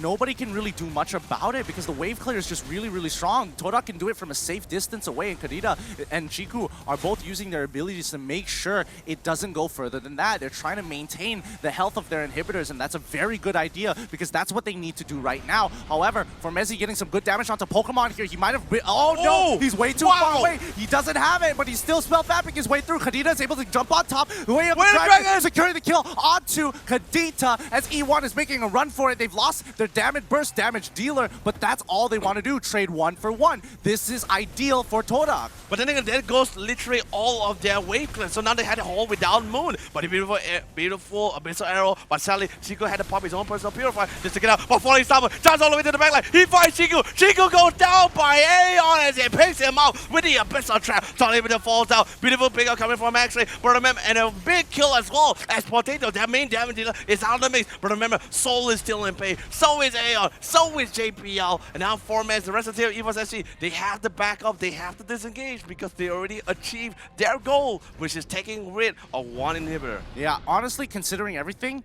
Todak actually put up an astounding defense there. Oh, wait, Soul. Did he find more than he could chew? However, that backline, Aeon could not run away from the Black Dragon, and Soul, he knows he's got to book it out of there. He's not going to get the blue buff this time round, even though he's tried it 3 times in a row. 1 time he got punished, and he's not going to make the same mistake again. Oh, yeah, I mean, definitely for sure as well. It's just so punishing for them too. But either way now, 25 seconds before Aeon comes out, and remember, 1 minute left before this Luminous Lord really spawn, and this is the Lord which they really want to dictate. But actually, really, like you said, well defense coming from Todak. This literally allows it to reclaim some of the jungle back towards his favor to get a little bit more gold, get that farm for themselves because they want to get as many opportunity as they can get before getting their final clash towards his Lord. But here comes a big pickup. If they can actually shut down JPL or even Pokemon towards the top side, that'll be pretty big and slow things down for the side of Evos SG. Yeah, they could actually just give this up because Soul has got a good push onto the bottom side here. They just don't know where Uranus as well as Kadita are going to be. They have a general idea that they might be in the mid lane, so Soul isn't fully committed to pushing down on bot side.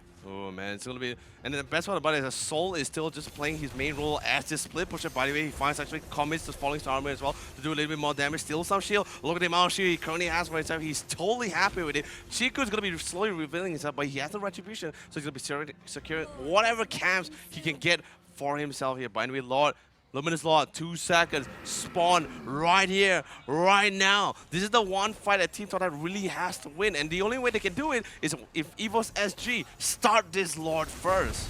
Yeah, Evos SG is going to be starting the Lord first, and Todak is going to have to respond. JPL, he spots out both X-Ray as well as E1. However, I don't think they're going to fully commit to this. We're waiting for Formezi to come in with a Black Dragon ultimate here, but they are taking some time. Evos is a little hesitant to commit all the way. Ooh, gonna be a little close as well. Lord gets a little bit down lower. Chiku has his retribution. Mr. Arrow not gonna be able to connect as well. Here comes X-Ray jumping in, popping the concentration as well. Here comes the Iron Lane. But the Lord will be safely secured for the side here. Team Todak as Moon picks it out with the rough waves. And now here comes the onslaught of Team Todak as they pick up members of Evos SG 1 by 1 as they were separated and caused into disarray. But look at, here comes the clumped up. They're grouped up once again. They're ready to go back into this fight. But now they're gonna be careful because Potato barely surviving the console. Actually finds one followed by the side of Formezi. But Formezi playing with the push, able to jump all the way back into the well. Beautiful pickup. Now Potato barely gets on the side, but a bit of a kill shutdown on Aeon. 4 members is dead. Toadog with having full 5 members without losing one. They're gonna push all the way to the top. Yep, and here comes all the Death Sonata doing some significant damage. However, Potato has no way of clearing this waves.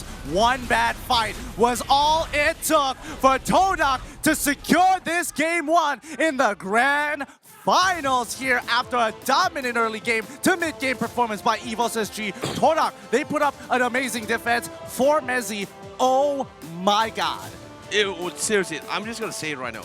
Once again, Formez and X-Ray, both side laners of Team Toadog, constantly setting space, constantly zoning out until the point where members of Evos SG got so split up into such a disarray. It was so hard for them to really come back. They tried to hold back because Soul was really holding back towards the backline of Chiku.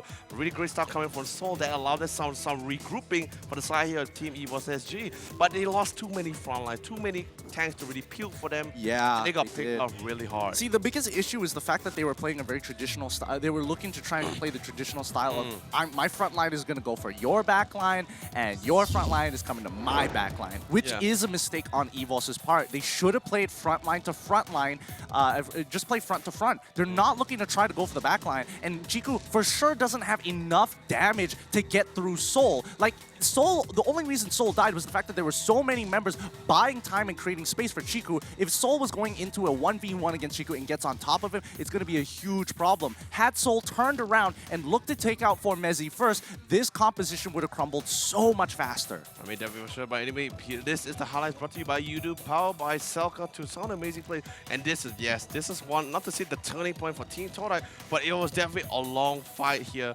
which literally Toadog was actually hoping to go for here. Even trade, Chico's still alive, picking up double kills here. That's the amount of EXP that was really lacking behind.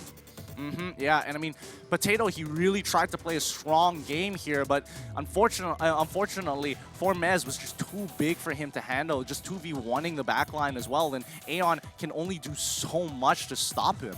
Oh man, just one bad fight. It really is just one big bad fight. Honestly, I'm not sure about you, but I felt like maybe they should have just let the law just get reset, just fall back, just find a more better opportunity, because it was just a little bit too low. And the worst part, Potato got zoned out so far behind, out of the range of the Retribution as well.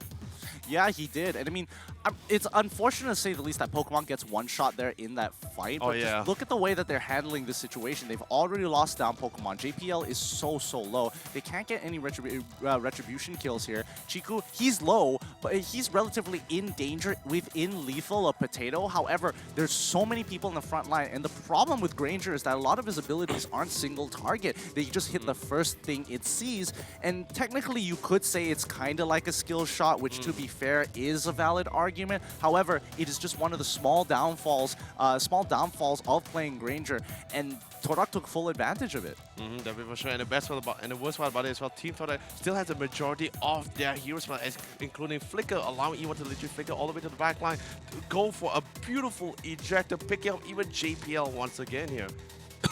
It really came down to this one bad fight. The wave was in the right place. The wave was in the right place. The fight took too long down on the bottom side of the map after the Lord, and just what could Potato really do? Oh man, like it was really difficult for the entire lineup as well, especially since Formez was already already set up in a position where at least like I will at least be in my Black Dragon a little bit more longer. I can go for the zoning out. I have a lot of damage as well, because not only does he have Blood, he has so much sustain with the cooldowns on the Queen's Wings, and even the Oracle for that healing. Yeah, I mean, overall, just a solid game, and I think Pokemon with the build that he decided to go with, kind of interesting with the Curse Amulet, Sea Halberd, as well as the Demon Hunter Sword. I could definitely understand what he was trying to aim for, though I would have preferred.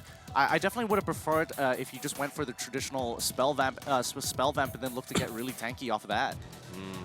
I mean, it was really hard to tell, because remember at the same time that Evos actually was actually dominated quite hard towards the mid game as well. So maybe in this case they were just a little bit confident, especially since he picked up the Malefic Roar. They were just planning to just hit that tower and clear out as much as possible. Possibly they were trying to look to end the game right after they got that Luminous Lord, but I guess maybe they just got a little bit too impatient or overconfident there to just end up losing that Lord to the side of Team Toda. I mean, it was just a misexecution of the fight. They were looking to try and get an angle, but the moment they get split up, and Formezi gets right in front of Potato's face, then it becomes a significant problem, because then no matter where you rondo and where you use your Rhapsody, as long as Formezi is eating those shots, the rest of his team is going to be okay. And I mean, I have to give it to him. The richer guy going over to Potato, the carry also going to the Potato, Sandbag being Soul, and the forgotten one, E1.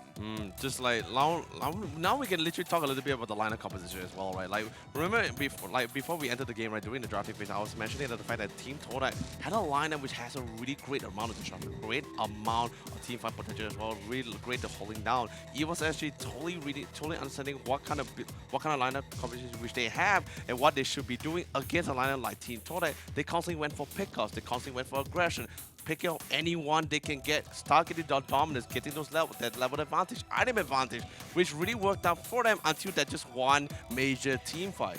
Yeah, it's unfortunate to say the least, considering that EVOS was from early to mid game was having a dominant performance overall, and they just couldn't end that game over. But enough of that. Let's see the MVP coming in from Todok's side. It's going over to Chiku with the MVP for this game. 23% of the total team gold earned with 2,630 damage per minute.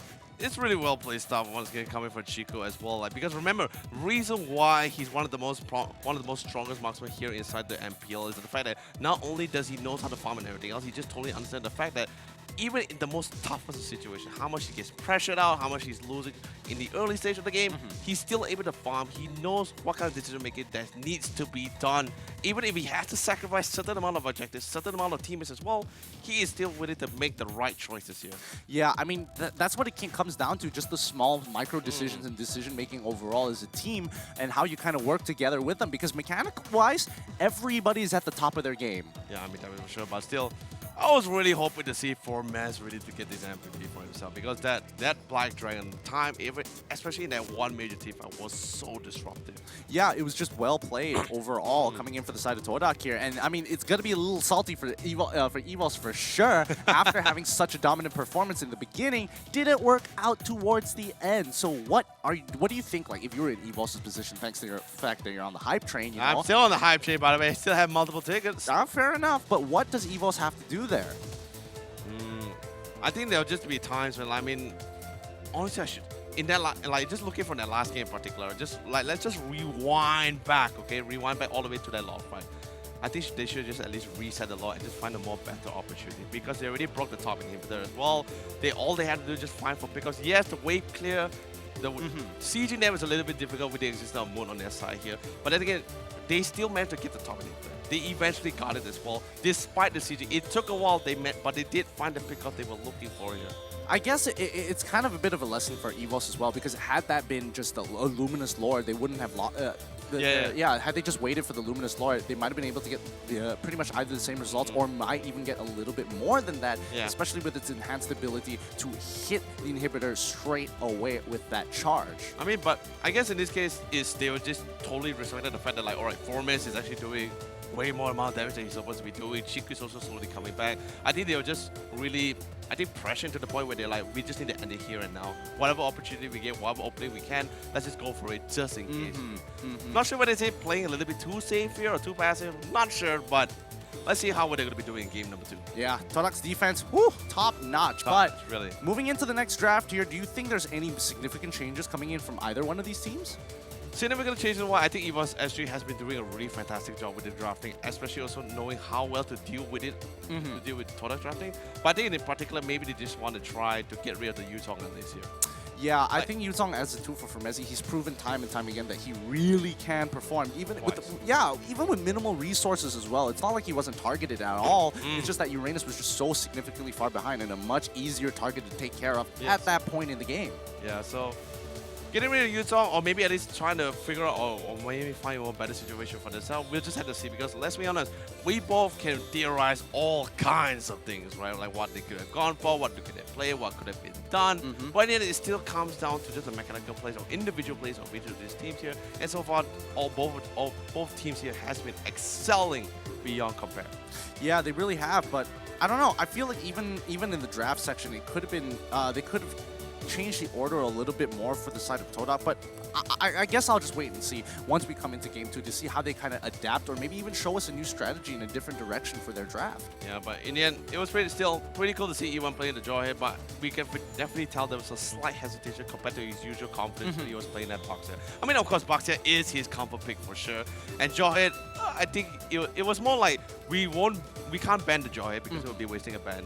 I just take it for ourselves in this case, because it's like E1 was, or in this case, when they were doing the drafting, they were just placed in the position where like we lost the Boxer instantly here.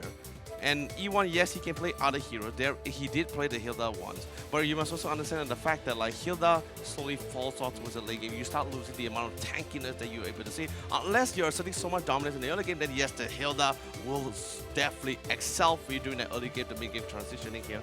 But they're looking from the long game, because they know EBOS likes to close out this early game as much as possible, and they did it really well. Yeah, unfortunately they didn't get the closing part of it, but overall it was a good game. It was a very good start to the game, because I was expecting this to be similar to day 2 games 1, if I remember correctly, where EVOS was just the moment they found one mistake, they were given a free kill off of one very simple mistake in the first minute of the game.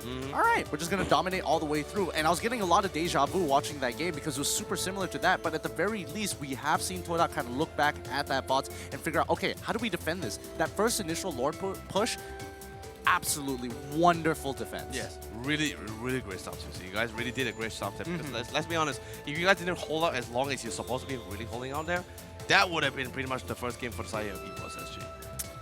But like, could it have been a battle of attrition here, or whether it should have just ended a little bit faster here? A lot of speculation. A lot of I don't know. I wouldn't call it expectations, but I definitely thought that speculations. Yeah, speculations here. But overall, I do think that EVOS kind of dropped the ball a little bit on their team fights. They got a bit confident that, oh yeah, I can take out your backline whatsoever, when they really should have been focusing on getting rid of that front line more than anything before. Because again, Formezi is such an issue, and if he goes into the backline, you don't have a lot of tools to deal with it. Your composition is basically, I'm looking for a pick, and then I'm looking to get more off of that pick. Just the consolidation. I mean, that's why I thought it was really great coming from both Formace and X-Ray, because Formace actually hit the back line first. He was on the way midway, but X-Ray actually initiated first. He went in with the Uranus, he tanked a lot of damage, he knows he has consecration, he knows he has that Oracle, so he can sustain quite an amount of damage. And so by the time, yes, although he's tanking a lot, potentially he could have died, but Formace has already arrived here. And let's be honest, Formace positioning with or more into the trajectory of where the Black Dragon was coming from, he actually forced Potato all the way back into the jungle, away from the Lord. There was literally no way he could have literally cliff across the cliffs here. Yeah, you didn't have a lot of options, and yeah, you're absolutely right. You're absolutely right.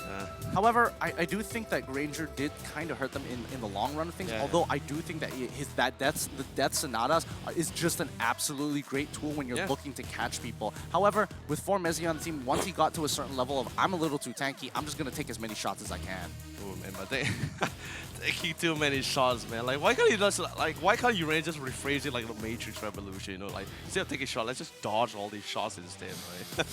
I don't know what I would hate more, to see the fact that somebody's able to tank the damage, or just, just a little pop-up message that says, you missed. Yes, dude, oh my lord. Like, I thought you were about to say, like, maybe he juked all the Death Sonata, but I love the fact that you brought up the fact of miss, because that was actually what I was trying to go for here. Yeah, no.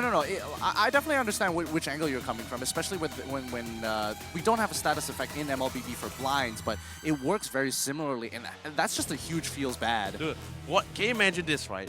You see a 5k crit marker, but at the bottom it just missed. Oh.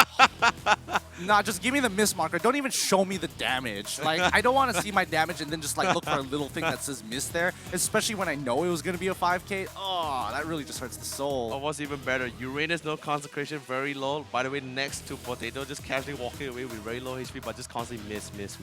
Oh, that'd be the worst feeling. I would hate that. I would absolutely hate that. Just like Blazing Duet, just everything's just misses. It's like, that's rough. That's rough. But yo, let's give some predictions for this game here, because EVOS, as they saw before, the composition was kind of working out. So I don't feel like they're going to draft any differently like how they did before. The question is whether Todak want to take advantage of the blue side rather than red side, or are they just happy where they are?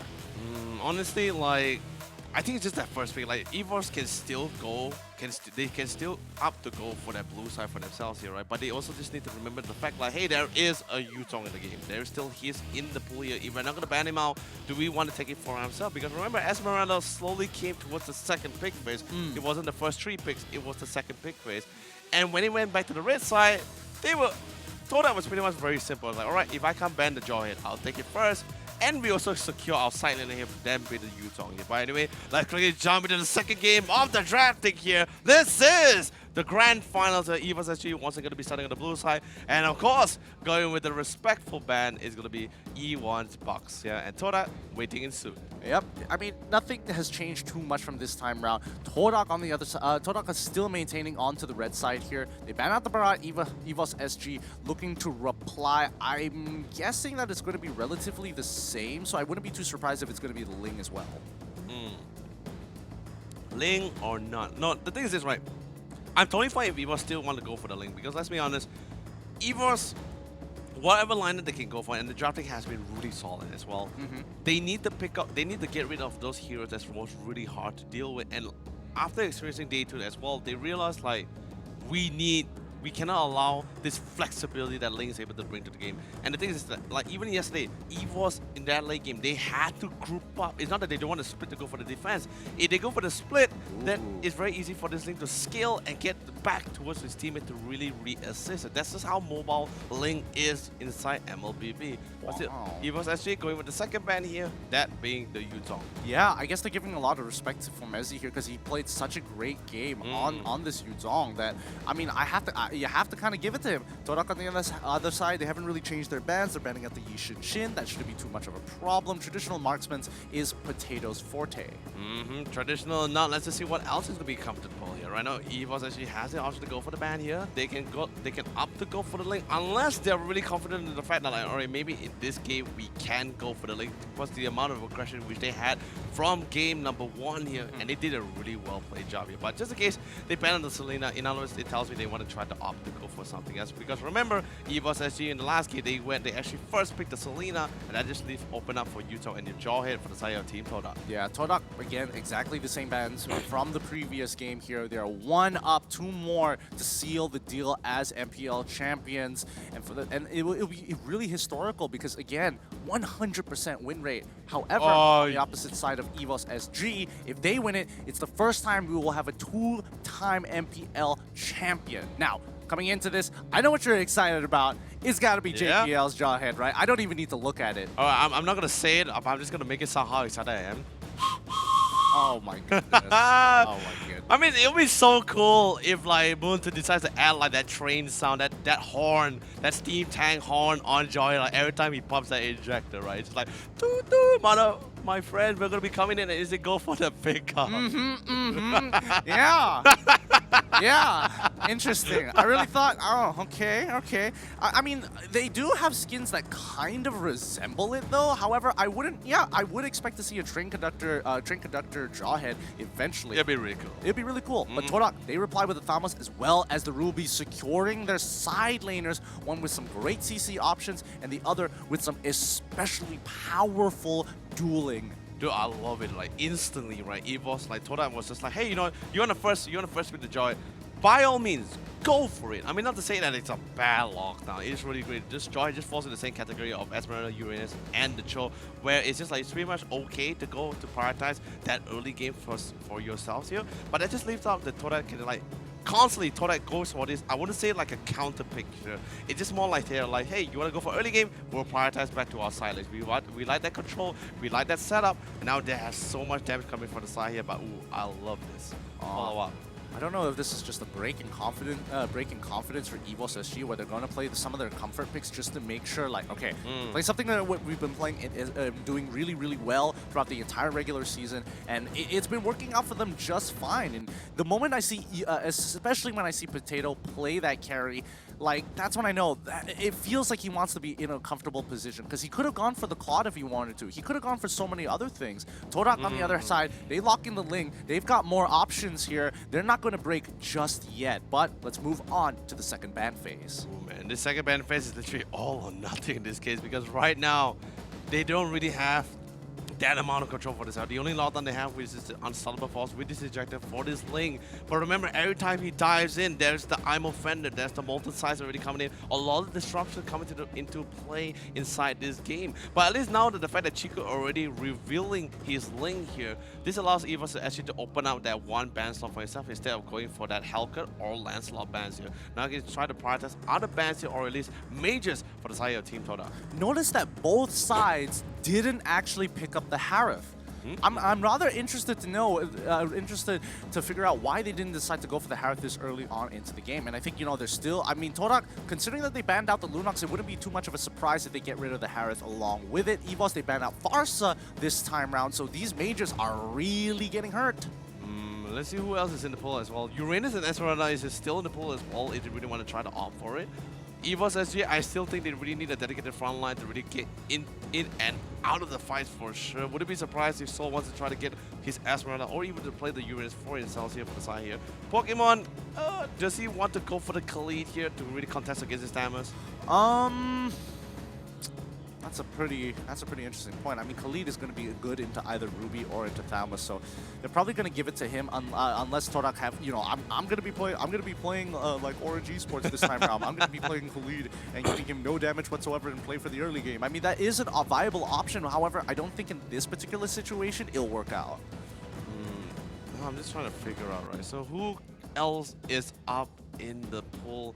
Harif going to the middle lane, I'm not really too keen about that, but then again, EVOS actually still going to prioritize any potential mages that can really not only clear those waves really well, but also try to slow things down for them too. So Todak, red side, they're going to be having the priority. First pick here in the second game. You called it Harif. I'm still hovering on top of the idea about it. I wouldn't be surprised if they want to go for a Veil in this game here, but let's just see what is the call coming in. We literally have 27 seconds to try to legit think about it, but no! Actually, this is actually better. It's way better than the Harry, because remember one, now EVOS SG has no option as well. They still have to, they can still up to go for the Cho, for the set to go towards the side lanes, but of course the initiate and control is all in the hands of Todak right now. They have initiation, they have control, they have like team fights as well. I'm like, this is very scary. They can play for an all-dedicated early game composition by getting Diggy, if they want to pick up the Diggy as well as picking up the Harif for himself, just to be like, I'm dedicated to playing only early to mid game, and if I don't win, then that's going to be game over. Because they have the games to do so because of the extra one in best of 5. I was thinking like, what's the right term? Is it best of 3 or best of 5? I was like, oh no, it's just a bunch of games. Yeah, it's just a bunch of games. Yes, they can even just throw this one game for themselves. But I don't think they want to try to take that risk, right? Because if they were to give 2 games to the side of Team Total, then all that's left is just pretty much 1 game away, right? If I'm not mistaken. Not wrong, not wrong. It looks like they're tending to avoid the Khalid, putting Pokemon and Soul onto both Esmeralda and the Cho. That's definitely going to make some sense. They could... do they want to have... No. They're going to let JPL onto the Jawhead. I think it's going to be a little bit more impactful here, especially with the ejector. I mean, they can... And the thing now, like besides the USSG, right now Todak's last pick here, they can literally just go flat amount of damage on nukes here. They can be a little bit greedy, they can go for the Veil. But Harry is still also an option, but that Harry was probably going to be a mid lane Harry, right? I don't know, because the early game coming out of EVOS SG is really, really powerful here. They have level 1 down on lock. Like, there's no way they lose at level 1. So they need something a little bit safer to kind of dip and dive through all the amount of power and single target fire, single target CC that EVOS SG has. Kagura, a great shout. I would have preferred the Kadita a little bit more, but the AoE coming in from Kagura is going to be way more important, and it's way easier to land. But at the same time, just look at this, right? Toda is just going with a pure control-centric. It's literally all to protect Chiku. They don't care about anything else. Chiku is the man. If Chiku cannot really skill, if Chiku cannot really come back with this, then it's really super hard for them here. But on the other side, USSG, it's already going to be difficult itself, or at least in this case for the Cho, since the existence of both. Let's just be honest, there's so many controls. Kufra bouncing ball already puts Cho, stops Cho in pretty much this track here. You got the I'm of as well, even if they bypass the Kufra. And then coming on top of Kagura with the Yin Yang overturn, even more knockbacks here. Yeah, I think Todak has an overall more, I wouldn't say flexible, but a more balanced composition in comparison to EVOS SG, where they are banking a little bit. They're leaning more toward, like the weight is more in towards that early game more than anything else. I'm excited to see how this is. Let's see how Game 2 is going to conclude. Thank you so much, production, for the amazing graphics of the view of the Land of the Dawn. Let's get it on. Because right now we see our beautiful friends, or E1 in this case, in the middle lane. Potato going to be playing the carry on itself, and Chiku getting ready to find that one opening for his team. Yeah, they're going to have the... Oh, wait, hold on. X-Ray is already getting attacked by JPL as well as Soul, just to make sure, hey, we're going to contest you into the mid lane. We're not going to let you look and figure out which side we're starting on just yet, because EVOS SG naturally would like to try and go for the invades with Valir, but Aeon, he's taking a little bit more damage than he should be taking here, especially against Moon and E1. Definitely for sure. Bottom lane as well being pressured out as well by Soul, and loving how they're constantly switching out who's going to be playing this Soul, because both of these players is able to play the Cho really well, but X-Ray got to be a little bit careful. You do not have the amount of burst as you're totally expecting compared to the Cho. Pokemon Hera, he's playing with the Esmeralda, constantly going to be able to do quite a amount of damage, slowly falling back. Despite the rotation coming in from Moon here, it's still not going to be enough. E1, he still has his title revenge if you really want to try to come in for it. There's the flicker, there's the lockdown, and boom, there is first blood being drawn on the side of Team Toda. That's kind of interesting. All right. That's gonna. I guess that's just the way things roll here. EVOS, unfortunately for Pokemon, he overextends and gets punished for it. But E1 now getting a missiles and the injector with the help of Aeon and Potato. That's going to be that retribution that I was looking for. EVOS still ahead, slightly ahead in gold as of now, and they haven't gone too ballsy as to look for these big invades onto Chiku here. Like, Chiku is maintaining level against Potato so far. I mean, this is all...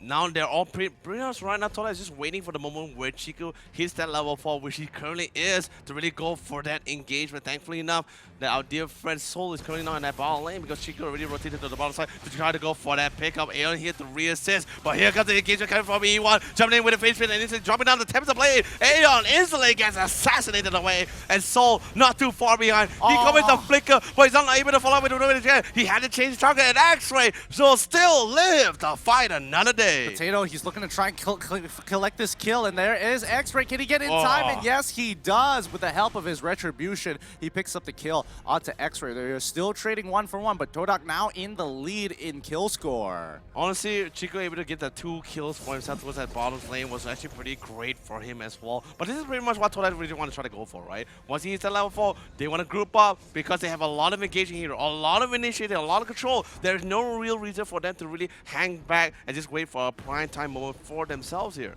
Yeah, and now they're going to be contesting for Turtle once more. Both sides still relatively even. They have to make sure that everybody is ready for this fight. Moon and E1 still not level 4 just yet. Looking onto the side of the supports for EVOS SG, yeah, they're basically even in terms of levels.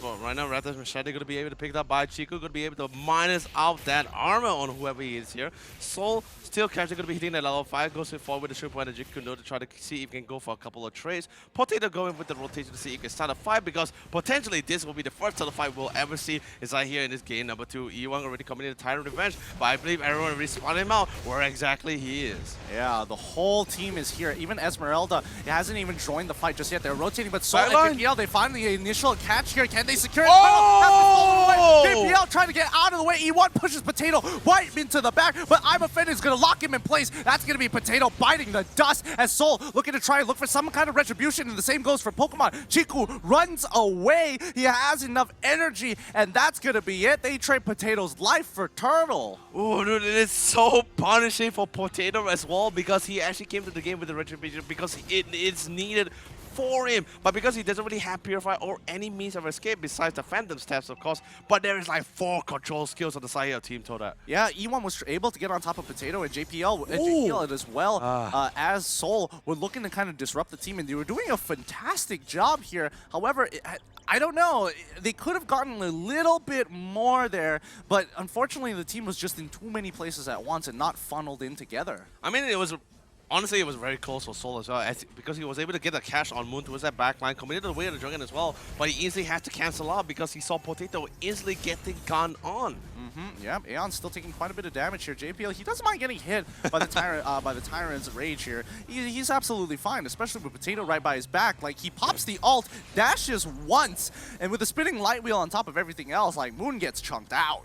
There's a lot of insane amount of damage right now. Soul being the mobile, agile hero he is, still split pushing towards that battle lane. Pokemon, however, want to see if we can able to secure that crab. Was a little bit too difficult as Chiku still has his Retribution, will commit to get that crab for himself here. But Pokemon still alive, still very well. It's going to be taking at least 3 members of Team Toda to really lock this man down. Yeah, Pokemon has a really important role here because, again, we can see that Chiku clearly is unable to handle the amount of shields that Pokemon is able to develop. So he can't one-shot him, so he has to put all his bags in all his damage into Potato here. So it's really a give or take depending on the situation.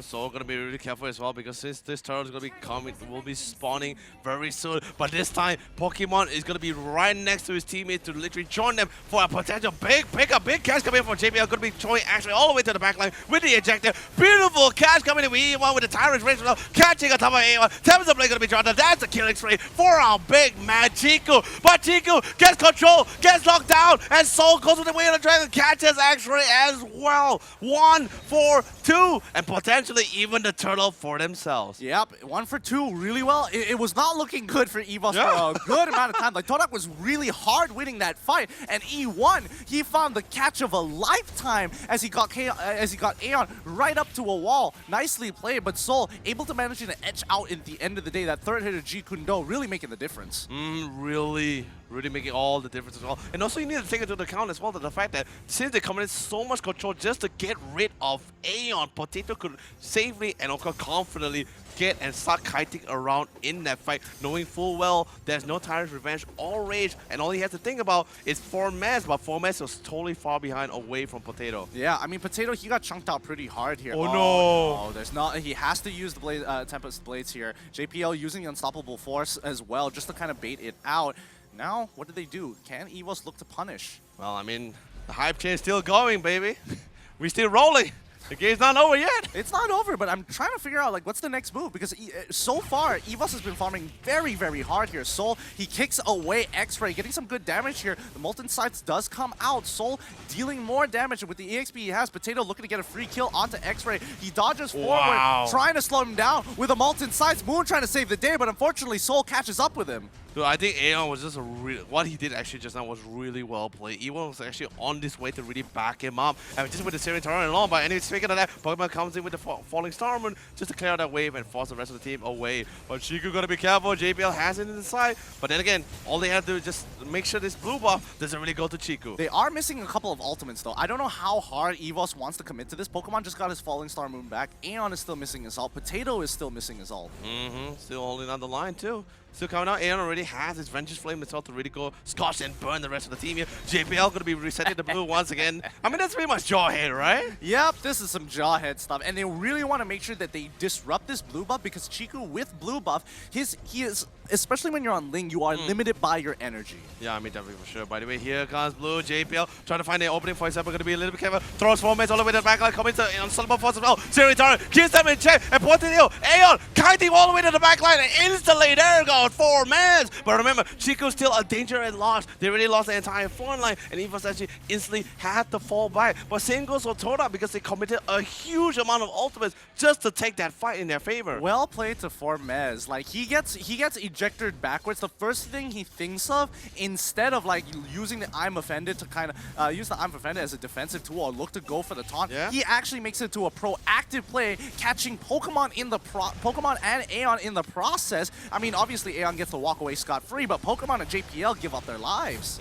By the way, Turtle, here comes it up, but Turtle once again secured by Potato. Bit of a pickup as well because since our dear friend Chico was currently in the time to play. But here comes the Tyrant Raid. Gonna be even more locked out. But remember, this is Jawhead. He's so tank with the ejector. Gonna be tossing another one to the back line, allowing Potato to get another kill for himself here. And now E1 down for the count, 1 for 1. But remember, Turtle has been secure for the side of Evo's SG. That's the position Potato wants to be in. He wants to be in a relatively safe space, and the problem with carries, he can't exactly get there. Oh, can Pokemon finish this kill? Nope, they're just going to let JPL do the rest of the work. But for Mezzy, still coming up pretty hard. Ooh, getting some really scary vibes here.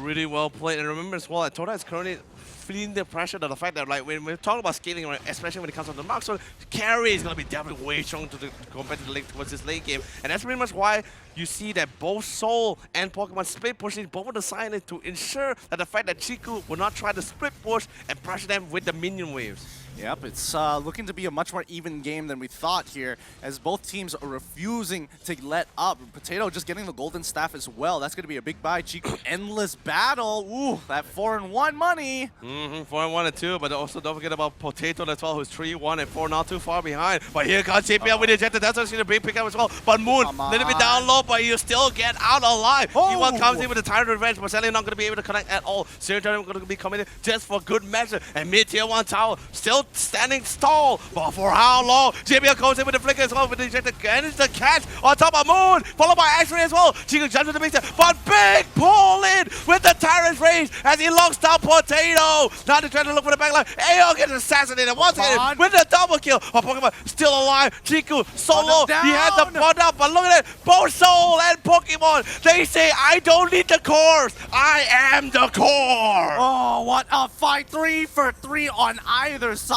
Toda played that first initial fight so well. Now Pokemon, he needs to be careful here. He can't afford to take a tower shot. He can go 1 for 1. He's coming in hard with the Crescent Star Moon fall. But Chico, he might be in trouble. Then can he hit that last hit of Chico? No! He and then Chico with a huge outplay. 2v1. Dude, and the worst part, Soul's Way of the Dragon just came up as well. Oh man, had that Way of the Dragon come up, that would have been such a game changer. But Todak's Chico, holy cow! I can tell you this right now. Every time Chiku dies and every time he plays, oh, by the way, beautiful pull up by JPL. E1 gets tanked by the tower. Serenton is going to be able to push him back and push him out to safety. Chiku still finding an opportunity for himself for him to re-engage. I can tell you this right now, Gideon. Every time I see Chiku play, my heart starts pumping because I'm trying to tell myself, is he going to die or not? He really is a risk taker, and that could have gone so badly for him. But unfortunately for Pokemon, it's not going to be his day. But you know what they say? High risk comes with high rewards. And with that, they were able to secure tier 1 tower. And like you said, round 2. Oh, man. I'm pretty sure Pokemon could have just walked up and just taken the tier 2, but he's not going to risk it. Not like this. Soul getting full damage here. He is sick and tired of not having enough damage to secure his targets. He also has high and dry as well. So these 1v1s in the side lane, especially for X-Ray, he really doesn't stand a chance against Soul with this much of a lead. Now it's going to be really difficult as well. Pokemon be able to pick out the Holy Crystal. Like I said before, he's not he's not a frontliner, ladies and gentlemen. He's also a main core that does insane amount of damage. But either way, Pokemon and Soul still doing a great job splitting out the side lane. But JP comes in with the ejector. E1 already committed Tyrant Revenge as well. No way for him to escape either, but he still has the flicker, so he can still get out. Astray, however, he has to be really careful with his positioning. Yeah, I mean, the flickers coming out of Todak must be really frustrating for EVOS SG because so far, Todak has only messed up 1 flicker. Every other time, they managed to kind of create enough distance hopping over structures across the map, creating a good amount of space for them to escape. Oh, man. And speaking of escapes as well, now with the maps not even more open up as well, including the side lanes, this is going to be applying even more pressure to Evo's SG. Despite the fact they know they have a marksman they're going to be able to scale, but Chiku has already caught up. He's already level 15. 7-1-2, by the way. Just want to remind everyone. Oh, this is big. This is big. And you can see, I mean, I looked at X-Ray's build just now, and his lack of damage might be biting them in the back, but now Pokemon, he's on the run. It's a 2v1 situation, but not in his favor. He still can deal damage, and with the Holy Crystal, it's going to be so hard for him to win. E1 now in trouble. Aeon! He's pulling back, but they do secure the kill. Potato finds an opportunity, but Chico, he wants to go for the kill. He has killing spree. He goes with the Tempest of Blades, looking for one more kill onto JPL. Doesn't find the opportunity. JPL cannot go back in. Way of the Dragon is going to secure it. Chico trying to go one more time at the head. He's waiting for his abilities to come back up. Potato, he's just dancing around, waiting for the ejector. Unstoppable Force, gonna throw Chico back into the fray, but they can't do anything. Moon! He finds the stun onto Potato, but Chico can't capitalize on it anymore. He doesn't have his ult. Oh, my heart. My heart can't take this anymore, Gideon. I'm about to have a heart attack, and that's not really good for me at all. I have really low blood pressure.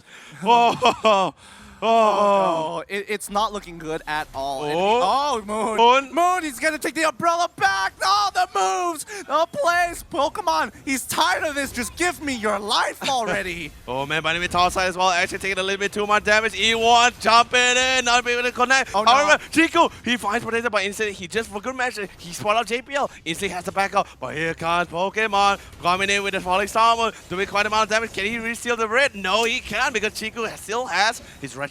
Yep, and Formesi is there to kind of deter Pokemon. It's like, no matter how long this fight is going to be, I'm going to drag it even longer, so there's no way you can secure that kill onto Chico. Oh, JPL, he tried. E1, now going to get caught into the fray, gets kicked by Soul, and he can't seem to get out. Oh, he's so low, but they can't finish him off as Evos have to pull backwards, already committing 2 big ults. Oh man, I can tell you this, every time they jump on E1, his flicker will always come off cooldown here. Oh, somebody needs to stop him from pushing the side lane, and Chico, he's going to get away with it. Pokemon, he's trying to keep up with the fast rotations from Chico, but overall, it's just not working out. Chico does not want to interact with Pokemon at all. He doesn't really want to. He just wants the split push. I mean, that's pretty much what he has to do as well when he's playing the lane. Soul finally sees Chico as well, but Chico going to back up because he's trying to prepare to go and cut this mini wave. And remember, he's already in the stage of the game where he does so much damage, he can literally just right-click, auto attack the tower and just instantly break it down. Chico is dancing around Pokemon right now. If I was Pokemon, I would be so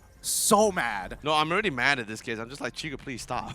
Chico, stop dancing around. Please stand still. Let me hit you with my abilities, please. Oh, my lord. Anyway, Chico's going to be jumping the mid, doing quite an amount of damage to himself here. And look at that, Formace also pushing this top lane. Now we're approaching towards the stage of the game where EVOS SG has to literally group up. But the minute they group up, Chico will split push. Chico can't win this. Pokemon just purchased Blood Wings here. He can deal as much damage as he wants as long as he has his ultimate. He has the opportunity, but Moon is here to change the tide. Soul trying to turn this around, trying to look the kills onto Chico, but unfortunately, he isn't able to get it. Unfortunate indeed. Okay, now they had a back up as well. But the thing, but the beauty about this as well, Gideon, is the fact that as long as Aeon is still alive, defending against Sirius will not be a problem. However, it will be if they manage to secure this Luminous Lord. I mean, this Lord should be in the bag for Todak so far because they are down 2 members from the side of EVOS SG. If they walk up to try and seal this away, it's a suicide mission. Oh man, suicide mission or not, they like like what Chico has always been playing, the one style he has been playing all the way from regular season, all the way to the playoffs, has always been high risk and high rewards. He's making the magic happen, man. He's snapping his fingers, man. He's hoping to get so much more than this. And as of right now, X-Ray, he's doing his job phenomenally, making sure that these side lane pushes aren't going to be as effective as EVOS SG wanted it to. They're 5-5, 47 to 48.1k gold. Not too much of a differential. Oh man, by the way, Chico, now we see literally the tables has turned here. Now it's turned to assert even more damage towards this jungle here. But I think in this case, because right now Potato is not to say, I wouldn't say he's fully. Okay, yeah, he is fully stacked. He's stacked. Yeah, I mean, that's what I'm saying, right? Because EVOS actually has such a great in the mid game here. They're all really farmed up here. Now it's just a matter of really getting a hold of Chico and go straight for that one lane push here. Right now, Potato needs to switch out his boots for something. Either he gets a Twilight Armor or he bothers to get out and Winds of Nature. Soul! He was able to get that first kick onto E1 so far. JPL coming in with the Unstoppable Force, but the backline is already dead. Soul gone as Chico picks up that kill. Potato trades 1 for 1. against X-Ray itself. However, they've already broken over to the inhibitor on the mid side. They're trying to stop the Lord. Pokemon is going to be going down to the Tempest. The Blades, E1 looking for a catch, finds nothing for Mezzi, pulls it back with the I'm offended. E1, he's still alive, but Potato!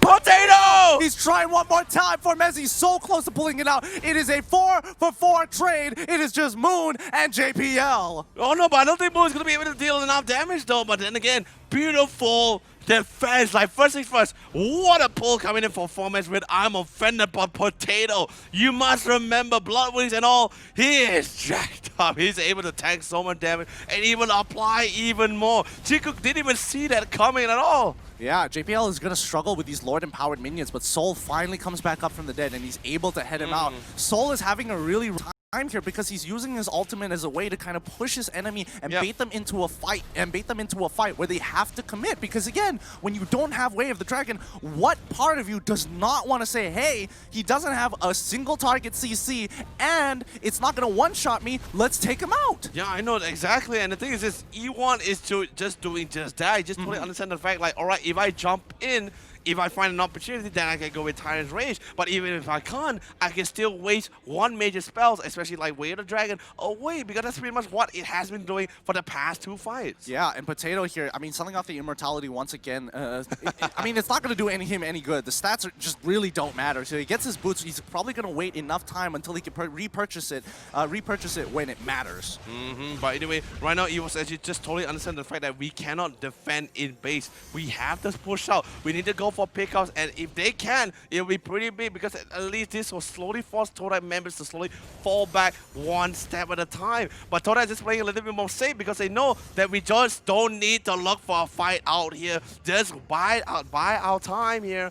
Bide the time and wait for the minions to slowly push it and siege. That way, we will win this war of attrition. Yeah, and right now, Evo SG, they want to take a traditional front-to-front fight. I cannot reiterate this any more than this because Aeon is in this tough position where he only has 2 charges of the Searing Torrent. He can shoot in front of him, he can shoot behind him. Simple as that. But with the fact that Chiku and Formezi, E1 is so willing to take the fight up front, Chiku can actually get into the back line, and this proves to be a significant problem because Moon can get in and out of fights. Once that yin-yang overturn comes in, that Searing Torrent is going to be a key spell to push back as many Todak members as possible, disincluding Chiku, because he can come into the backline at any time. Oh yes, but also you must take into account as well that Formats and E1 both has Flicker, so even if they get pushed back here, they can re-initiate all over again. But anyway, Lord has spawned here. Pokemon doing a phenomenal job spinning this, literally split pushing this lane, forcing X-Ray out of the fight here. But that just leaves JPL to really make the play for the team here. However, Chico gonna go for the rotation and get it ready to back up X-Ray if so he needed. Yeah, Pokemon right now, his job is to look for these split pushes because he's the only one strong enough to 2v1 potential threats here. And now he's seeing that X-Ray is getting a little too hesitant, which means the rest of the team should be coming. Pokemon is waiting for an opportunity to actually use the Falling Star Moon, but he gets caught out, and Soul, he gets caught out too! That's 2 unfortunate souls taken out here. Evo's SG making the same mistake as last time here, unable to respond in time. Oh, dude, Todak, their communication is so clean, right? They're fully committed to the fact, like, all right, if we're stopping Pokemon, we're all gonna stick together and go for it. And every time they do that, Evo's SG just realized, like, hey guys, this is the second time in a row that the fact that we actually let 1 or 2 of our members fell not to a 2v2, but to actually a 2v5. Yeah, and that's not exactly the best odds for Todak here because Lord is going to be pushing in for the crystal. This is a do-or-die situation for Evo's SG. If they cannot defend this, and again, this is an endgame scenario, they will be down 2-0 in this best of 5. Right now, JPL and Soul needs to play a game of out of their minds in this case. By the way, the enhanced Lords or Luminous Lords will be pushing straight towards that middle lane, right into the gates here of Evo's SG because Todak is getting ready to hammer this crystal to take game number 2. But however, Pokemon gets caught once again. Beautiful catch coming from E1, but for Maz, he misses his Arm of Fitness, so there is one control skill off cooldown. There's E1, gets caught down by JBL with the ejector, going to be stunning for a couple of minutes, but Lord, the danger is still large. Tempest going to be able to drop down, but E1 coming in with the knockout. Potato trying to go for the run, but they're just gonna hit the crystal and end the game, taking game number 2. Todak coming out of the gate super strong. They are just building up this momentum. EVOS, they need a reset here. You can see that they are getting sloppier and sloppier throughout that game, and it's not a good look for them considering their performance just now. Todak, they are working off so much momentum here. I don't know how long that hype train is going to go up against this. I mean, well, guess what? The hype train is still whistling, boys. That's like the saddest whistle I've ever heard. I mean, let's be honest, I'm very tired. More like a short of breath. Yeah, just really short of breath, because that's how epic each of this fight is really happening, because right now, it's just constantly going back and forth, and every pickup, every pickoff, there is a huge significant action that really comes into it here. So really well played stuff coming from Team Todak for taking game number 2 here. And honestly, they should have really stick at that last one, seriously. The part where like Soul had the rough idea, right? He had the right idea, like, alright, I'm gonna try to stick around nearby you Pokemon, so at least that way if Chiku decides to go for the rotation and get a gun on you while being hit by X-Ray, totally fine, I can back you up there. But literally, Todak just say like, you know what, no more split pushing, no more like solo dashing, right?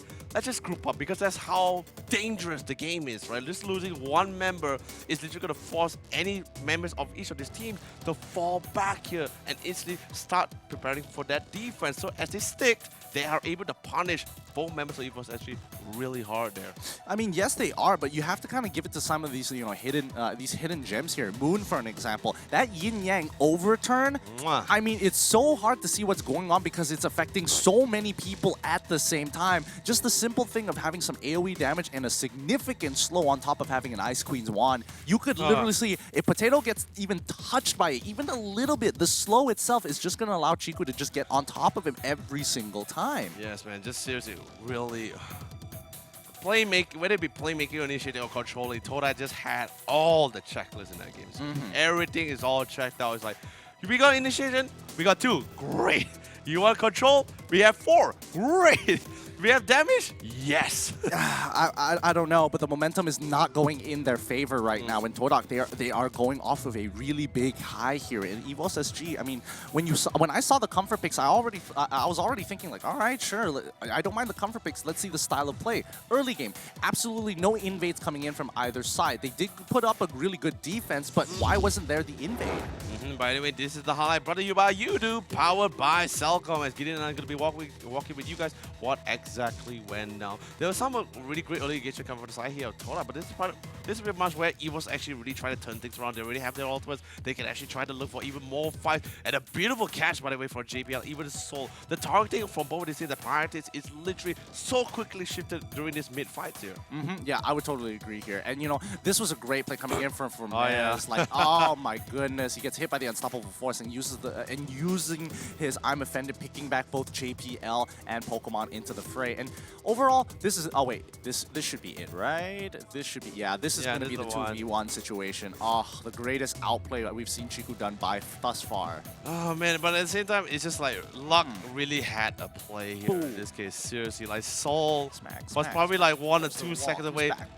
Like you see the minute Soul died, the way the dragon actually popped up, dude. Yeah, it's super unfortunate. Soul should have positioned himself a little bit further behind because he should have known that even the auto attack can cause a lunge effect coming in from Ling. So that's a little unfortunate on his part. Well played to Chiku there. Just so well played. He did it so quickly. Yeah, it's just really well played. I believe he's going to be the second MVP in the row as well. So we're going to be waiting until the MVP really comes up. But here is just, you see, right now Todak just going for pickouts. They're not like we all say, they're trying to avoid any head-on collision, but that was a beautiful pull by Formas with the armor finder with the flicker combination. But most importantly, we just see where Potato is, right? Chiku is a little bit too low here. He doesn't really have his Defiant Sword or even the Tentacle Blade anymore. And remember, Potato already has his ult already popped online here. So all he pretty much has to do is just pretty much double tap Chiku. Then he can start prioritizing on the other lanes here. And remember, Phantom Step is still in play. Yeah, I mean, with Phantom Step here, it was kind of a 50-50 because it was either Chiku was going to get that last auto off and instantly kill Potato, because look at that energy bar, it's still above 50%, so his crit chance is relatively high here. man, great or not, but anyway, that Phantom Stab really bought him a little bit more time. But most importantly, with the speedy lightweight as well, just constantly just going back and forth. Unfortunately, Formes eventually will get the kill here, but JBL was able to get the revenge off. Yeah, I mean, the overall fight has just been tough, and here's where it gets really, really sloppy. Like, what exactly is going on here? The whole team starts to rotate. Pokemon's trying to rejoin with the team, but he should have known better. He should have walked through the lane instead of going straight through River, especially considering what Todok's path was going to be.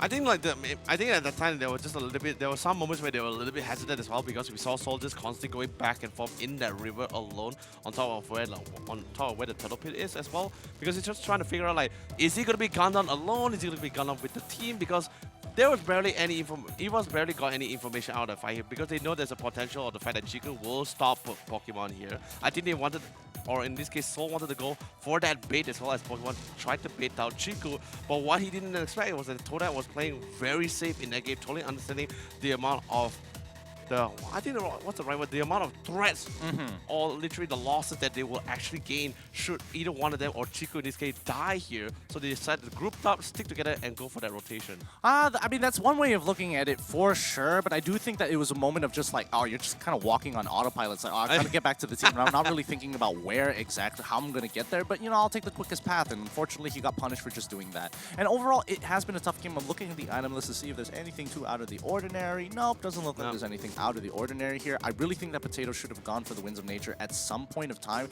just to kind of protect himself from the Tempest of Blades, because that just chunked him out every single time, especially when he was on the lowest bit of HP. It could have been nice to survive for at least 1.5 seconds so that he can get a little bit of health back, considering that he did have the Endless Battle as well as the Queen's Wings. No, I'm also just trying to think like the priorities here for the coming for the side here, because Toda, even from the first game alone, right? First game alone, they're just totally ensuring that the fact that we have at least some form of control, whether it be disruption, whether it be I'm Offender, whether it be even with the Tyrant Rage, they ensure at least in this way where we can at least try to contend that, or at least give us multiple options here, multiple choices on how we want to engage in each and every part of this fight here. And of course, maybe they should have really banned out the link here. Like, it's a little bit too. I feel it's a little bit too difficult for them to really take out with that ability to just constantly roam around the map here. I mean, yes and no. Okay, so here's what I think. I personally think that Ling wasn't exactly the biggest there. I think Chico played out of his mind, don't get me wrong. Yeah, of course. But the biggest problem was the fact that, you know, their side laners were not playing well. I mean, Pokemon started getting really sloppy and slow. This is the worst performance we've seen Soul actually come off with. He played so well in the lane. Coming into mid-game, he just couldn't get to the right targets every single time. And that was a little unfortunate and due to E1 for sure. However, there are a lot of decisions that just didn't really make sense. Why are you using Way of the Dragon on the E1 when Kagura was using the Yin Yang Overturn and bothered to teleport right into the middle of the fight? Things like that, where it's not exactly the cleanest we've seen him before, and I definitely was expecting a little bit more out of Soul this time around. I mean, I think it's just at that point where you just get pressure until the point where that presence itself, like every time you see E1 coming in the mix here, because it's really tough to really keep in check of what hero spell is currently available on the side here. Agreed. So and I think in this case, the Soul just tells him like, I'm not willing to take that risk of the fact like, hey, yeah, sure, Kagura and everything, but what if E1 actually get to the back line? He already has a clear and amazing initiation with the Tyrant Revenge here. If he goes on to follow up with the Flicker, with the Tyrant Rage, whether it connects on a wall or not, the fact that he's actually able to pull all the way back into the range of 4-mess with I'm Offended, that will be a little bit too much or too scary to actually witness here. I don't think that's an excuse anymore. This is the grand finals. It's either you take the risk or you're just going to crumble doing nothing. And unfortunately for Soul, the risks that he did take just did not pay off. And the way that he did it was my big issue. And I think it's just sloppy lines of play. And I think EVOS, they need to go back to the drawing board and really refresh, because the momentum from Todak is really starting to get to them, especially when you've seen how clean they were before to their current line of play. I mean, yeah, definitely for sure here. But anyway, after witnessing that post-game strat, any ideas who's going to be the MVP? Because let's be honest, I'm looking at Chico in this case here. I mean, it's most probably, based on the stats alone, I mean, it's most probably going to be Chico, but you have to kind of give it to Moon there. He just set up so many of these fights so well with the help of E1, just both of them really well. But let's look at the MVP right now for the side of Todak. It is going to be Chico on his Ling, 29% of the total team damage, total team gold earned, and 2,730 damage per minute. No, I mean, definitely not his most significant amount of damage as well, because he really had to choose how he really want to come into this fight, especially the existence of JPL and Soul with the Way of the Dragon too. But really well played start coming from Chico, really knowing when to call in, when to go for the split push. I mean, it's typical Ling in this case, right? Yeah, it is. It really is. But, you know, it's what should you be expecting coming in? That Chico is able to get a good split push. Yeah. Really obviously. All right, sure, that's fair enough. My biggest issue is that I think that if EVOS SG wants to take on Todak, they have to do it on their own terms, and they can't catch them off with, you know, out of the box strategies. Oh, because I feel like as of right now, this current form of Todak, they are extremely prepared. I mean, definitely for sure, because they literally had every answer to the solution, especially in the draft, which was very clear as well. Yep. I mean, it was super clear in that second game for that drafting goal. Like they instant lock in for that jaw hit, right? Yes. Instantly they retaliate, right? Go for the jaw hit. We'll lock in our silencer. We like initiation. We like control. Get the ruby. Get the Thanos here. Now we already secure our silencer. What are you guys going to do with it? Because right now when we go to the second ban phase, we're gonna ban out everything that would have been really a huge detriment to our plan here. Yeah. I mean, overall, that was a pretty sweaty game, no matter how you look at it. Still sweating. Yeah, I'm still sweating as well. And I do think that EVOS, they really need to buckle up here because there's only one more game. They can't get 3-0'd like this against Todak, especially since they have shown performances better than this. Like, that's not... You don't want to go out on a performance like that. I think in this case, maybe just for our own personal casters, because we were both thinking about it like, oh, no, it's a best of 5. They could probably just like give 1 game or 2 in this case. I mean, we're allowed to be chilled. That's why we're casters and not players. Because if I was in that situation, I wouldn't be able to take that kind of pressure. Yeah, that's pretty much why we are both practicing our stand-up comedy jokes, right? In a sense, but you know, I do hope that EVOS really brings their A game here, because that was not the best we've seen of them. No, they really have to step up. If they really don't step up, then it's pretty much goodbye for them. And I mean goodbye for good. Because like this is literally the last season for them as well. For all of them here. So if they're not gonna step up now, then if they don't step up now, when is it gonna be? Let's be honest, never. Well, I do think I will say it was just this game. Game 1, okay, fair enough. Fair enough, Todak played an outstanding game. All right, fair enough. I can give them that credit of losing that one. Game 2, ooh, towards the end there, that was not, that was a little unacceptable. Probably the aftermath for the first game is like slowly getting to them as well, since they were totally of dominant course, in that first game. Of course, and I think it's really starting to be visible in their gameplay, which is very worrying for a lot of EVOS fans out there, but very happy for all the Todak fans out there. They're like, oh yes, crumble under this pressure. It's okay, man. My hype train is still moving on, man. No, don't do it. Man. You can even hear. Oh man, too many people like the whistle. Yeah, I mean, it's one of the best investments I ever made in my life. Unbelievable. Unbelievable. But hey, but guess what? Believe it. But let's have a look at what we should be expecting coming up from both of these teams in this next upcoming game here. Because again, Todak, I don't think they need to change anything. They are looking great. They are looking arguably perfect here. They are playing to their strengths. Even when they make mistakes, they can recuperate from it very cleanly. EVOS, on the other hand, we haven't really seen the exact same performance like we saw on day 2, and now it's a do or die situation. They've got one more game to completely dropping out, and not exactly the best of odds. I know you don't like me saying this the entire time, right? I admit it myself. It sounds really repetitive as well, but I really think they really should ban the Ling. Not because Chico's really great in Ling or whatsoever. It's just the amount of the kid that Ling's able to bring the game, that pressure, right? Can you imagine, like, you're playing a game, right? You tell us, like, all right, we like to go, especially with the line of competition which they had from the previous game, from game number 2. We want to go for traditional head-on collision. We want to go head-to-head. We are literally equipped to go for that kind of contest. Yeah. But what suddenly when you come to mind, or you see in your minimap, you see a lane just split pushing towards that bot lane every time. Then the next thing you know, you had to tell yourself, okay, I have to. Someone has to go. Someone has to take that role to really push in. And then when you see your opponent line up like Ruby, Cool Frost, control heroes, you're like, can you like don't go away for too long?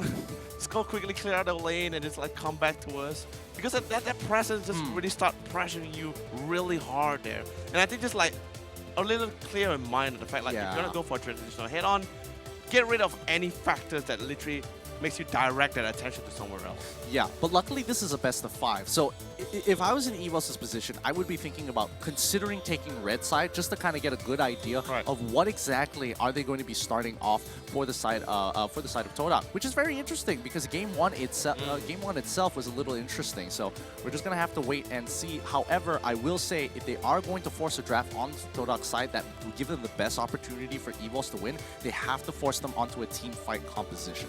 It's really tough. Like I mean, definitely the first step for doing that as well is just to get rid of any factors that allows them to be so mobile, and that's just being the link here. Yeah. I mean, that's just one of many things that EVOS actually can try to go for. I think the most effective would be getting rid. I'm agreeing with you here that Chiku on the link is a major problem because it's not necessarily he is outplaying everybody in the team fight. His team is really taking care of the team fight. He is just picking up the pieces wherever he sees fit. Yeah, man. And the best part about it is, so every time like Pokemon, like even in Game 2, which we saw very clearly, so whether it be Pokemon or even Potato trying to go and stop Chiku for that split push or even clear the waves, Chiku just goes back into the fight because his teammates has already forced a fight here because they know Chiku, it would take him a couple of seconds just to reach to them. Whereas whoever rotated towards the bot lane or top side just to clear the waves out, they will never get back to the mid lane for that fight in time. Yeah, and it's a lot more manageable. It's a lot more manageable with things like Lancelot, for an example, where he literally has to walk across the map rather than just like fly across the map. So it's really a good idea to kind of force them into that position once more, and I think it can be dealt with. And overall, I do think that EVOS SG is the better team fighting team in comparison to Todak. But right now, Todak is just showing that they are more flexible and more versatile and a lot more adaptable into these situations. I mean, definitely for sure, they're just playing around EVOS SG, just slowly. It's not like an instant. It's not like instant killing blow here. They're just picking them off one by one, breaking that wall, making the cracks bigger and bigger to the point where the hole is so big, they can just instantly just move right straight through them.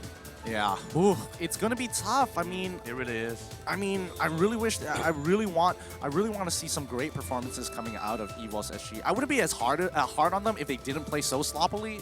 I mean, if they played it clean and they still lost, that's like, all right, fair enough. Yeah, that's fine. Yeah, that's fair enough. But you know, towards the end there, really, you can't be making those mistakes, especially on playoff days. And I've casted so many of their playoffs already in the grand finals, where you know when it starts getting sloppy, it's not gonna be looking good.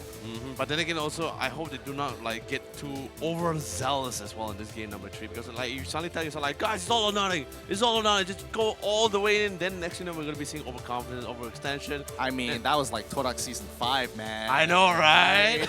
It's kind of weird. It's kind of weird seeing both of them kind of like reverse different situations. Like honestly, Todak this season has really stepped up, and they are walking the walk. They've talked the talk many times, and seeing them do it right here, right now, it's an amazing sight to witness. Yeah, that's true. But anyway, like really outstanding performance coming from both of this team. Yes, I mean, unfortunately for Seoul for game number 2, but other than that, really well played stuff here. All right, so upcoming game, let's start with blue or red. Where are they going? EVOS on blue again? You think that's gonna work out, or EVOS on red side? No, even if they were to start on blue, right? At least this way, just not like try to prioritize a pick which is like sort of favor them, whether it be side lanes or controlling it, like not like lane dominator, something to at least to tell themselves like, hey, you know, if we were to start a fight, he's there, you know, we have like a Ruby, because we even saw during the regular season, both RSG and even EVOS have the tendency to interlock in Ruby, Tigreal, any hero that can literally give them an edge in a certain team fights here. So if they want to go for it, sure, they can try to like get a U-turn for themselves since they are starting on the I mean, since basically on the blue side, so they have priority picks, right? Or at least try to force team Todak to really try to waste one of the bands to get rid of a priority pick here. But yes, I prefer them to go on the blue, like on the red side this time, at least this way. For EVOS SG. For EVOS SG, yes. I don't know, it's a tough call. But I'm thinking more of going back to similarly what they did in game 1, where they did have where they were on red side. I think the draft that they pulled out there was actually really decent and really decent overall. And it was just one bad fight that really set set them apart. And I guess it really broke their momentum. I wouldn't call it momentum. I wouldn't call it spirit either. I mean, it's like a good in between, you know. It's like a good in between, a little bit of both. I say. No, it's more like a scratch which you can't reach. Yeah, like an itch, you know. It's more like we were so good in that game one. What happened? Yeah. Like, and I think like it brought to, like, especially I think for Sol as well. Like I think he hit it really hard. So when he entered the game number 2 here, I think when he was playing, he's still feeling that itch. You know, it's like I can't get it. I still can't feel it. Yeah. Oh man, that is super rough. I guess the only difference when it came to Esports SG for their banning phase between both of the games here was that the fact that they actually swapped in the Selena they let the Ling go and ban out the Yuzong instead here, and including with the Selena as well. I mean, that was the only difference for the ban phase. Yeah, that's okay. Fair enough. I'm just trying to figure out like what else did they go for here. Can't remember. I mean, they went for the Selena for Evo's SG. I remember if I'm yeah. So okay, so they went for the Selena. They went for Cho, and I think that combination alone was pretty nasty. Yeah, I mean it's definitely pretty nasty itself inside the game as well. But either way, we are 1 minute away for game number 3 here. Could be the final one as well, as Toda will be able to literally make history here, because if they were to win here, a clean 3-0 by the way, I mean that's one historical moment for sure. The second one will be the fact that from the regular season all the way now to the playoffs, they have not lost a match at all. Yeah, they really haven't lost the match. You know, I'm interested to see whether Potato is actually going to whip out a Claude at any point in time in this grand finals itself. We've seen him play Granger of all things, which I thought initially was like, oh yeah, he's got some decent early game power, and then he gets really strong towards the late game once he gets a Malefic Roar, so on and so forth. But we haven't seen Claude in particular, and I think a lot of these fights where he's getting caught out, like if you had a battle mirror image, you're not too worried about it. No, but you also must take into account as well, like you just said as well, Granger has some early game damage, and after that late game he starts really scaling. However, for Claude, non-existent, let's be honest. Like yes, I mean, compared to Carry here. Yeah, right? They're kind of like in that same position, so it's one or the other here. No, I guess in this case, because they just want to prioritize it, just really shredding that tank for the game, because that's a lot of frontline. They had to melt through Ruby, Kufras, Damos as well. Because Damos, let's be honest, he was going damage, but he's pretty much like a Sammy tank at the same time. So like, they really need to try to go for the burst down here. Burst down or not, we've got 20 more seconds, and we've been speculating for the longest of times here. I just want to get into the game. I just want to see what the draft is going to be. I'm sitting on my seat and I'm like, now I literally have an actual itch which I cannot scratch right now. I mean, I can scratch it for you. No. Whether you can scratch it for me. Stop it. Don't look at me that way. Stop making eye contact with me, man. You're making me uncomfortable here. Come on, baby. No, don't do that, Lenren. Not right now. I mean, definitely not right now. But anyway, what's going on right now? Because we're about to enter the third drafting phase here between Esports SG and Toda. Will Toda really end it here with a beautiful 3-0, or Esports SG making a beautiful comeback? Really excited to see how this drafting is actually going to go here. Yeah, I'm excited to see who's going to be on blue and red side first initially, because again, I want to see some kind of do or die situation come out for Esports SG, because right now, one loss in any one of these games, even if they do win this particular one, they're going to be out, and we're going to have a new champion. Yeah, definitely for sure. But anyway, let's quickly bring out the draft between both the teams here, and let's see who is on this blue side. And that's going to be Toda here, who has priority pick and priority ban, followed by Esports SG, who's going to be able to follow suit with them. So Toda instantly goes with initial ban, getting rid of the Barat and the usage. Really amazing. So really lucky for the Esports SG as well, because since Toda went for the Barat ban, that just allows things Esports SG to really open up that one extra ban slot for themselves here. Yeah, I mean, they've kind of predetermined what they want, but interestingly, Todak is going to be banning out the Barat on their side, where they can really force Esports SG to do so. But I guess knowing that they have that counter matchup, and now that Esports is on red side, they're just not even going to let that become a possibility. Uranus being the next ban here for the side of Todak.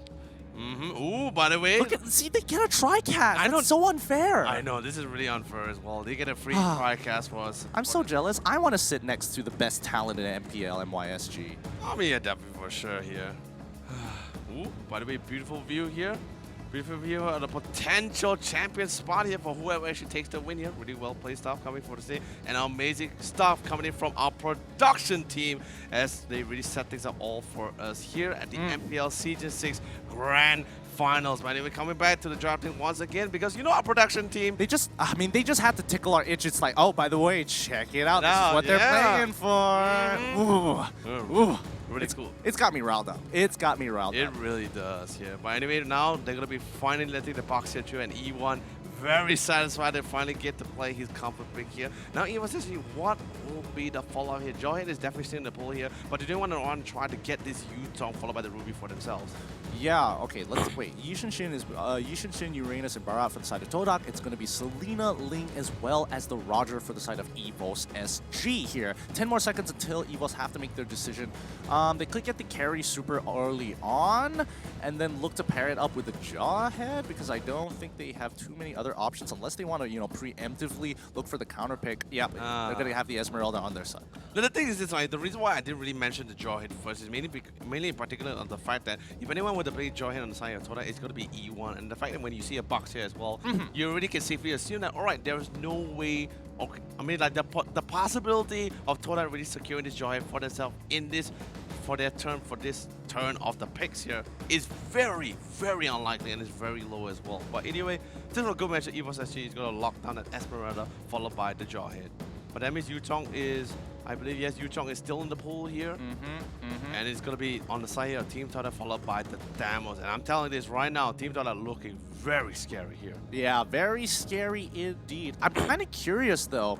I'm kind of curious why Evos SG decided, actually, because I thought Yutong, I was thinking along the lines of Yutong as well as the Jawhead. That would have been a really interesting pairing here, because that kind of gives them a little bit more flexibility. And yes, you are going to lose one of the lanes regardless, so that's kind of how Yutong is going to be, considering what the draft has been, the bans have been so far.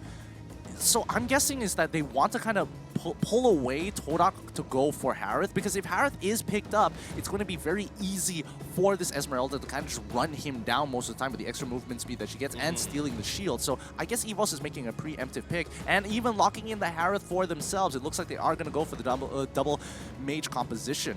Now, literally in this point, like Evos SG, it doesn't really matter what they want to go for this. I think in this case, they're still going to stick with what they are really comfortable with this case, which is literally dominating that early to mid-game transitioning here. Still going to be taking this Jawhead and followed by with the Harith jungle too. So that we're going to try to avoid as many head-on collision as well and just try to go for those pickups. Pretty much very similar to game number 1 here. Yeah, they get rid of the Hellcurt as well. Really smart option, because the last time they had a lot of issues, because JPL, every single time he was going to use that unstoppable force onto Hellcurt, he would instantaneously get hit by that silence, and you have to wait a couple of about a second plus before you can get the ejector online, which is more than enough time for Hellcurt to blink away. But anyway, I love what Toda is actually going to go for with this Angela ban as well, because remember, in this case, all they need to do is just keep this Harith as long as possible. And remember, Angela can also go to the side lane as well, can be quite disruptive and even slow things down here. Yeah, I find it kind of I find it a little weird though, because I feel like Toda, after the Angela, they probably might even want to consider banning out the Raphaelia. Because I mean, that's what Evos played the last time. Ooh, but this time they're going to be banning out the Wan, making sure that, Chiku, now that he has shown that he is capable of playing the Wan at a high level, it's better to get rid of him, because once again, Pokemon and Soul just struggled to get on top of him because of the mobility and especially the passive to just jump around per auto attack. Oh no, I just got the impression of the fact that what if Evos actually really want to try to take the carry for themselves again, because there's a lot of meat back they really want to shred through here. Oh no, but in the end, Toda, just for good measure, want to get rid of Ruby, because that's pretty much what Evos actually is currently lacking for that initiative as well. I mean, don't get me wrong, you can actually, JPL does fit the role for that cash in that early game, but that's pretty much only for the early game. You really want to get a little bit more reassurance here, and of course with the Ruby you get a lot of control and sustain.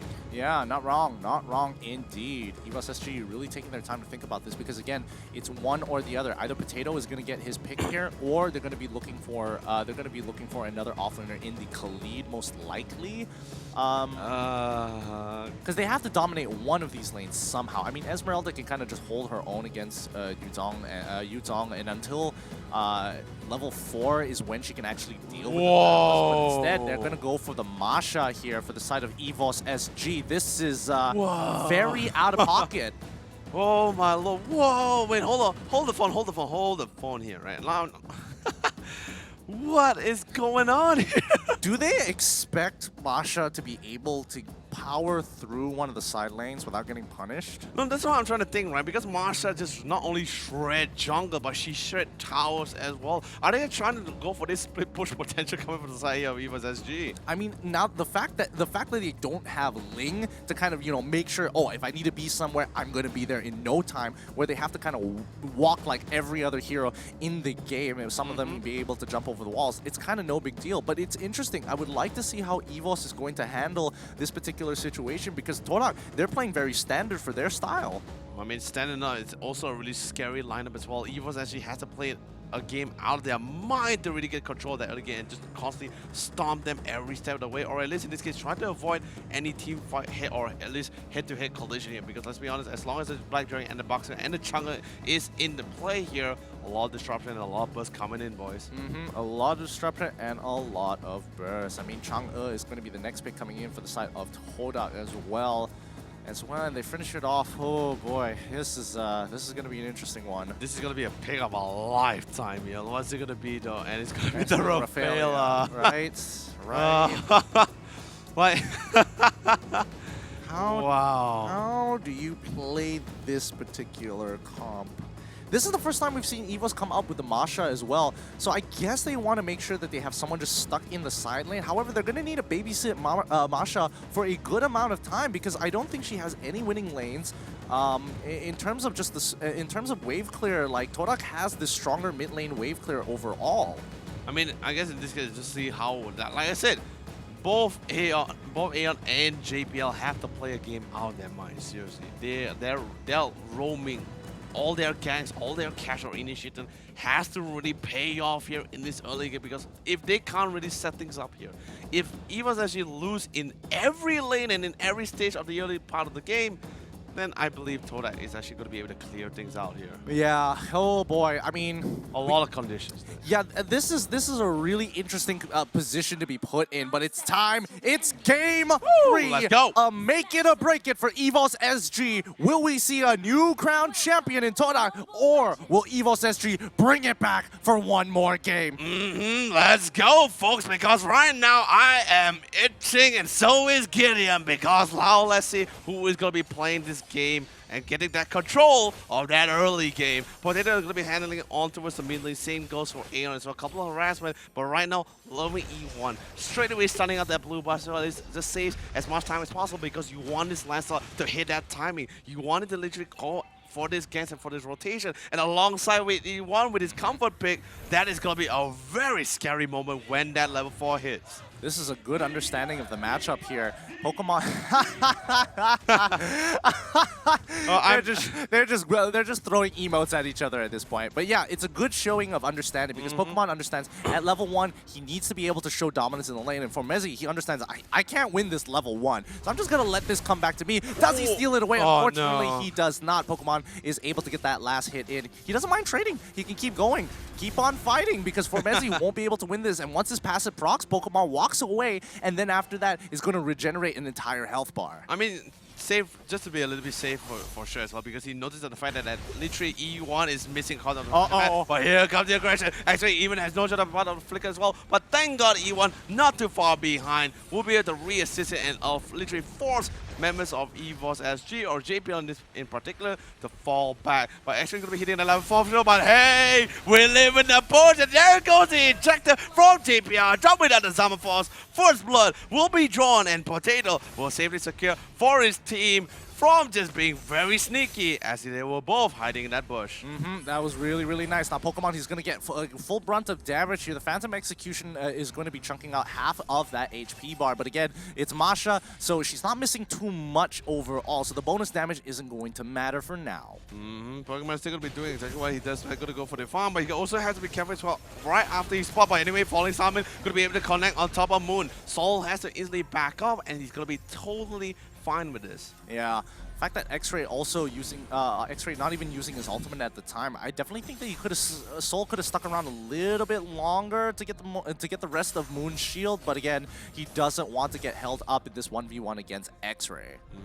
Right now, both you can put them on both for the same level here, both being level 5. Aeon doesn't really face at the both, but finally spots out Moon. Minish Shadow going to be dropped down, going to be gonna be like, you know, like showering a little bit on Aeon, not too much damage of course, but since he is a Rafaela, so it's gonna be totally fine here. But what really matters is right now towards that lane, because we already see that Chiku already achieved his blue buff, and that means E1 has free range to go for the rotation.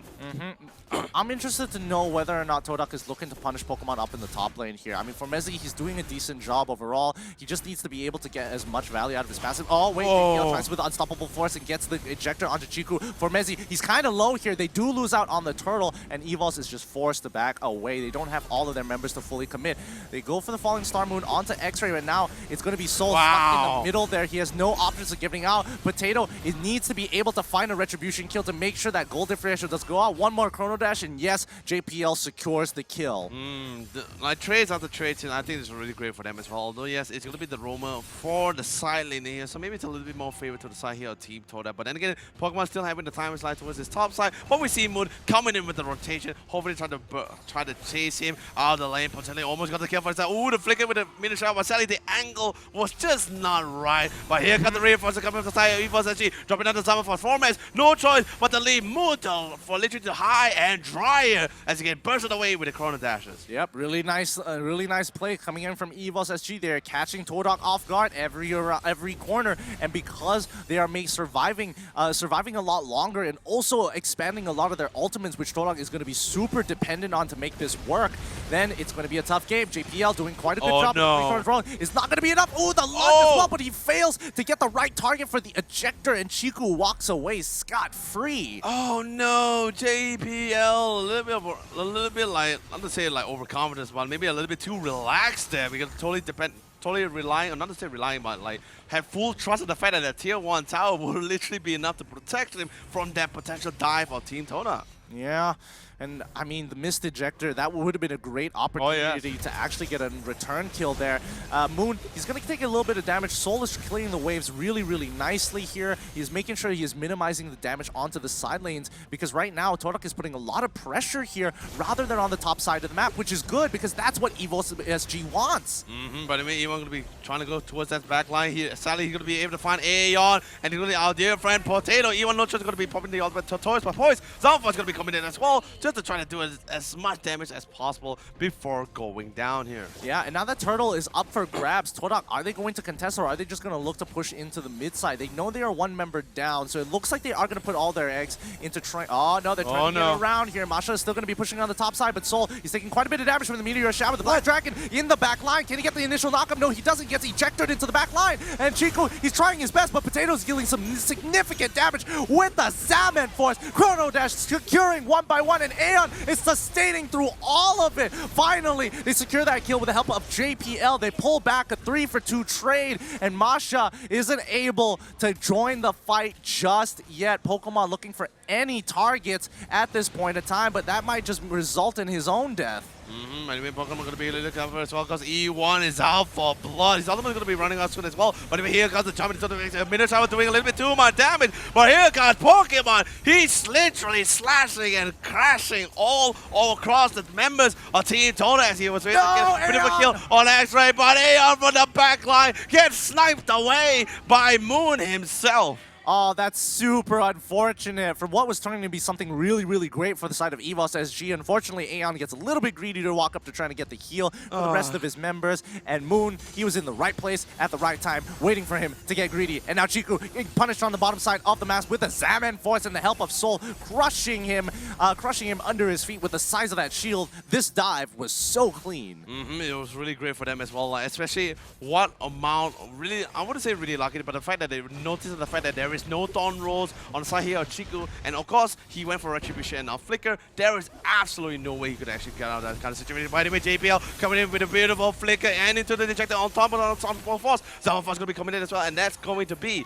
a beautiful pack off and potentially even the blue bar as well. But Formas coming in, holding Potato with a meter shower as well, doing significant amount of damage, and Formas still on a roll with the Dragon to try to force them back, because right now they just need to buy some time. time for Chica to get in position. Yikes, the heal coming in from Haeon is so significant. Potato would have absolutely been shredded there by Formezi had it not been for Aeon to save his life with a heal. I mean, they give up Turtle, but wow. They're really well placed up. Anyway, Soul just gotta be a little careful as well. Oh, they initially take the tank or initially juke out the majority of the damage. He has the falling star mode, but the meteor shower is doing a lot of damage, but he should be able to get out alive. JBL, however, alongside here of Aeon and Calamity Reaper, gonna be picked up on the hands of Soul. Rest of the team is going to continue, and again, Pokemon should be looking to split push, but he can't be too careful. He's pushing up early just so he can get some information on whether Todak is going to be able to get here on time. They spot out 2 here, and as well as Aeon, he sees 3 members coming after him, bothering to flicker away. They see the Thamos as well. This is a free push. They could potentially get an inhibitor here if they send more members down, but it's going to be fine. They just want to play this nice and slow. Chico, at the same time as well, it really works for them as well. By the way, here comes another pickup as well, because this is exactly what EVOS SG has to go for as well. They can't really go for a head-on collision just yet, especially with the existence of 4 mans and the lead that Todak really has for themselves. So EVOS SG has to go for the pickups, go for more control, assert that dominance. As long as, and of course, especially, they really need to break down this mid-tier 1 tower, because as long as that tower still stands, then that it literally doesn't allow EVOS SG to really open up the map for the side here of Team Todak. Yeah. And once again, EVOS SG, the goal differential has been up and down for both of these teams. Yeah, it really is back and forth, but a large majority is EVOS being ahead, and hopefully this isn't a repeat of game 1 where they get decently ahead but just can't close out that game and lose the 1 bad fight. X-Ray, he gets ejected out into the back. The Holy Baptism lands on 2. The meteor shower is looking good. However, with the help of Potato, he might be in a little bit of trouble here. The Zaman Force finally gets popped up. He's looking to pick off Moon in the back line, and Soul, unfortunately, not losing the 1v1 against X-Ray. Potato still alive. JPL looking to hold it up. Finally, Pokemon joins the fight. He's on top of E1 for now, but that's not his main target. Chico's still at full HP. Or do they have to disengage as well? Soul, however, trying his best to clear out this mini wave because he knows exactly that he cannot escape. And that's going to be a beautiful pickup for this Pokemon. However, maybe a little bit too greedy, so easily gets connected with the Shield of Unity on top of E1. But E1 is they fell to Pokemon before he went down. Unfortunate to say the least, but Todak is going to be very happy with the mistakes coming out from EVOS SG. They have the members, and they also have a lot of flickers on their side. Actually, too many flickers. I mean, every single time they're just about to get a catch, somebody is going to be holding up their flicker. Like, Todak does not use their flicker aggressively unless absolutely necessary. And the best part about it is that we are slowly seeing the slight difference in damage as well, because right now they're just farming up, they're scaling up, they're getting enough damage to really try to put their hurt on EVOS SG or in Potato in this case. And especially in that last fight where Potato literally got surrounded and zoned away. By the way, JB going to be having a beautiful ejector, going to be able to toss him all the way to the back line, but that's just, just for fun and gigs, Yeah, just for fun, just to show dominance. And now they're this is going to be a lot of damage. The meteor shot comes to the Holy Baptism and comes down onto X-Ray just to kind of disengage him from that fight. Pokemon still doing a pretty good job at making sure that Messi isn't getting too far ahead, but he really needs to get this split push going. I mean, Pokemon has always been doing a really fantastic job when it comes to split push. He already, especially fully understanding the fact that Marsha actually shred buildings or towers in this case, he was able to clear out both towers on top of the top side here and constantly forces 4 members or at least 1 member of Toda to constantly fall back here.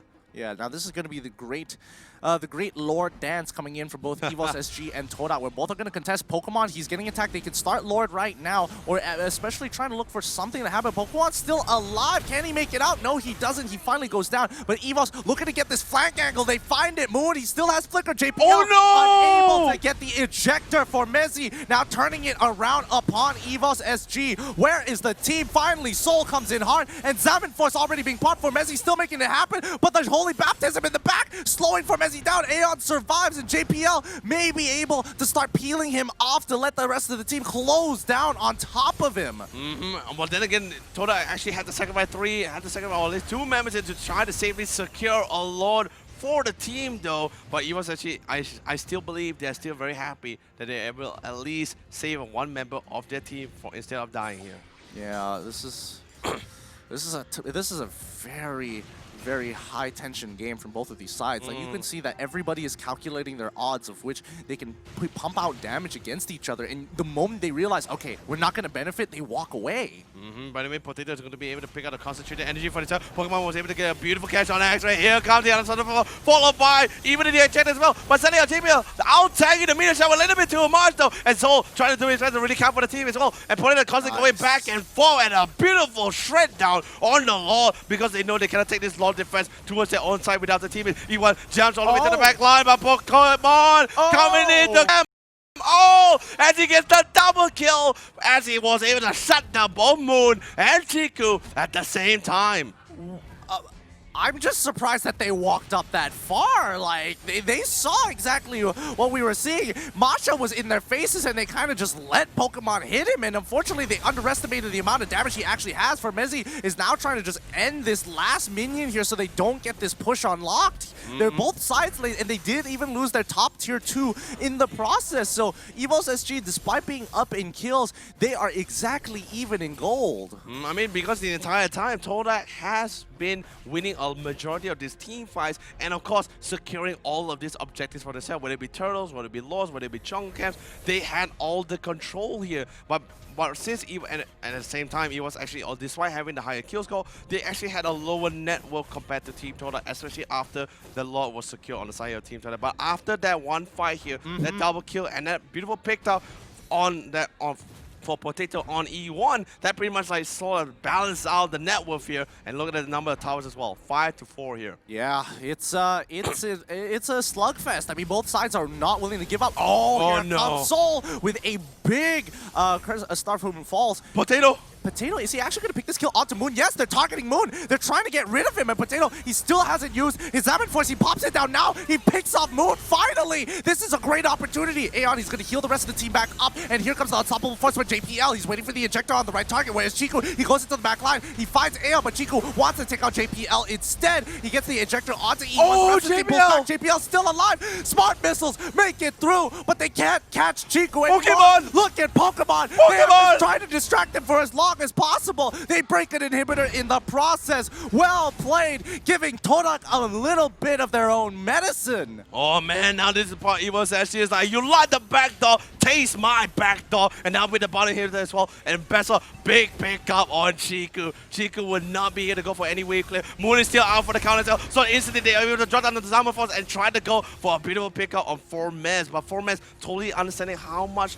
losses that they will face if Formez were to die there. He decides to fall back and just wait for Moon, who was only 2 seconds away from respawn. Yep, this is a great swing in EVOS' favor. The biggest lead we've gotten so far in this game. Finally 3K ahead of their opponents. It's not going to really mean much very soon, but for now, it's doing what it needs to do. Still fine with the time as well. Like, definitely the game is not too over yet, but you see what I mean, right? The fact that like this is a presence alone for that backdoor and split pushing into this game as well. Chiku, and like, just give it Chiku Lancelot. Yes, he is a great Lancelot player, don't get me wrong, but it is something at least EVOS SG is willing to take on here. Yep, everybody just holding on to their ground for now, and they're just going to let Masha solo the Luminous Lord at this point in time. They know he can take care of it. The passives of Masha, Potato! Enough Potato. He should be okay. The Diamond Force will get him out of this situation. The Chrono Dash is looking good. Yes, this is a choke point. This is a choke point they can win in. Soul! And that's what they're pulling back. Soul in the background, making sure that they're zoning them out. Aeon is still alive. However, the rest of EVOS SG is picking up the kills here. That's going to be 3 for 1. Finally, EVOS have broken through. Soul has zoned out Chiku, and they can't get his damage back in. They will be able to get the mid lane inhibitor here. They just need to clear the wave as soon as possible. Can Chiku do it? Can he pull a defense here? No, Potato is going to be dropping down the Diamond Force just to make sure he pulls it back. And this is it. This is going to be EVOS' first win against Todak in this best of 5, bringing it back. They aren't going down with a fight. Dude, well played. No, Gideon, let's be honest. Second game, yes, Soul fell short behind, probably because of the first game, but this third game, oh yeah, Soul, my friend, you are a god, because he not only helped at 2 members of Todak back here, he managed to get the pickup on Moon. He single-handedly took him down. They even held back Chico. They even give Chico the option to even try to re-assist with the team. And let's be honest, without damage team, without anyone to literally support the team, although yes, Formes did a fantastic job literally disrupting, interrupting, keeping them so literally choked up in that choke point, but there is no damage. I've already abandoned the call. That's how intense that game was because both sides... I already pulled down the tide, it's gone. It's a stressful situation to be in, and I think Sol, he really had the mental reset in that game, and Pokemon definitely decided, you know what, we're going to show them something new, and he really, really showed them what he was able to come out with on this Masha pick. Oh, it's a really... this game was really on high. Everyone was on high on their seats for this game for sure. But anyway, this is the highlight brought to you by Yudu, powered by Solcon, and literally we're both gonna tell you exactly why we're all literally up on our feet here, because that's just how intense this game number 3 was. Yeah, it really was so intense. I think Potato played an amazing game. He was still solid as ever. JPL still doing a great job, but Aeon making sure he was keeping like it feels like it's so unnecessary to explain, but that heal has saved them out of so many situations and like put them at 1 HP, forcing Todak to actually overextend. So it's pretty interesting how this Raphaelia pick is pushing Todak to its limits just because, oh, I'm going to secure this kill. Wait, he didn't die yet? Now I have to waste another ability to kind of close the gap. I mean, also don't forget about the burst of movement speed as well, just to give a little bit more space and allow them to reset or reorganize back into the team as well. But you know what they say, right? Greed is good, you know? Greed is good indeed. And I mean, this has been an absolutely great game. I think Todak here were just unprepared to deal with Pokemon. I mean, they did make a couple of mistakes here, just kind of walking into Pokemon in certain fights where they're thinking, oh, he doesn't have enough damage, but really he does. Once he has 2 or 3, once he gets 2 items like the Corrosive Scythe as well as the Wind Talker, he's going to be able to pump out some significant damage, especially if you're in an isolated target. With the high and dry, he becomes an absolute monster. Get his 3rd item, and he's just as good as a hyper carry in melee form. I mean, that is absolutely insane. You also need to take into account that she also great at shredding buildings as well. So I mean, just look at how fast that Lord went. I know, dude. He just literally just shredded it down, and he's still going on for it for sure. And this, let's be honest, this is still at the 12-minute marker. We still haven't even gotten to the 14 or 15-minute marker where Pokemon single-handedly took down the bottom tier 2 tower, following up with the inhibitor as well. But also at the same time, we also need to give credit to the rest of the team for literally holding out this 4v5 without Pokemon in this mess here. Yeah, this is... I mean, Pokemon was doing a really good job here. And I mean, especially when they were trying to get the fake on, going to get that first inhibitor, that really shook up Todak. And now that baited them into an unwinnable situation in this choke point where there are literally no options for them. And more importantly, E1 didn't have his Revitalize at that point of time, so there's nothing they could have done. Whether Revitalize or not, I just think that Sol did a fantastic job just holding down the line from against 2 of the main damage cause in the game here. And even getting rid of Moon as well, which is literally there's Todak's saving grace when it comes down to defending against sieges from the team here. Yeah, I mean, both teams just... Oh man, we're exhausted. Oh yeah, these teams, they've got to be just as exhausted as we are. I mean, and it's like we're both not exhausted because of like long days or anything. It's just like the fights were so intense, we just can't get our eyes off the screen at all. Yeah, I mean, honestly, they played a really, really strong game coming in from EVOS' side. I think just the few mistakes that Todak made really made the impact. And honestly, I couldn't expect anything less from a grand finals other than this, because the smallest of mistakes determines whether you win a team fight or not. And that could just be, oh, I forgot, I missed one auto attack, or I was just standing at the wrong place at the wrong time. It wasn't even intentional to be there. I mean, definitely for sure. And also just looking at the itemization as well, I think that there was that one moment where we saw EVOS actually decided to tell themselves, like, all right, guys, let's just look for a little bit more of aggressive team fight here. Just giving a little bit more space. The Mini Potato got both.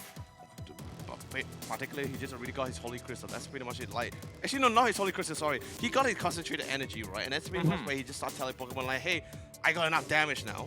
You can start doing what you do best. Keep pushing the lanes. Keep going for that split push. And I think that just literally pressured Todak a little bit on where they had to try to make a choice here. Do we want to try to go for those pickoffs since Pokemon is not really here with them, or do we want to try to fall back and let us get picked up one by one? I don't know. It's tough to say because again, a lot of decision making comes in when the fight actually plays out. And let's look at the rich guy here. Potato, the carry. Potato, the sandbag E1 in the Forgotten One has to go over to Aeon as well. The amount of damage being pumped out of this Harith is kind of nuts. No, I mean, let's be honest. It's just Harith things, right? In this case, but of course, it's not like Ling things in this case. But Harith, or in this case, Potato, just knowing when to go in, knowing when to farm, knowing priority targets in this case, or in this case, objective kills here. Yeah. Which Potato is trying to go for here. No, this is exactly it, because when EVOS forces Todak to actually play a full-on team fight, they have a significant advantage, even when Masha is supposed to be designed to go into the side lane. To me, this is pretty baffling, because Masha, in most situations, I'm looking at Pokemon, he's like, oh, what's he going to do when he comes into the fight, right? Is he just going to walk up to someone and auto-attack? And yes, he did get away with that a couple of times, to be fair, but his main objective should be looking to get the side lane pushes as much as possible, but he also wanted to minimize the amount of deaths being given over to Todak's side. I mean, definitely for sure as well. Like, and the best part about it is that EVOS actually just totally understand the fact, like, hey, we do not want to hit this head on really too early just yet. And literally every point of the early game stage, right, they're always looking for pickoffs here. Regardless of whether it's 1 or 2, they just want to start 1. Even if it's not really that significant, just like even getting 1 member, you get EXP, you get gold, you create a little bit more space here. But anyway, let's bring out the MVP. Who will be our MVP for game number 3 for EVOS SG? I am not sure. Oh, it's going to be Potato. Once again, it's going to be Potato on this Harith with 24% of the total team's gold earned and 5,114 damage per minute. Oh my god, that is insane amount of damage. Tons of damage. That's a lot of damage he's actually outputting towards inside this game. But just look at his kills KDA as well. 8-1-11. That score was not really achieved during the later stage of the game. It happened literally at the very beginning. The minute he had his level 5, the minute the rest of his team had his level 4, or in particular JPL with the Unstoppable Force, that's when they started grouping up. That's when they went for pickoffs, and that's when literally all the kills started happening here. Yeah, and he really got that ball rolling so quick, so freakishly fast. Like, well played to Potato here. He is still, after 3 games, he is still super solid. I have not seen him play super sloppily. I mean, Potato being sloppy, I don't think I'll ever see that at all. There is no way we will ever see Potato will be sloppy. I mean, Soul, first time we're both actually seeing Soul in that game number 2, but game number 3, oh man, he woke up, man. Yeah, he definitely woke up. He definitely realized, like, that was my best performance. I gotta show, I can't go out like this. That was embarrassing. I gotta do more. And he did. He really did. Yeah, he really did. But guess what, folks? Do you know what this means as well? EVOS SG, the hype train is still rolling in. But anyway, we're gonna be taking a quick short break here because we all need to drink water here. So we're gonna drink water and we'll see you guys right after the break. See ya.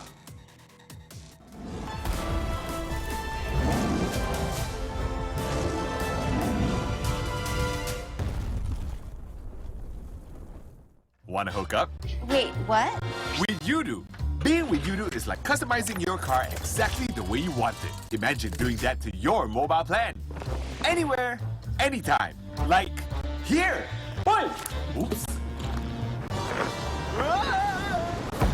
And even when you're in bed. Wait, what? Yes, just download the Yudu app and customize your mobile plan exactly the way you want it.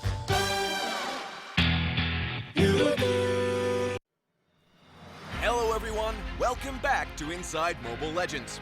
We have prepared a comprehensive update, aka Project Next, for the new season to come. Don't forget to check it out on September 22nd when the update goes live. Now, without further ado, let's dive in. Starting with the updated battlefield. First off, we have added special siege minions to the side lane minion waves. The siege minions on the side that is close to the first turtle spawn, aka the turtle lane, will provide 50% extra EXP, whereas the siege minions on the other side lane grant the player 50% extra gold. However, all the special siege minions will return to regular ones starting from the 8th minion wave. Moving on to the defense towers, we have added a shield to every outer tower. In the first 3 minutes of the game, if the player or the friendly minions attack the enemy outer tower, the player will in return get gold. The amount of gold to be obtained is determined by the damage dealt to the enemy tower and the number of allies around. Moreover, we have made drastic changes to the jungler position.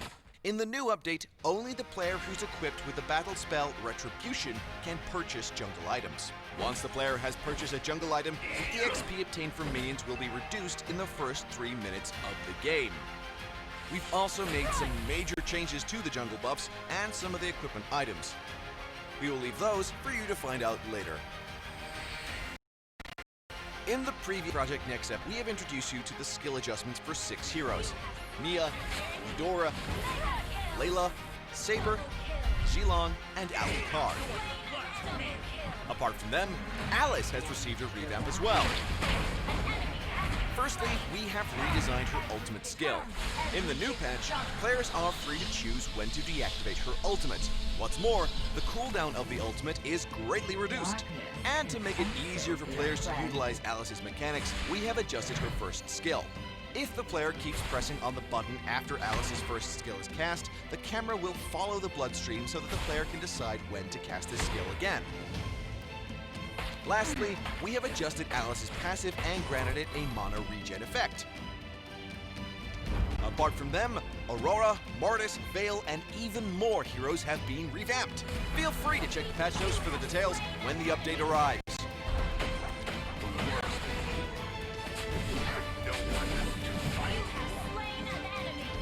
Aside from the hero skill changes, we've also made some great improvements in terms of hero modeling. Now, with the updated animation and visual effects, it is safe to say that MLBB has taken a giant leap. Concerned about the increased system consumption? Worry no more. All the changes and optimization won't cost you extra system consumption. We have included elements of the MLBB universe in the hero display screen. Now, different heroes will have different backgrounds depending on their places of origin in the Land of Dawn. To make it easier for you to execute team strategies and to avoid overlapping visuals, we have conducted an overhaul of battlefield visual elements. What's more, in terms of equipment items, we have not only optimized their visuals, but also their icons. From the login screen to the post screen, you shall notice many refreshing changes to the UI.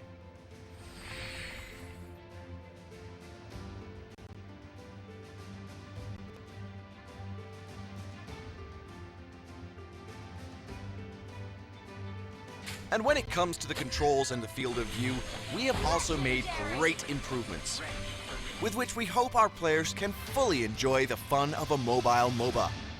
Well, that wraps up today's episode of Inside Mobile Legends. Don't forget to log in onto MLBB on September 22nd. If you have any suggestions for Mobile Legends Bang Bang, feel free to leave a comment below. Don't forget to leave a like if you enjoyed the video. Follow our YouTube channel for more news and updates. Until next time, we'll be seeing you in the Land of Dawn. Download for free Mobile Legends Bang Bang. Want to hook up? Wait, what? With Yudu.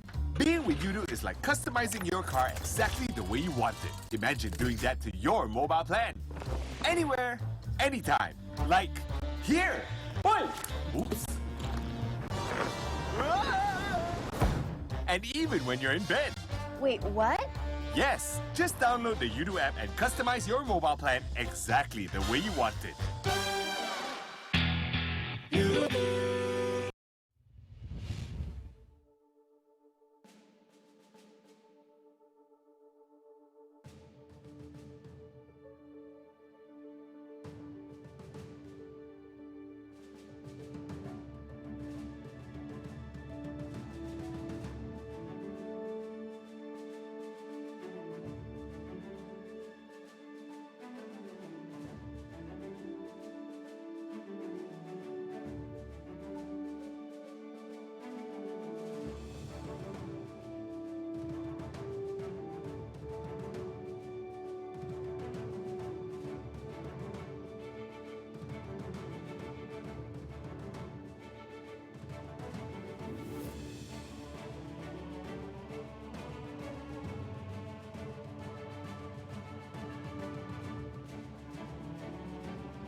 What's up, everybody? This is the MPL Season 6 MYSG. You already know it's the playoffs. This championship Sunday has not gotten any less tense here in the grand finals between Todak versus EVOS SG. But all this wouldn't have happened if it wasn't for our sponsors, our official digital telco. Who is it? You do, and of course, our official, I was about to say the official media partner, just like go for it, man. So sorry then, the official media partner is IGN, and who is the one that's been presenting all of this to our amazing viewers? Well, I have to give it up to Muntan. And as you can see, the blazers are off, the sleeves have been rolled up because this game has never been more intense than this very moment, and maybe because we lost a little bit of our sanity, but besides that, let's get into it as we move on to Game 4. Game for number 4, literally, it was very close. Let's be honest, it was a very close game. Oh yeah. Here for they, in this case, or like what Ikuto had to say in the BM stream, they had it in the bag. Where did it go? Where did it all go wrong here? And let's just be honest, it's just being Potato, just being very patient. When he can go in, he can go out. And also the individual plays from the rest of the team. JP, I don't know how many times JPL has saved Potato, doing multiple Kobe's, throwing Potato towards the back line. I mean, honestly, you have to give it to Potato. Like, if we're breaking it down to a micro scale, the patience he has that you mentioned just now on holding up his Zaman Force is incredible. Because if it was me, I would have pressed Zaman Force almost instantaneously to get out of that situation because I knew the fight was brewing. However, Potato knew better. He had the foresight to say, yes, we could beat them even more. As long as I don't use my Zaman Force, they're going to keep on pushing into us, and the moment they're in that choke point, we can kill them all. Dude, don't forget about Aeon as well with his amount of holy healing or holy baptism in that healing. How many times did they actually, all of them got out of that fight? And of course, JPL with the assist as he constantly throw Potato at the back line. I don't know how many times Formez actually got on top of him. My heart sank. I'm like, Potato's dead, and then suddenly he got thrown for the back. I'm like, you're a god, JPL. You're a man. Absolutely. Like, I will kiss you. Both teams have been playing like absolute mad lads right now, and there's no doubt about it. This is the best the MYSG has to offer, and it hasn't been as intense as this. Oh, here we go. EVOS on the blue side, Todak on the red side. EVOS going to be starting off with the Ling ban. Definitely understandable. Barat taken off straight away by Todak's side. I mean, because EVOS SG currently right now is in a position where they're like, you know what? We just want to focus on one thing and one thing alone. Do not have multiple options or even allow Todak to have multiple ways of engaging them as well. So getting rid of the Ling definitely allows them to just focus more on whether they want to go for pickoffs or just go for a head-on team fight collision. And I really like following up with that second ban as well because they are starting on the blue side, which allows Todak to instantly lock down that Harrier should they want to, and if it's open in the pool. This is super interesting because they changed things a little bit more. They kind of want to force Todak into picking up that Lancelot once again. Whether or not they're going to do that is going to be a completely different story. However, they took out the Thamos this time. This is the first time Thamos has been banned out in this grand finals here, which means that they're not exactly going to have a super strong lane bully, and that's going to revert them to Khalid. That's going to be really well set up as well. But most importantly as well, Roger is still in the pool. Todak actually is willing to let Roger go through, or even the Selena. Does this put EVOS SG in a position where, like, do we need to make a certain sacrifice here coming to the team here? I'm not entirely sure, because this is a big decision coming in from Todak. Do they want to give Potato Roger? They've seen him play it tons and tons of times, but now they've identified, okay, we just need to get rid of strong side laners. Uranus is now up in arms, and EVOS SG, they could decide to start off, in 3 different ways. They can pick up the Khalid, they can pick up the Uranus, or they can start off with the Jawhead and tell them, like, hey, oh wait, hold on, Selena is still up on the table. And that's what I'm saying. But then again, if you, the thing is, Roger is in the pool though. Like, what is your option here but instantly giving Potato, the man himself, the Wolf King? Now Todak is in the position where, alright, we need to try to contest this early aggression or early to mid-game aggression against this Roger. No, they're willing to let the box get through because let's be honest, if you're gonna weigh your option here, then yes, Formez Yuzhong is actually more terrifying towards that team fight more compared to the boxer here. Yeah, I definitely agree here, but I was just going based on, you know, the habits that we've seen Todak go for so long. On blue side, they were picking up Boxia as their first pick, which is to me is pretty interesting. But now they've kind of changed the habit and they're making sure that Formezi is going to have a very favorable matchup here. Now EVOS, they could look to match Formezi with the Khalid on their side. However, the Selena is a very dangerous pick. Overall, great roamer. A great roamer has an incredibly high skill cap because her damage and her stunts difficult to land. However, the payoff is just so worth it. It is really worth it as well. But then again, the EVOS SG, if I was EVOS SG runner, I would so love to lock in the Johan and the Ruby, but instead, they're going to let the Ruby go through and bring in the Uranus, since Esperanza is also not in the pool, but that just means that EVOS SG might have to just ban out that Lunox. For example, hey, this is going to be Chiku's Hellcurt coming into the mix, a lot of disruption. I think that's going to be really crucial as well when he comes in with that silence as well. So this is the part where Toda starts banning out heroes to not only amplify EVOS SG's lineup, or even try to get rid of any hero that could be detrimental to their lineup. I wouldn't be surprised if they don't go for a Ruby ban right after this here. Yeah, it's important that they get for Todak to actually get rid of the Angela, especially now that they're locking in these all or nothing, sorry, not all or nothing, but these heavy nukers coming in on Chiku with this Hellcurt and as well as Moon on the Selena. If they can protect him with the Hearthguard, that's going to be so big for EVOS SG to say, hey, your Stingers don't really mean anything despite the fact that we're silenced. Actually, now that you think about it, do you think they're actually going to either try that EVOS actually potentially might actually ban out the Ruby instead of Team Toda, because Rhino Toda is on the red side, so they have that priority first pick here. Let me think. What else is there? I mean, the Baxia is on the table. I think it would be more favorable for EVOS to actually ban out the Ruby, because I mean, even though like you're giving over, I mean, they could be just giving over Khalid. However, the Khalid and Yuzong, they don't exactly have the best of synergies, and we've seen it. And going based on pure history here in official games. Yep. Every time we've seen Yuzong as well as Khalid paired up together, it just doesn't work out. Todak, they now ban out the Raphaelia. Giving a lot of respect to Aeon here, but Eudora is still on the table. Do they? I don't know if they even want to pick Eudora into this matchup. No, Eudora is a little bit of a risk as well. Like, if I were them right now, like, they have other options, because they also need to take into account that the 4-man is definitely going to be able to get to this back line. So in other words, how much damage are they able to do, or at least try to punish any of them who's going to be jumping on top of them here? So EVOS SG, getting rid of the Ruby, although he has taken the Ruby for this set, would have been really beneficial for them, but they cannot take the risk, because if they were to get the Ruby to the side of Team Toda, then that just opens up even more options for them. But even if Toda doesn't really get the Ruby, there is still Kufra in the pool that's going to be able to take away for E1. But hey, no! They decided to get rid of Kufra here, now minimizing the amount of hero pool that E1 is able to bring in towards this game here.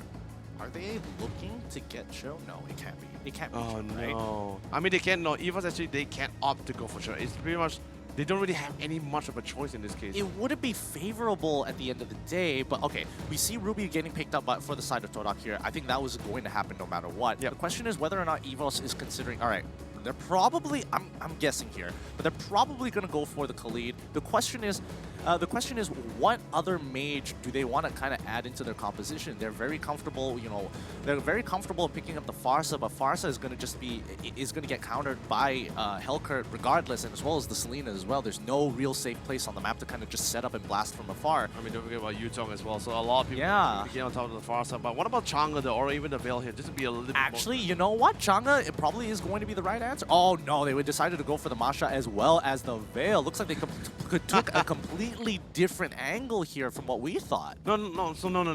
Let's think of it this way. They're playing the exact same, with the exact same thought they had from game number 3 as well, where they tell us, all right, Pokemon, we're just gonna let you do what you do, but just play push all the way. They even went for a little bit of a defensive mage here, just in case that Toda decides to jump on top of them. And let's be honest, the only one that can actually really bypass the Searing Torian probably is gonna be the Yuzong. But of course, I am discussing based on without of the hero spells, of course. Yeah, let's see what else. I'm thinking of all the other options that they have here. They still are technically missing a tank, and so far E1 has shown that he's played both Kufra as well as Baxia.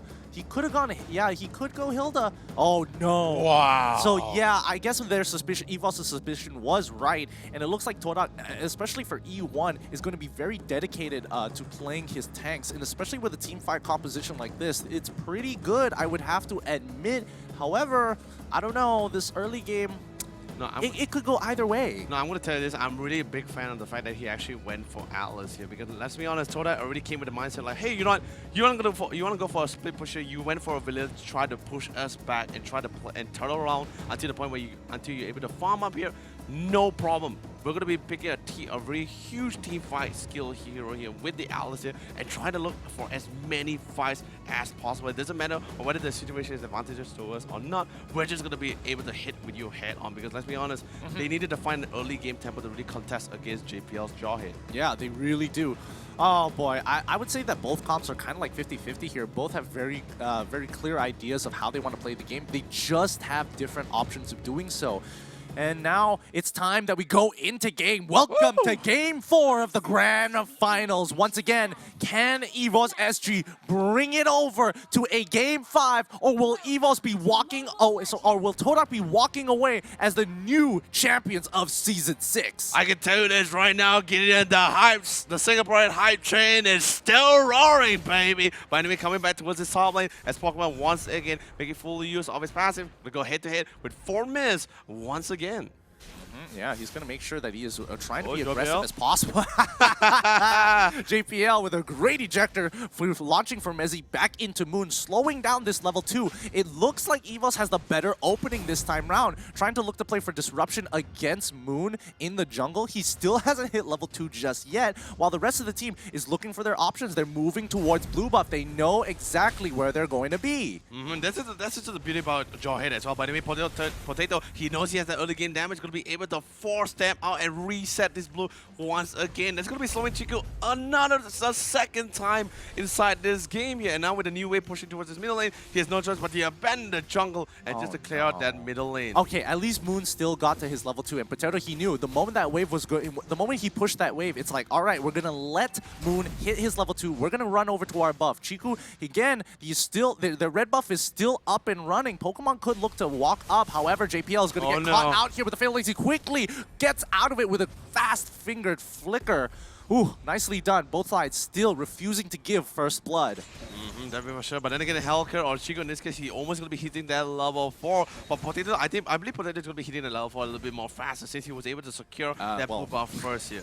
I mean, he didn't, but I guess that's all right. But more importantly, Todak actually bothered to go for the lane swap, sending Ruby over to the top side, knowing that Ruby is better at sustaining in comparison to Yuzong, who doesn't mind just getting free hits onto Soul without dealing too much damage back, because once the passive comes online, at least then the trades are worth it. Definitely for sure. But anyway, JPL going to be seen to take some solo EXP for himself. He tried to literally, oh, I love it. He actually tossed the siege tank all the way to the back line, tried to make that tank to survive a little bit longer in the wave. So this is going to be slow things down for the rotation coming from the side of Team Toda. Yeah, and you can see Aeon, he is ready just in case if anybody wants to go for Pokemon, he is able to respond. And Pokemon, he is not walking up any further. Soul is going to continue to proxy the wave onto Formezi because at the end of the day, both lanes can sustain relatively well, and Formezi can't really put enough damage into them to win the matchup.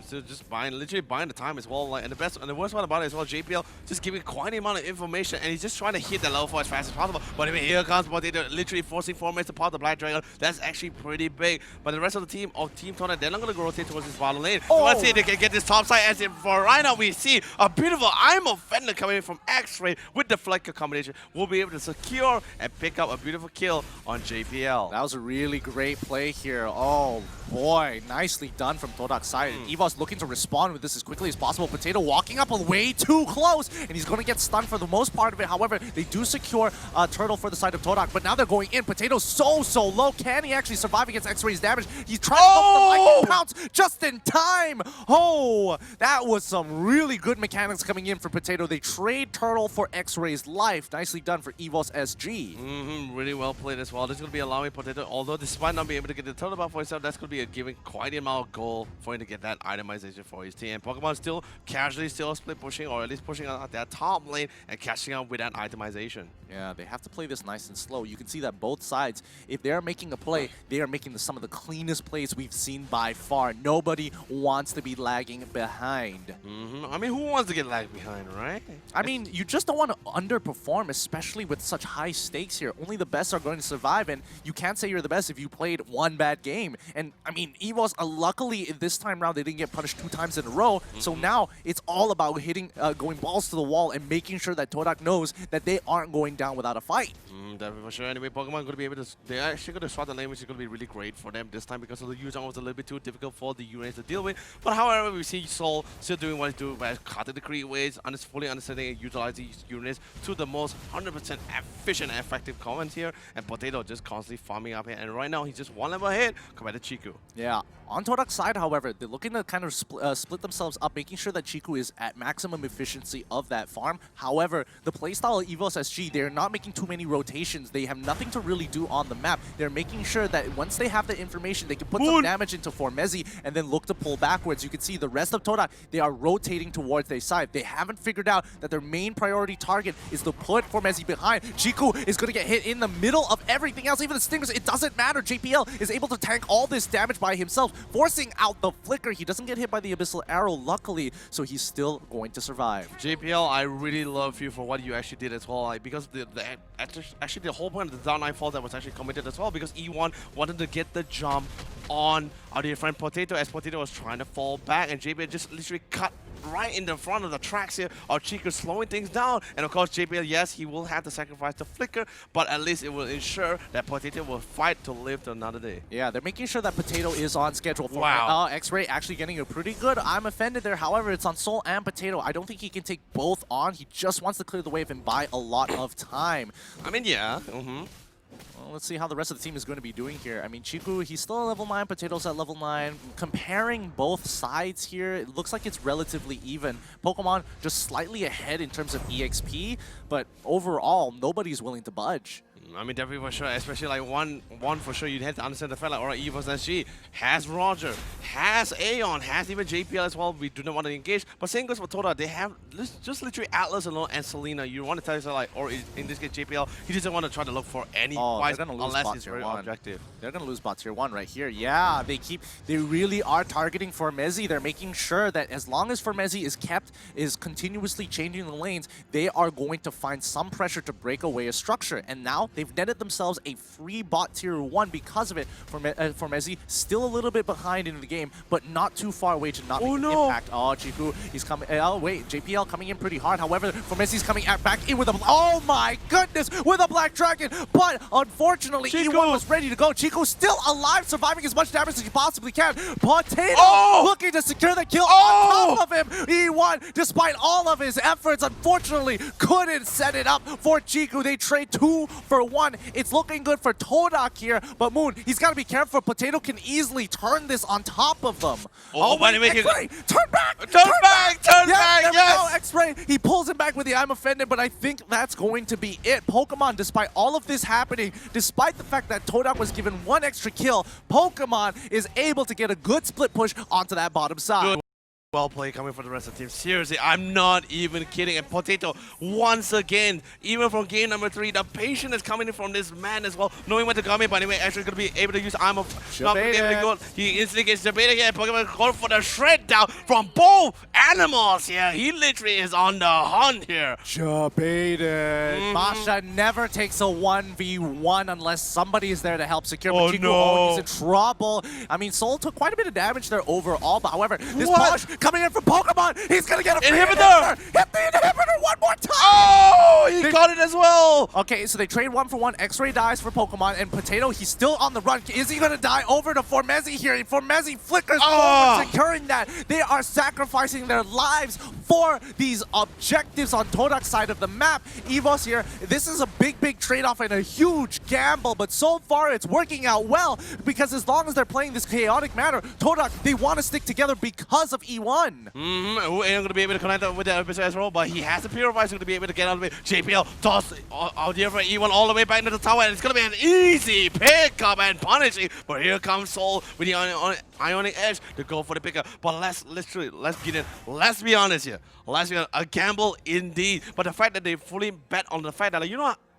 Even actually came with the mindset like, you know what? We don't go for these fights. We see the Atlas. We see the Ruby. We're like, don't care about this. Let's just hit towers, go for split pushing, and now legit the bot lane will naturally push by themselves. Now they only had to focus on 2 lanes. I mean, that was a huge gamble here, because easily had 2 members of Todak said, all right, let's pull out from this fight on Turtle's side. We can sacrifice Turtle. We cannot sacrifice an inhibitor. That would have turned completely different. Now, Soul, he's trying to buy some time for his team, giving some good information, seeing of what's going on this top side jungle. Potato still farming very heavily here. Chiku 1 level behind.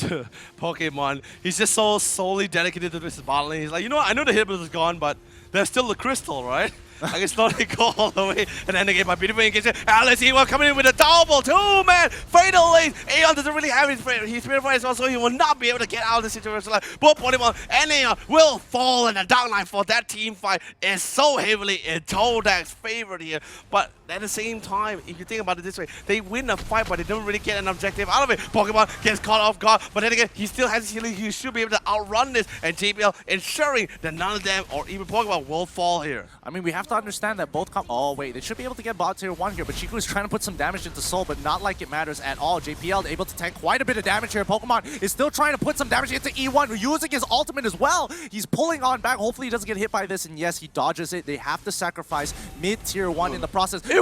Can he pick up another free kill here? Chiku is so low. Oh, he dodges it, and now he decides to go over and just make sure he is trying to secure the Lord. Oh man, let's talk about team composition. All right, go. All right.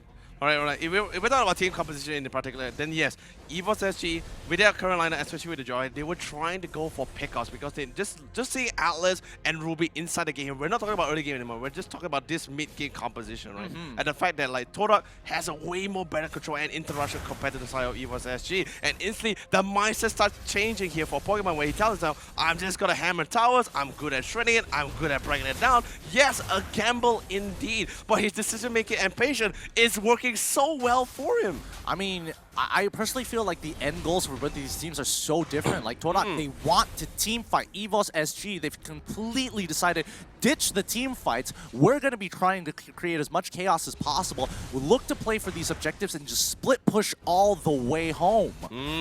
Christmas came early as well because JPL finds Chiku, although yes, he will not commit that unstoppable force just yet because the rest of the team is not really nearby to re-assist. But here comes Soul, goes straight over the backline, trying to slow down this red button, do a little bit of skirmishes towards Moon as well. But don't forget, downline falls with the committed by Chiku as well. But he did commit it because he wanted to safely secure this red buff, and JPL literally surrounded by all sides. Even I'm afraid going to be coming as well. But he's so tanky, he's able to sustain it. And now Pokemon, Potato isn't coming to the mix here. Here comes Pokemon, a beautiful assassination coming in for Chico with the double kill. Follow up with the triple kill as well. They're going for even more. That's the 4-1 with the killing spree. Lord Smith in hand, and Soul with the sole survivor of this team. Yeah, they were going for the wrong targets here, and Soul, he's going to be going down here. There's nothing they can do. Oh, no, he actually survives all that damage. Oh, my goodness. But this means that it's going to give EVOS SG one opportunity to defend from this next upcoming Lord push. Todak winning an incredible fight there.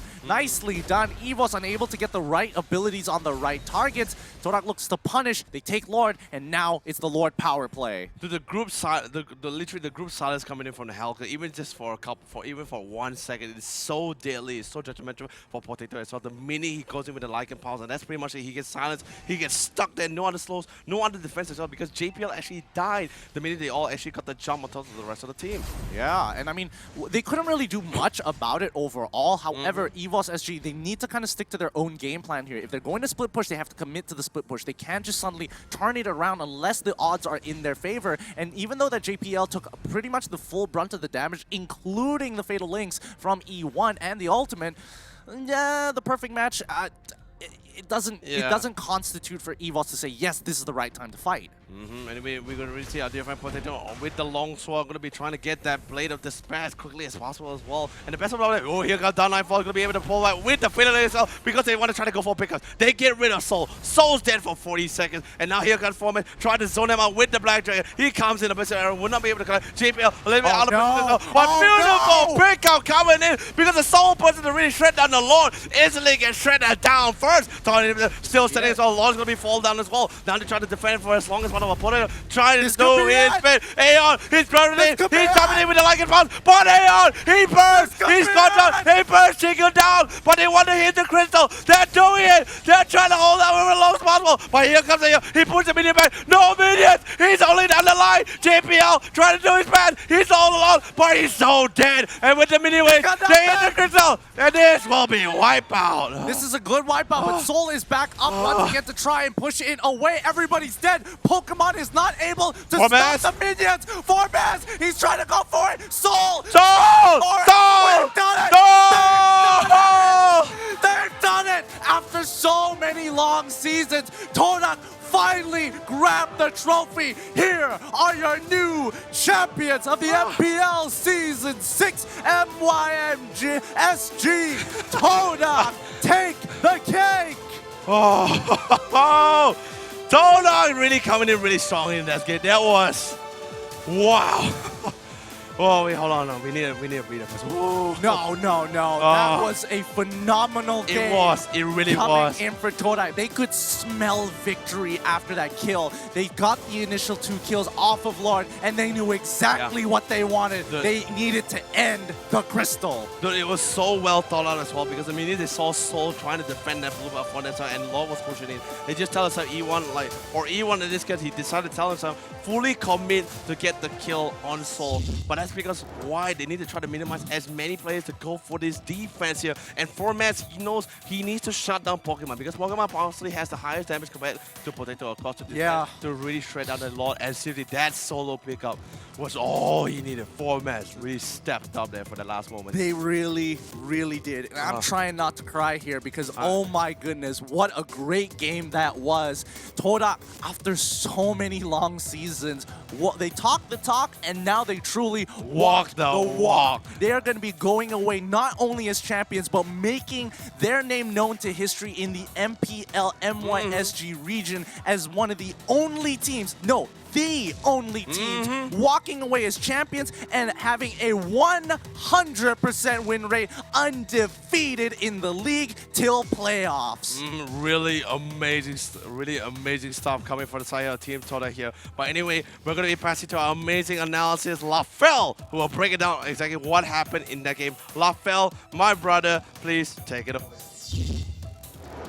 Thank you to all of the casters. And yes, White Kali Pertama, for the very first time, Team Todak, undisputed, undefeated. Tak ada satu series, not one series was taken from Todak. In the regular season, they made it with a 10-0 victory. In the playoff, they fought against Red Reborn. They won. And then they fought against EVOS SG. Mereka menang. Dan lagi sekali pada hari ini mereka lawan dengan EVOS SG. Mereka berjaya akhirnya untuk membawa balik piala MPL untuk mereka sendiri. Tanya kepada tim Todak di mana mereka cuba pada season 4 tidak berjaya. Season kelima tidak berjaya. Dan akhirnya, finally, for the 6th season of MPL, they managed to not only be the champions, but also undisputed champions. Not losing a single series, but being a team, there is one standout player. Overall MVP of Team Todak will be given to Chiku, yang menggunakan Hellcat in the very last game. 3,621 damage per minute, 25% total team gold earned, itemization as we can see, Endless Battle, Blade of Despair, as well as Wind Talker. Chiku, not just for this game, not just for the 4th game, ever since the first day in regular season. In regular season, he was crowned the best core player after beating Red Reborn's Mal core player.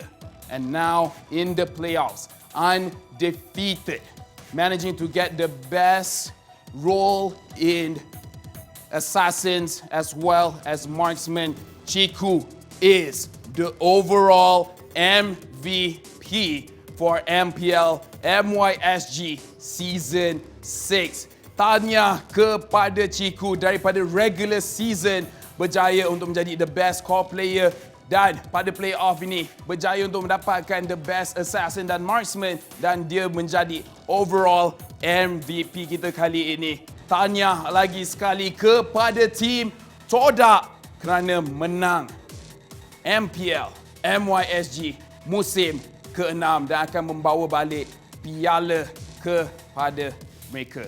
Dan sampai sini sahaja. Selepas ini kita akan pergi kepada The Quickie bersama host kita Fira Fendi, Nabil Akil dan juga kita punya guest star Yingzi. Program kita masih belum tamat kerana selepas ini akan ada press conference di mana kita akan berbual dengan lebih lama dengan Todak. Kita akan pas kepada Quickie dan juga English caster untuk wrap up the show. Tanpa membuang masa, kita akan pas kepada Gideon, Leonard dan juga host kita di Quickie.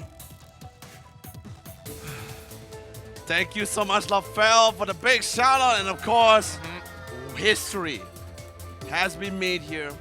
What an honor to cast such an amazing game. And Chiku, my friend, you really immortalized yourself here. But of course, then again, Esports SG, you played one hell of a game here. Yeah. It was definitely not a game that was easy fought here. It was not even one-sided either as well. Drafting-wise, all kinds of mechanics, all kinds of mind games was happening at every point and every minute of the game, or even during the drafting phase as well, from the regular season all the way to the playoffs and here in the grand finals. Yeah, you know, considering everything that has happened today, it has really been a emotional roller coasters for some of these players, for both EVOS and Todak. We'd like to give respect and honor to both of them for creating such a beautiful game to end off the MPL Season 6 MYSG. It has been an absolute honor to be casting it, especially casting this grand finals in itself, because this is the last time we're going to be able to see this roster coming in from EVOS SG, and arguably very last and arguably one of the strongest we have ever seen. And Todak, they've been able to maintain a number of their members from their previous roster while adding in new to successfully create the undisputed, and that is not a word I take very lightly. I mean, definitely for sure. And I'm going to tell you right now, this is, I dare say, and dare even implement it as well, that this is by far the best season that MPL will ever see here in the league here. Once an undisputed champion, always an undisputed champion. But also, we also like to mention that there is going to be a press conference coming in from Todak's side for that you guys can really see what is happening. Although COVID situation has been extremely difficult, there are still plenty of content for you guys to be given. I mean, yeah, definitely for sure. But either way, what a ride it has been. We have literally been supporting them, crying for them, screaming for them in particular. Yeah. Ever since from regular season all the way to the playoffs here, it has been quite an honor. I'm Leonard. Also, we give you a cue. Don't forget to drink water. We all love you here. So we'll see you guys in the very next season. Till then, goodbye.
Hello, everyone, and welcome to the MPL press conference, where we will be interviewing our champions right after this. But anyways, my name is MLBB, and with me is my co-host Fira Fendi.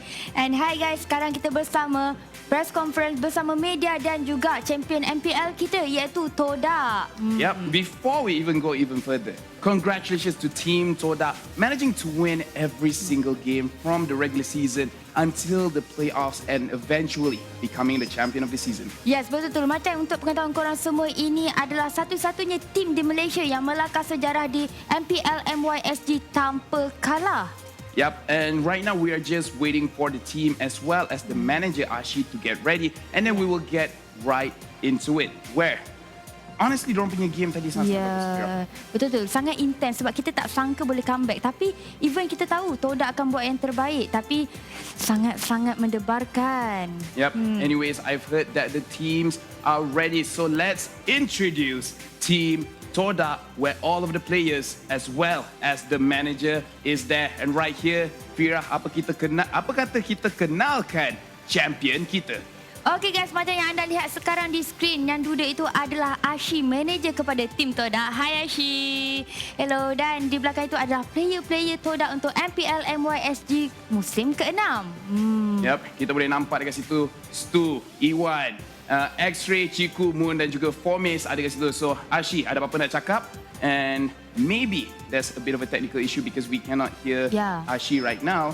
But either way, Tim Toda dekat sini pun, diorang tak payah cakap apa-apa. Semua masing-masing handsome. Diorang diri kat situ pun, I rasa puas hati. Lagi satu, dengan rambut baru, makin nampak guys. Makin naik, betul tak? Nampak tak Moon? Senyum-senyum bila kita cakap pasal rambut. Moon senyum-senyum, Ciku pun macam, bila korang nak puji aku? Aku MVP kot. Itulah, Stok. I rasa you buka topi, kita orang nampak rambut you juga. Ciku paling malu kat situ.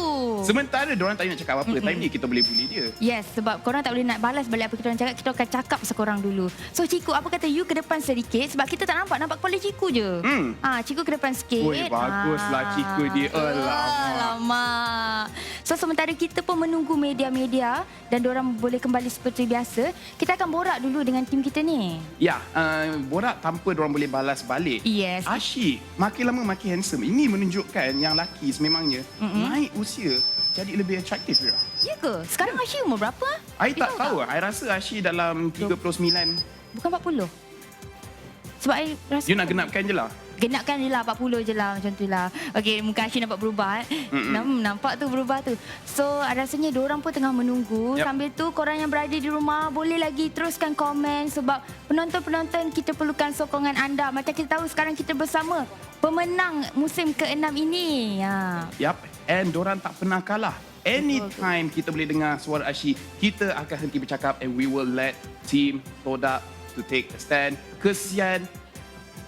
Kesian kepada player semua yang berdiri. So, we will let Toda rest a bit. Once we resolve the issue, we will come back. But Fira, amazing game. We thought that Toda was going to win 3-0, but Esports managing to win one game. Betul tu, sangat. Sebab kita takut mungkin ini adalah kejadian yang berulang kembali di musim keempat, iaitu Toda kalah 2-3, tapi malangnya Toda mampu comeback guys. Ataupun untungnya Toda boleh comeback. Lagi first game nampak sangat macam Toda nak kalah. Sebab betul-betul dah dekat last tower, tapi itulah kelebihan Toda. Toda langgar. Ya, Toda langgar. Satu mistake je diorang dah boleh dapat comeback. Game kedua diorang menang, game ketiga diorang kalah. Betul tu. Tapi kita juga ingin mengucapkan tahniah kepada semua pemenang dan juga tim lain. Walaupun nombor 2, nombor 3 mereka tetap pemenang di hati kita. Betul tak, Nabil? Nabil pula. Aiman Lafel. Okeylah tu. Salah cakap je. Salah panggil nama kan? Anyways, for everyone that is new here, that you guys are wondering, kenapa Lafel and Fira tengah berdiri kat sini? Kita dekat sini tengah holding press conference bersama champions kita Team Toda dan juga media-media yang nak interview mereka. Dan kita dah jumpa Team Toda. Ashi, ada nak cakap apa-apa? Dah ready ke Ashi? Oh, dah. Okey. Sedap suara Ashi. Sedap. So, Ashi, kita dah kenalkan Team Toda. Team Toda, ada tak nak kenalkan diri sikit-sikit ataupun just nak terus cakap yang korang memang power gila, menang tanpa kalah? Betul tu. Boleh tak kita dapatkan penjelasan dulu daripada Ashi? Okay, bismillahirrahmanirrahim. Assalamualaikum semua. So untuk kemenangan Todak pada hari ini, firstly saya nak ucapkan syukur saya kepada Ilahi. Tanpa dia kita tak akan sampai sini lah. Dan untuk keduanya, terima kasih kepada Encik Lan, Encik kita punya founder untuk Todak, bagi kepercayaan sepenuhnya dekat kita orang semua untuk mendominasi pentas MLBB di Malaysia, dan kita akan teruskan buat yang terbaik lah untuk tim. Dan tak lupa juga kepada setiap ibu bapa yang mendoakan kita orang punya kejayaan, player-player punya ibu bapa. So terima kasih banyak, kita tak tahu nak balas macam mana. Dan terima kasih kat semualah yang menyokong Todak dan selalu doakan kejayaan Todak. And because I think Ashi forget something, I nak ingatkan Ashi di mana Ashi sepanjang speech tu tak pernah cakap Ikuto handsome. Kalau Ashi nak cakap, inilah peluang Ashi kalau nak cakap Ikuto handsome. Boleh lah Ashi, kita bagi sekali lah sebab Ikuto tengah dengar ni, dia kena tengok ni. And of course dekat Ikuto lah, sebab kehandsomean dia yang buatkan kita orang berjaya kat sini lah. Betul. Saya appreciate. Tahniah Ikuto, Tahniah. Anda memang handsome. Anda paling handsome. So, kita cerita pasal handsome. Selepas ini kita akan interview dengan media-media kita dan kita akan mulakan dengan IGN Southeast Asia dan juga My Game On. Betul tu guys. Jadi korang teruskan di sini sebab kita nak dengar soalan-soalan daripada pihak media kita. Dan kita akan mulakan daripada IGN Southeast dan juga My Game On. Ataupun kita akan tunggu sekejap. Maybe akan tukar media nanti. Tetapi Ashi, saya nak okey, Stu. Okey, Ashi, saya nak tanya kejap. Antara semua play-play Todak, rambut siapa yang paling cantik? Sebab kita nampak semua ramai rambut baru ni. You rasa rambut siapa paling cantik? Play-play Kalau Todak, jawab betul kena pukul nanti. saya rasa Iwan lah, sebab Iwan dia punya rambut dia natural. Dia tu selalu yang terbaik lah.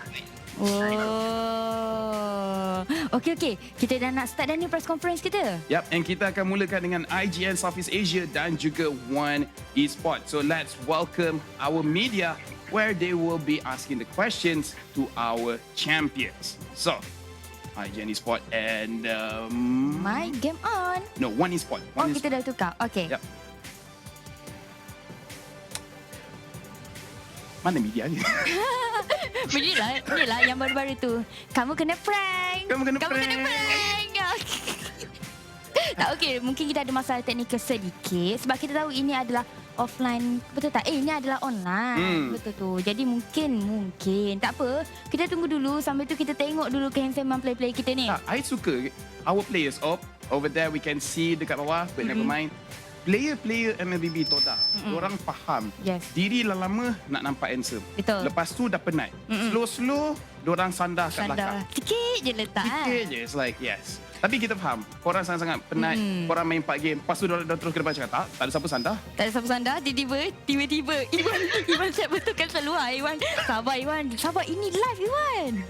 Okey, tapi kita tahu ini sangat mendebarkan dan nampak muka-muka masih emosional, betul tak? Sebab nampak macam baru lepas nangis. Ya, itu confirm. Fira terlepas cakap, I nak tanya siapa yang first nangis? I rasa, kita teka dulu, I baru nak jawab. I rasa pun nampak macam Moon sebab tadi mata dia still. Okey, Ashi rupanya. Ashi yang pertama nangis. Aduh, Ashi. Tak apalah. Sebab dia rasa memang patut pun. Yalah. Of course dia bangga dengan budak-budak dia. Ya, cakap my boys. My boys perform kau-kau. My boys memang push. My boys bagi I bonus hari ni. Ya, tapi you ingat tak masa MPL season keempat hari tu, Moon pakai macam ni. Di saat dia letak putih dekat situ. And then masa kalah sedikit tu, sebab kalah macam sipi-sipi je macam tu, dia menangis. And then time tu memang sangat emosional, betul tak? Tapi hari ni diorang tebus balik kekalahan tu dengan kemenangan. Yep. And we can see over here down, we have IGN Southeast Asia as well as One Esports. So, without further ado, let's give way for IGN Southeast Asia. Is there anything that you want to say to our champions? Oh yeah, for sure. Thanks, Rafael. Hi guys, apa khabar? First of all, tahniah for winning MPL Season 6. So as we all know, Team Todak naik juara musim keempat, tapi kali ini first time muncul juara. Walaupun ada 2 pemain baru dalam MPL, Formir dan Stu ya. Soalan saya, apakah faktor-faktor utama yang membenarkan Todak bukan saja konsisten malah tak pernah kalah satu pun series dalam regular season maupun playoff. Is it because korang dapat adapt dengan meta baru ataupun korang dapat membaca strategi tim-tim lain? Okay, siapa nak jawab yang ni? Siapa nak jawab? Apa kata yang ni kita bagi Iwan jawab? Ya, kita nampak Iwan macam dah bersedia untuk jawab tu. Iwan dulu. Ya, kata itulah.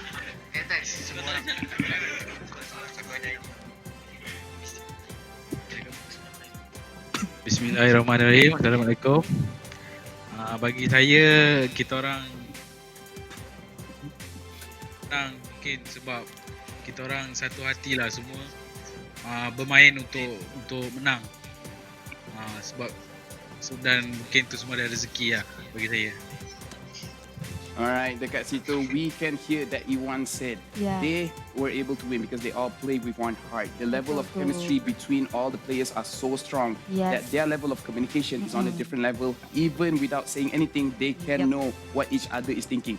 This is why when Malay cakap pendek, English translate so panjang. Ya, sebab ayat kita lain-lain. Untuk korang, walaupun kita ada 2 player baru, tapi chemistry diorang senang adapt.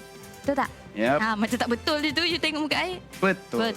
But thank you, IGN Southeast Asia, for the very good question. But right now, we're going to give way for one esport. Is there anything that you want to say as well as ask to our champions? Guys, congratulations for winning. And thank you for taking the time to talk to us. My question is, how did the team adapt your drafts throughout the series, especially after losing Game 3? Yep. One Esport tanya kepada pasukan Todak, macam mana korang adapt setiap kali berlawan dengan tim-tim lain dan juga adapt kepada meta, if I'm understanding the question correctly? Is it true for One Esport?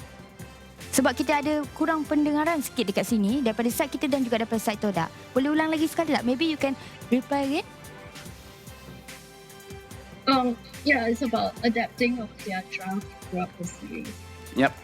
So, lagi sekali untuk tim Todak, macam mana korang adapt dalam setiap series dalam perlawanan disebabkan banyak-banyak tim yang bermain dan juga pada playoff. So, that is the base question dan apa kata kita bagi Stu untuk jawab soalan ni?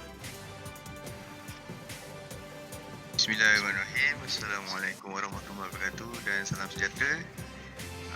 So for your answer, first of all, we managed to adapt to the meta because we feel comfortable with the meta hyper, and plus we analysis all our enemies just so we can predict the draft and the rotation and also all the players' behavior in order for us to proceed to make a really smooth rotation in order to win the game. And for in case if we lost that game, the next game we just focus and then reset, forget about the past and focus with the present game. That's all. Yep. As we heard from Stu, he basically said that the way that they adapt to every single team, that they analyze every single enemy that they face, even though they lost, they managed to reset their mindset, reset every single thing for a new game set, as well as they're really enjoying the current meta and it's really helping out the team, and every single rotation is smooth just because they studied earlier. Yes, maksudnya fikiran diorang tak diganggu. Jika diorang kalah game pertama, diorang cepat-cepat reset untuk fokus ke game yang kedua. Jadi mereka tak ada blame orang lain, betul tak? Mereka lebih fokus untuk perlawanan yang seterusnya untuk melakukan yang terbaik. Jadi adakah itu saja soalan daripada One Esport? Yep. Thank you to IGN Southeast Asia as well as One Esport for the very good questions. We hope that you guys have a little bit better insight towards our champions, but that is not the only media that we'll be talking to today. Yes, betul tu. Itu hanyalah 2 yang pertama yang interview sebab total media adalah 7. So kita ada lagi 5 lagi media yang akan menemu bual interview Todak. So sambil menunggu, kita akan interview diorang dululah, Fel. Yeah. So, Stu pandai cakap English. Bagus. Iwan cakap short and simple. Pun bagus. Cepat kita habis ni. Tapi yang paling jarang kita dengar, Ciku paling kurang bercakap, I rasa. I simpan soalan paling suka untuk Ciku jawab. Okey, kalau macam tu kita tanya last dekat Ciku. Betul. So mungkin Ciku dah berubah dah. Dia nak cakap Lafel ni. Tapi Fomis pun I rasa kurang bercakap. Fomis, hello Fomis. Hello, dengar tak? Kita cakap dengan Fomis lah. Sebab ramai ni nak kenal Fomis. Hello, hi Hello, Fomis. Hello. Fomis tahu tak yang user cakap Fomis comel? You tahu tak? Janganlah. Apa? Dia cakap janganlah. Yingzi cakap Fomis comel. What is that? Laju. Bila kita umur 19, kita memang senang excited. Yes, tak apa. Itu menambahkan confidence kita untuk akan datang. Okay, rasanya press conference yang kedua pun dah get ready. Yep. Okay, guys. So, kita akan kenalkan lagi 2 media yang akan masuk ke depan. Dan mungkin yang akan join kita adalah My Game On dan WTM. Tapi kita tak confirm lagi sebab kita masih menunggu media mana yang akan terpapar di skrin dulu, Nabil. Nabil lagilah fair. Macam nak keluar. Janganlah. Dah 3 hari kan? Okay, so bersama kita adalah Hazril daripada My Game On dan WTM. Yap, WTM nampak sangat-sangat panas membara dekat situ. Tapi kita akan start dengan My Game On. Hazril, dah nampak tadi di mana Todak menang jadi champion. So Hazril, ada apa-apa tak nak cakap kepada Todak and ada apa-apa tak nak tanya? Okay Hazril, for My Game On. Okay, Assalamualaikum kepada semua tim Todak. So saya nak ucapkan tahniah lah sebab daripada regular season sampai playoff yang akan datang lagi. So saya tertarik dengan satu benda which is Fomis. Dengan kemasukan Fomis, mungkin boleh ceritakan macam mana Fomis boleh serasi dengan Todak dengan masa yang begitu cepat. Dan soalan kedua, untuk game keempat, kenapa you guys decide untuk lepaskan Masha? Sebab Masha tu adalah hero yang destroy untuk game ketiga. Yep, so as Hazril asked Fomis, how did you gel very nicely with Team Todak and why on the 4th game against EVOS SG you guys let Masha go? So, Fomis, anda ada dengar soalan, tolong jawab. Okay, Assalamualaikum warahmatullahi wabarakatuh. Bismillahirrahmanirrahim. Untuk apa tadi? Untuk soalan pertama tu, saya rasa untuk serasi dengan diorang ni tak susah sebab diorang pun macam welcome, friendly punya orang lah. Kira tak susah lah nak adapt dengan diorang. Kita orang pun pernah berkawan sebelum masuk Todak, main rank sama-sama lah. Itu lah jawapan dia. Tapi itu soalan pertama. Soalan kedua dia pula, kenapa you guys boleh lepaskan Masha untuk match keempat walaupun Masha telah menghancurkan you guys untuk match yang ketiga? Untuk match keempat tu kita orang lepas je Masha sebab kita orang tak rasa kacau pun Masha tu. Tapi sebaliknya Rafaela tu yang membuatkan diorang menang game tu. Yep, as we heard from Fomis, he said that the Masha did not really disturb their presence, but the Rafaela, that is the true issue. And I suka yang soalan Masha tu dia jawab senang. Tapi soalan pasal serasi dia tanya macam saya okay dengan tim ni sebab diorang friendly ya. Sebab friendly. Friendly. Dan Ashi cakap friendly. Tangan Ashi friendly. Dia macam sambil nak jawab, diorang tengok macam jangan berani salah cakap. Kau jawab lain Jangan salah cakap. Tapi I rasa benda tu yang dia jawab sebab macam kita tahu memang Fomis sebelum ni pun dia dah lama berkawan dengan Moon sebelum masuk Todak lagi. Jadi perkenalan yang rapat tu lagi senang untuk mendapatkan chemistry bagi diorang. Jadi adakah itu saja soalan daripada My Game On, Hazril? Mungkin saya ada satu soalan lagi. So Ashi lah tu utamanya. Sebab saya tengok tugas sebagai manager ni adalah satu tugas yang sangat susah sebenarnya. Bukan je macam kena tengok schedule dan sebagainya. So saya nak tahu adakah Ashi memainkan peranan juga dalam meningkatkan mentality ataupun membuatkan pemain rasa macam tak down dan sebagainya. Yep, Hazril has asked, as a manager it must be pretty difficult. So how do you help the team get better, especially mentally? Ashi? Okay, Assalamualaikum. Untuk jawab soalan Azril tu, saya ini jawapan saya lah. Bagi saya, sebagai manager memang harus ambil tahu dia punya player punya status apa semua. Cuma dekat sini saya lebih bagi kredit kemenangan ni dekat Maniki sebab dia yang orang kata apa, bertukus lumus untuk menjaga MPL punya team. Sebab sekarang ni kita ada dua team Todak. Kita ada Todak Apprentice dengan Todak MPL. So Man ditugaskan ataupun manager ditugaskan untuk menjaga sepenuhnya dekat Todak MPL. So saya rasa dia lah unsung hero yang orang tak nampak sebenarnya. Itu je pasal. Alright, thank you Ashi. As Ashi has said that the true hidden hero is actually Manatee. Manatee yang tolong jaga the MPL punya team, because right now they do have Todak Apprentice where Ashi is helping building a new team. Thank you very much, Hazret. And right now we are opening the doors, the windows of question for WTM, or what's the meta. So, WTM, is there anything that you want to say and ask to our champions?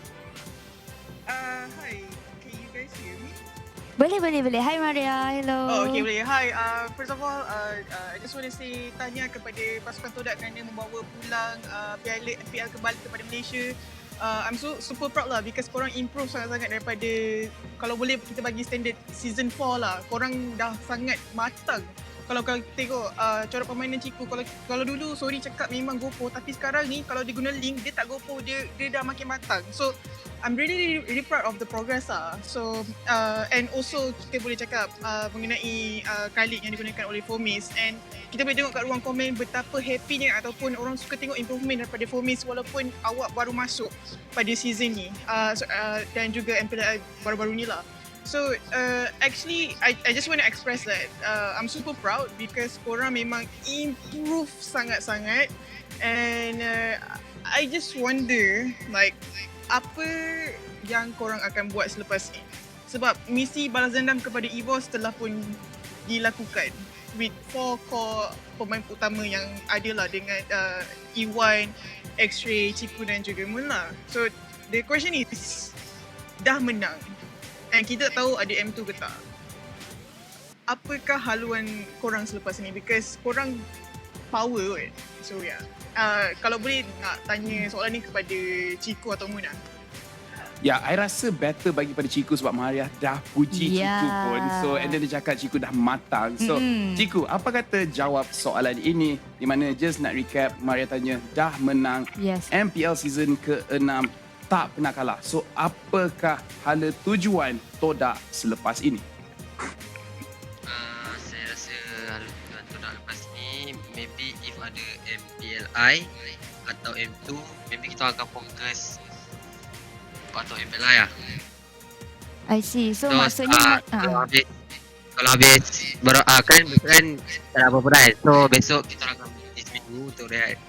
Macam kalau nak jumpa family ke, sebab dalam 2-3 bulan ni kita tak boleh song. Semua duduk kat game house je, fokus MPL lah. Yep.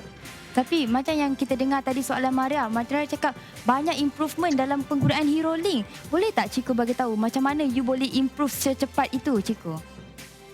Saya rasa improve sebab selalu time screen saya pakai Link menang, tapi bila pakai Hero Link kalah. So saya rasa Link tu memang Jadi apa yang saya boleh ambil daripada Ciku ialah Ciku, he said that I'm just a very talented player. You give me link, no one can kalahkan I. Bila kalah tu salah I punya team, bukan I. I memang kuat pakai. Tak apa Ciku. Yang penting kita dah banyak improvement. Itu yang sebaiknya, dan tahniah juga. So adakah itu saja soalan daripada WTM, Maria? Last lah. Ni untuk Moon lah sebab nak dengar jugalah suara Moon sebenarnya. Sebab kita dah ikut perjalanan dia sebelum ni, before dia main Mobile Legends, dia ada main game lain. So and dia start dengan Todak pun masuk tournament kecil-kecil together, and then suddenly korang masuk MPL and then dapat nombor 3 dekat M1, and now korang menang MPL, which is you guys deserve it lah. And ada banyak persembahan yang korang tunjukkan, terutama X-Ray, recall dekat best lawan, kita takkan lupa benda tu. But sebenarnya nak tanya Moon lah, Moon boleh tak bagi tahu your feeling right now, whatever you feel right now, like perjalanan ni jauh, and whatever you said dalam interview before yang awak nak bagi balik trofi tu dekat Malaysia, benda tu dah jadi nyata, Moon. So boleh tak awak cerita perasaan awak sekarang sejujur hatinya, seikhlas sejiwa? Alright, so basically Maria said, Moon, can you express how you feel right now, and please don't lie. Over lah feel. So Moon, boleh kita dengar jawapan sekarang?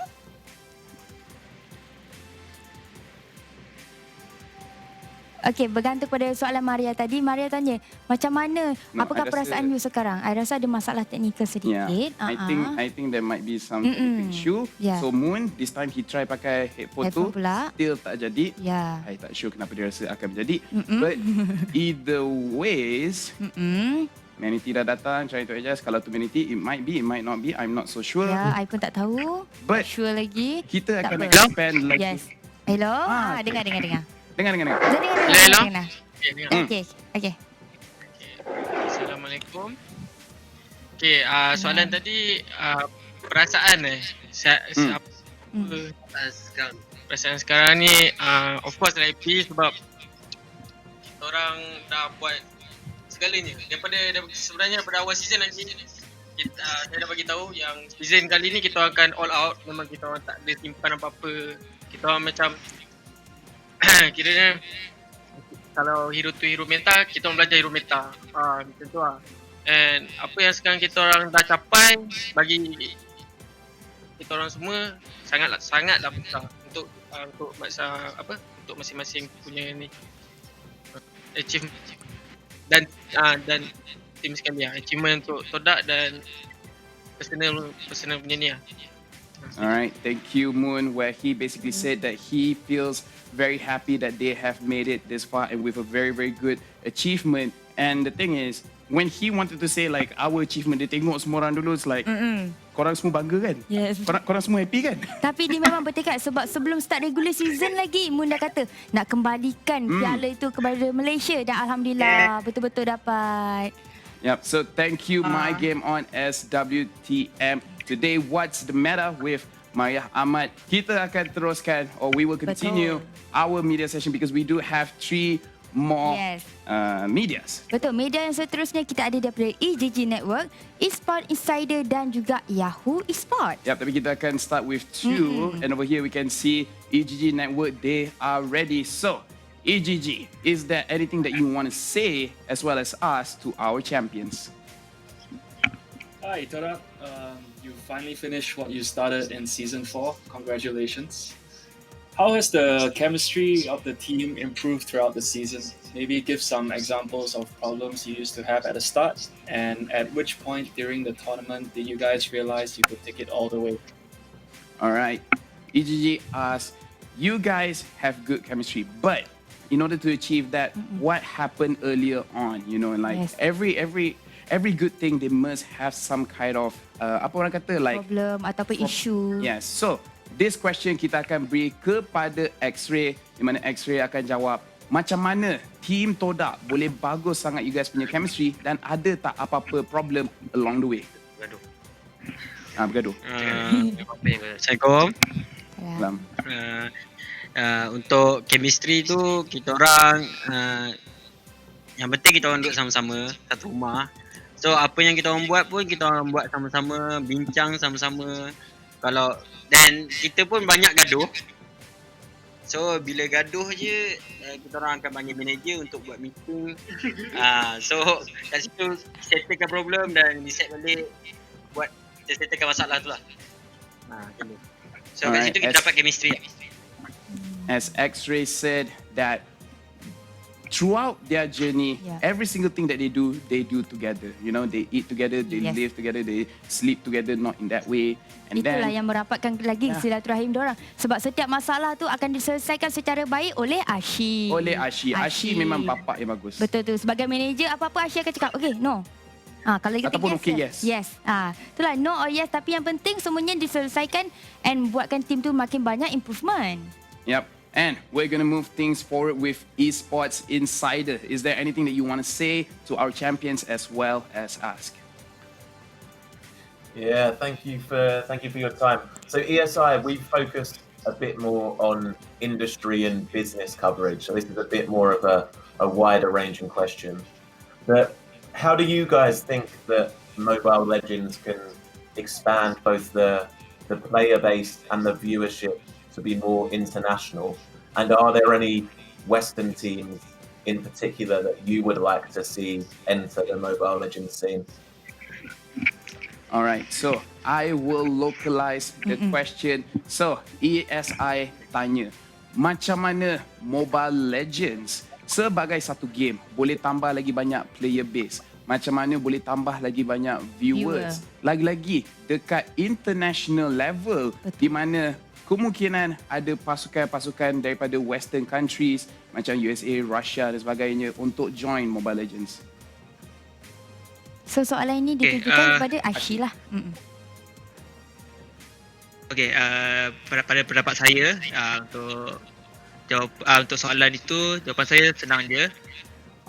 Everyone kena ambil peranan, masing-masing ada peranan masing-masing, daripada kerajaan sendiri, daripada entiti-entiti syarikat besar, which is dengan adanya diorang ni, diorang dapat lagi mengembangkan viewership yang ada di dalam Malaysia ataupun di luar negara dan dapat menarik minat, terutamanya dekat negara-negara luar yang tak tahu pun pasal Mobile Legends. Contohnya yang kurang dapat sambutan macam USA, kita ada Rusia, kita ada Turki, which is diorang ada talented player, ada je yang main, cuma mereka tak dapat sokongan itu. Jadi bagi saya, Moonton sendiri kena meluaskan lagi diorang punya tournament wise, banyakkan tournament untuk di negara-negara luar, dan of course meminta macam saya cakap tadi, semua orang kena ambil peranan lah, everyone.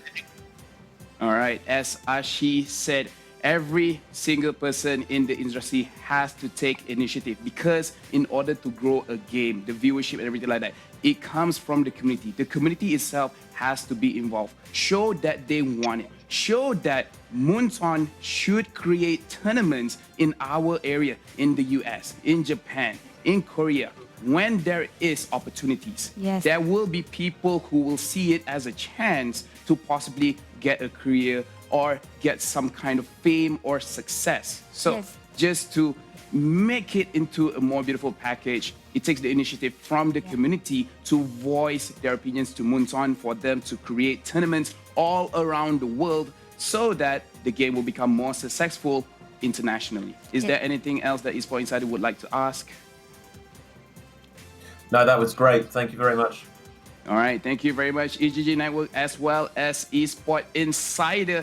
Kita selepas ni ada Yahoo Esports. Media yang terakhir. Yes. Ya, sekarang kita bersama Yahoo Esports. Okey, soalan daripada Yahoo Esports ingin ditujukan kepada siapa? Kita tak tahu lagi. Kita akan bertanya dulu.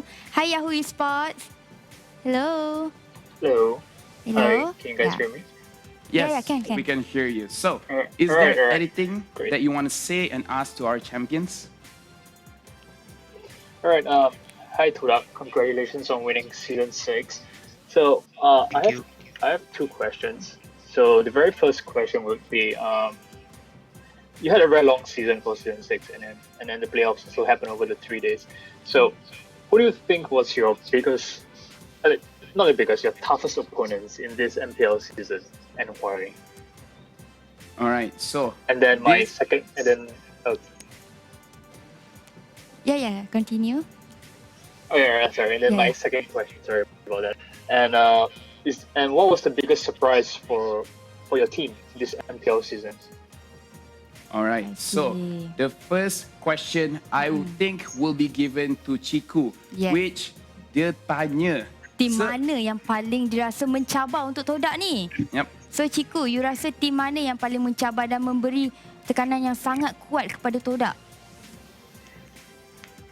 Bagi perspektif saya dengan orang semua, saya rasa tim Red lah. Red Ribbon? Tapi masuk-masuk tak tahu tu.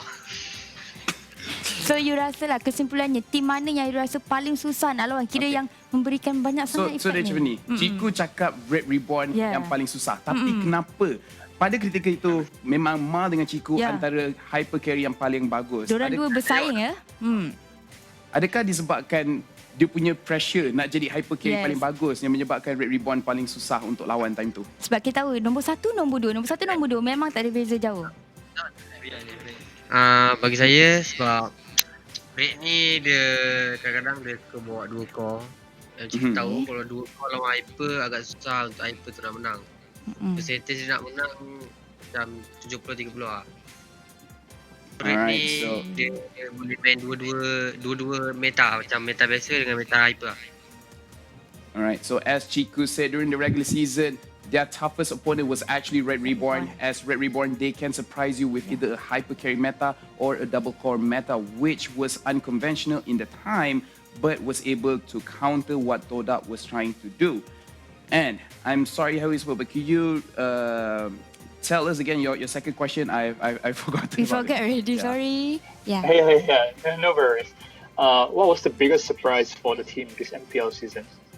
I see. So dalam It could be MPL any kind of season surprise. kali ini, apakah surprise yang paling terbesar yang Todak terima? Adakah surprise daripada perlawanan? Kita pun tak tahu. So you guys rasa macam mana? You rasa siapa kena jawab? I rasa kita bagi dekat X-Ray. X-Ray dah jawab. Tapi X-Ray sebab dah X-Ray jawab. jawab sikit tadi. So X-Ray, apa kejutan paling besar sepanjang MPL? Sepanjang MPL musim ke-6 ini berlangsung, apa kejutan yang tak disangka-sangka selama ni terjadi kepada Todak kali ini?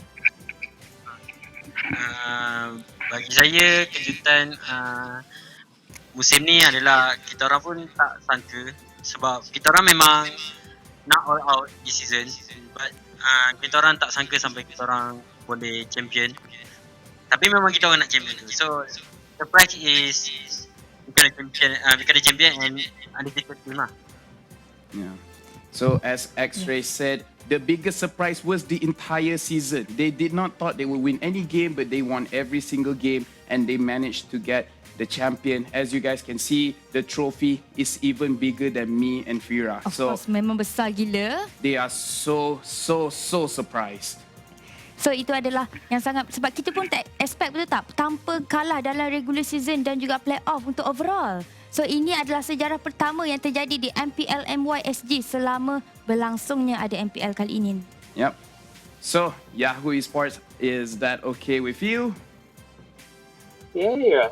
Thanks for having me. All right. Thank you you very much, Yahoo Esports, and that is all the media that will be interviewing Team Todak today. Yes. So Todak, sementara korang masih dekat sini, saya, Fira, semua caster, semua production team dekat sini nak ucapkan tahniah kepada korang kerana berjaya untuk menang tanpa kalah, dan aku tak tahu macam mana korang nak angkat piala besar macam ni, tetapi good luck lah.